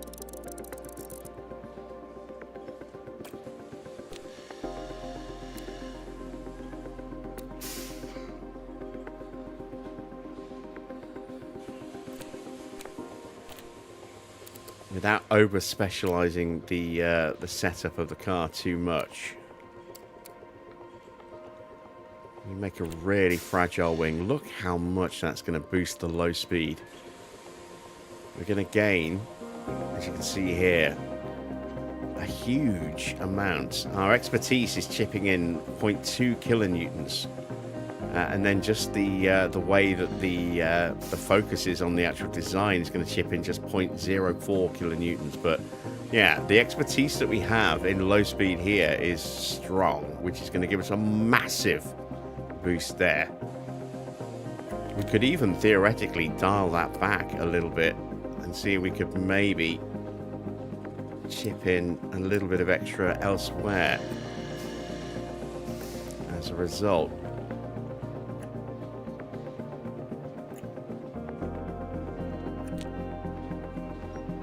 See, our expertise and our facilities are going to chip in over 8%, and then the actual configuration that we've got will make up the rest to get us up to a near 10% expertise gain in tyre wear on the front wing. We don't need a huge amount like that, so we can maybe dip that down a little bit. Airflow sensitivity is dirty air tolerance. We don't want that to go too low. Airflow fronts. We're going to gain massive gains there. We can actually take that down a bit. That will take some of that monster low downforce off. I'm just seeing if it's going to give us what we need elsewhere. Not really. Let's leave that kind of centered. Drop that down a touch. I don't want to make massive, you know, huge all the way out on our settings here. I want to try and be able to actually gain across the board in each area.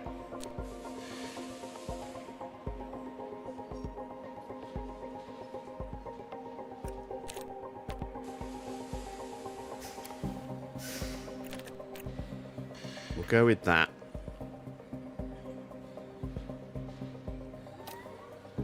And again, we're going to go with an intense build, 5.5 mil.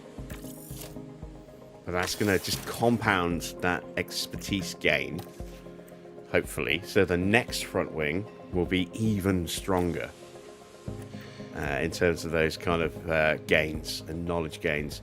What about side pod? This one we did kind of over configure a little bit with the engine cooling, so we can maybe dial that back a little bit this time. Try and boost that back up a touch.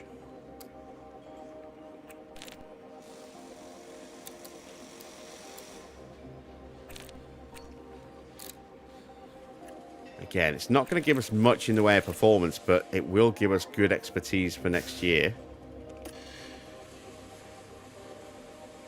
or improve our expertise for next year. I want to see. I haven't quite got enough to do that rear wing on high intensity though. So I guess we try and address the elephant in the room, which is the suspension.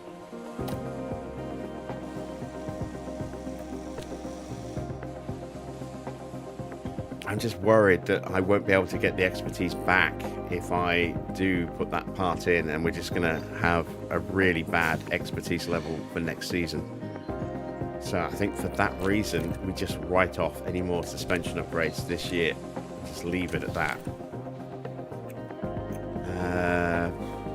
So that leaves the rear wing, which needs work. We don't have enough money yet. Oh, I used all the hours, didn't I? Oh, I used them on the front wing.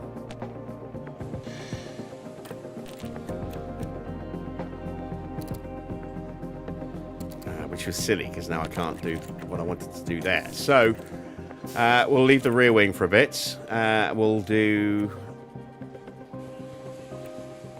that side pod so we can rebalance the side pods a little bit.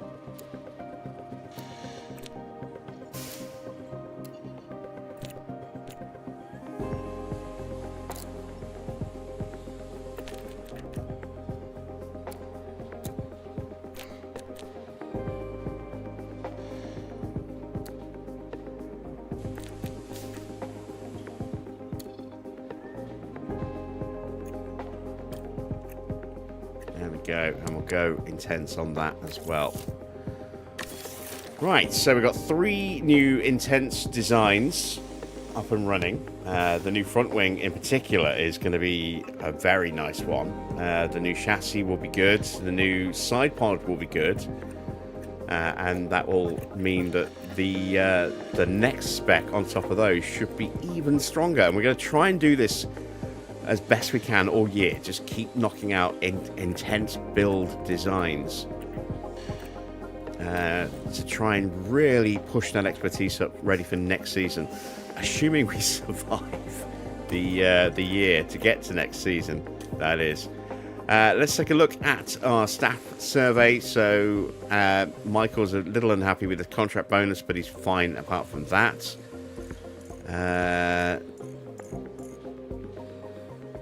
Mick is unhappy with other staff. Everyone else is fine.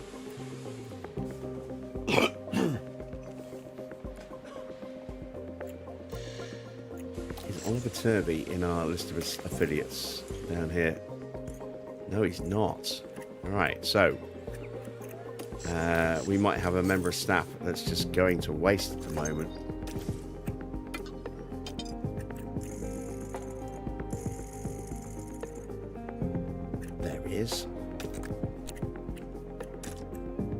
Yeah, he's on driver development at the moment. He's 26 years old, so it's not much to develop anymore. 53 on marketability.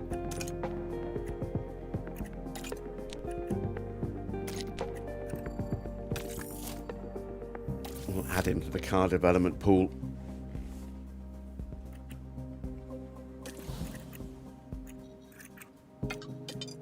Right, so let's go through our drivers once again. Andrew Tang needs to be in commercial if he's not already, with a 90 out of 100. Yes, he is. Excellent.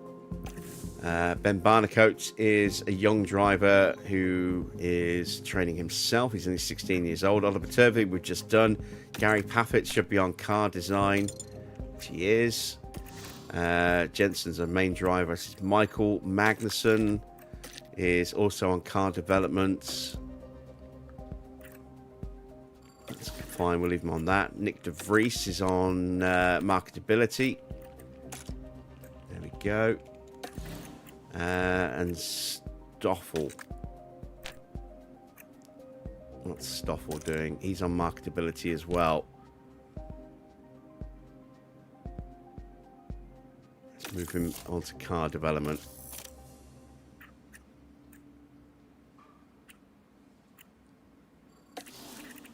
There we go. So that's all of our drivers dealt with now.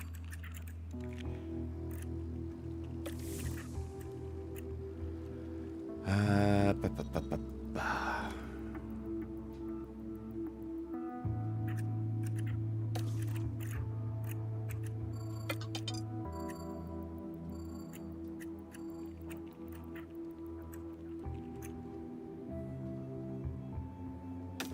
We can scout Simon Rennie as well now.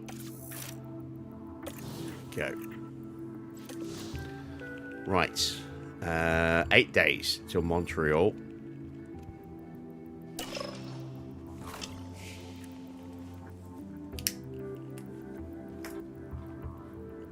Let's see what's in the inbox. Low stock of suspensions. That's fine for now. Alright, let's take a look at Steve Nielsen. Not good enough. Plus, we couldn't make him an offer anyway. He's a small improvement, but not a big enough improvement in the grand scheme of things. So, we are going to make an offer to Alan Permain. Let's try and get him in.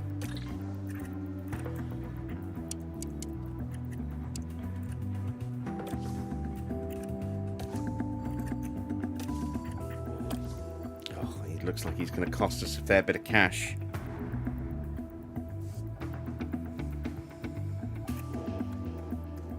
How much can I move the needle with a decent signing bonus?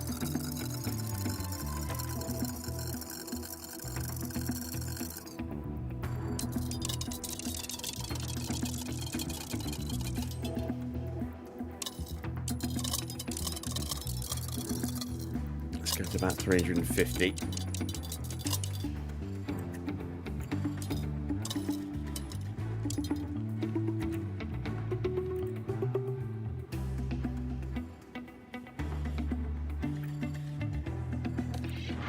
There we go. Proposal sent. So I think we've got to wait till mid-season. Maybe after Canada. We'll be able to offer a contract to Adrian Newey, but we might have to wait longer than that. But given the state of our car, the sooner we can get him in, the better, I think.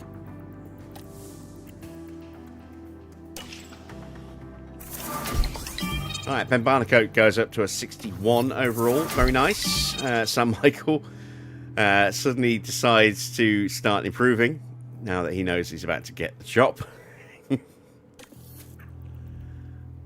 Let's advance time another couple of days. Oh, something purple. Oh, Nicholas Hennell has accepted the offer that we made. Let's not confirm the hire. Let's go to acknowledge and then find him in here. Not in here. In here. There we go. He's a free agent, so didn't like the salary. We thought we were undervaluing him there, which we possibly were, but he was happy with the signing bonus, happy with the contract and the start date. Yeah, we'll make him an offer. This might put us a little in debt.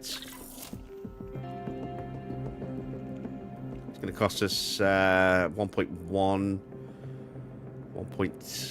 Nearly 1.2 mil. But Nicholas Hennell is in, and he was a huge improvement for us on our previous staff member, whose name I've already forgotten. Who was it? Who did we just get rid of?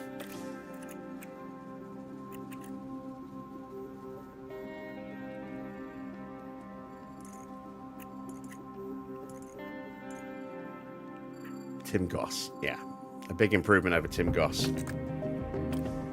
There you can see. The only level parity there was really was the high-speed downforce.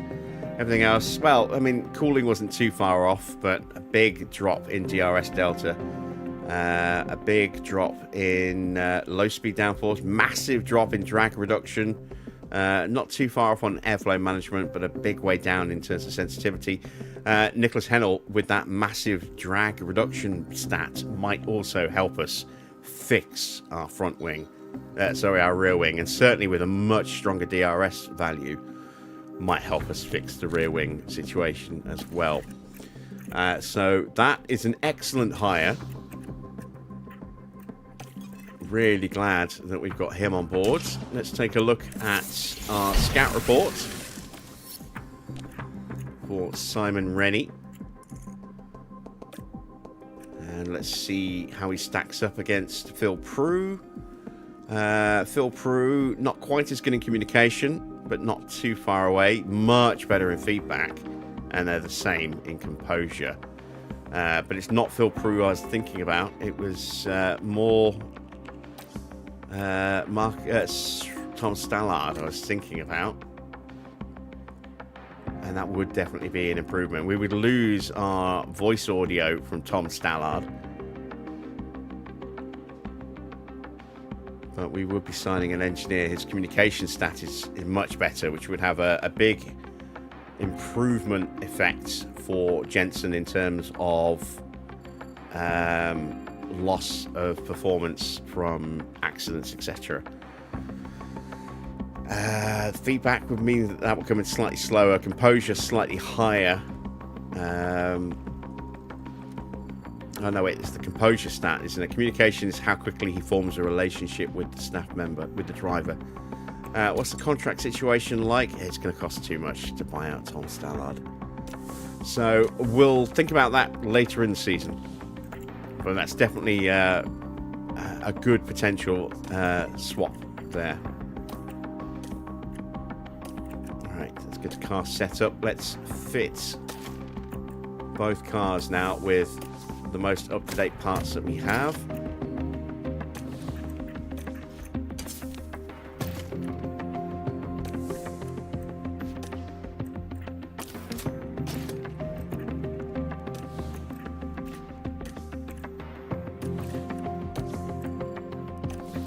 Check everything.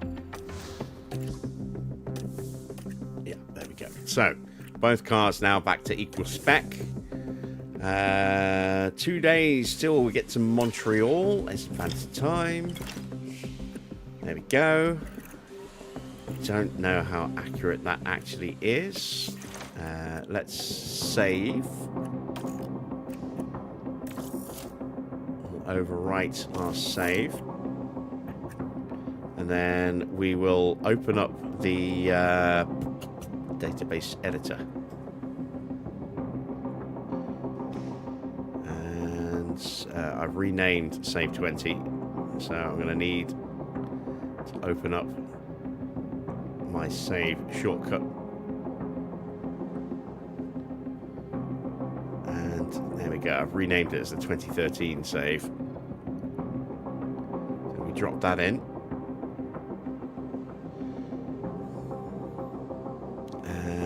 Let's go to performance and go to teams. So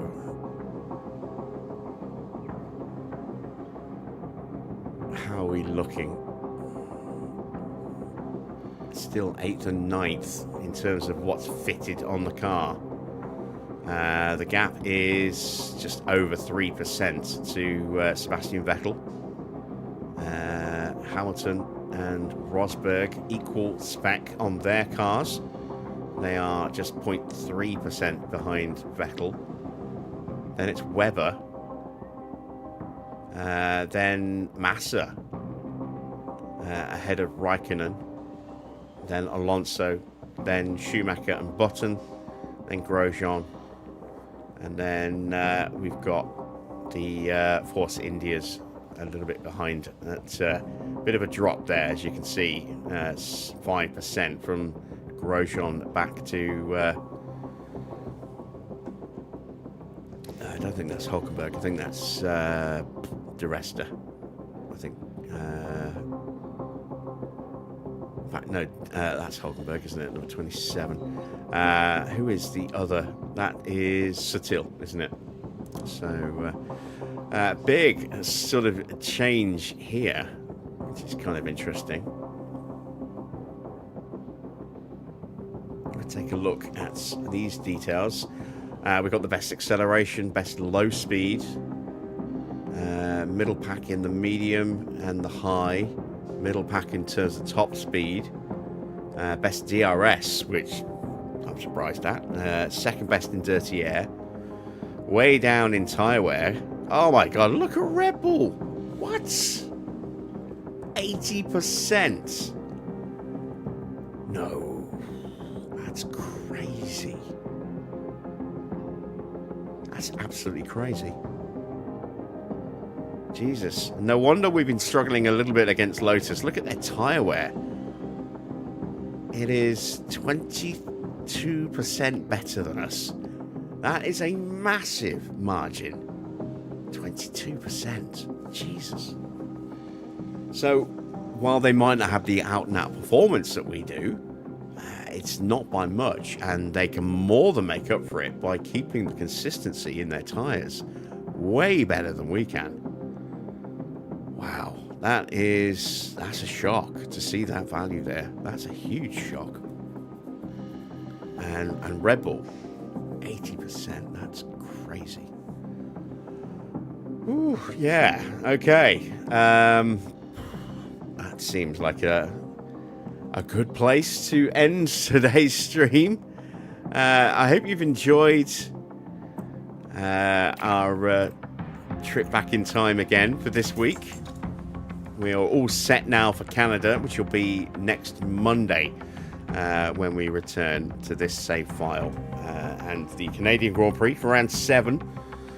When we come back tomorrow, we'll be picking up where we left off on our Cadillac file, which will be Canada, ironically. We did the sprint, and we won the Constructors' Championship on Friday night, and then we ended early because I was just so, dog-tired. So we'll start usual time, 8 p.m. tomorrow, and we'll get main qualifying and then the race done on our Canadian Grand Prix for season 6 of Cadillac. And then that sets us up beautifully for Thursday and Friday to pick back up where we should be picking back up on Thursday and Friday with the next 2 rounds of the Cadillac Championship. And then depending on how much time we've got left after we get through with the race tomorrow, we'll probably do a little bit of Formula Legends as well. I might do some 90s Grand Prix with Formula Legend. So that is what's on the schedule for the rest of this week.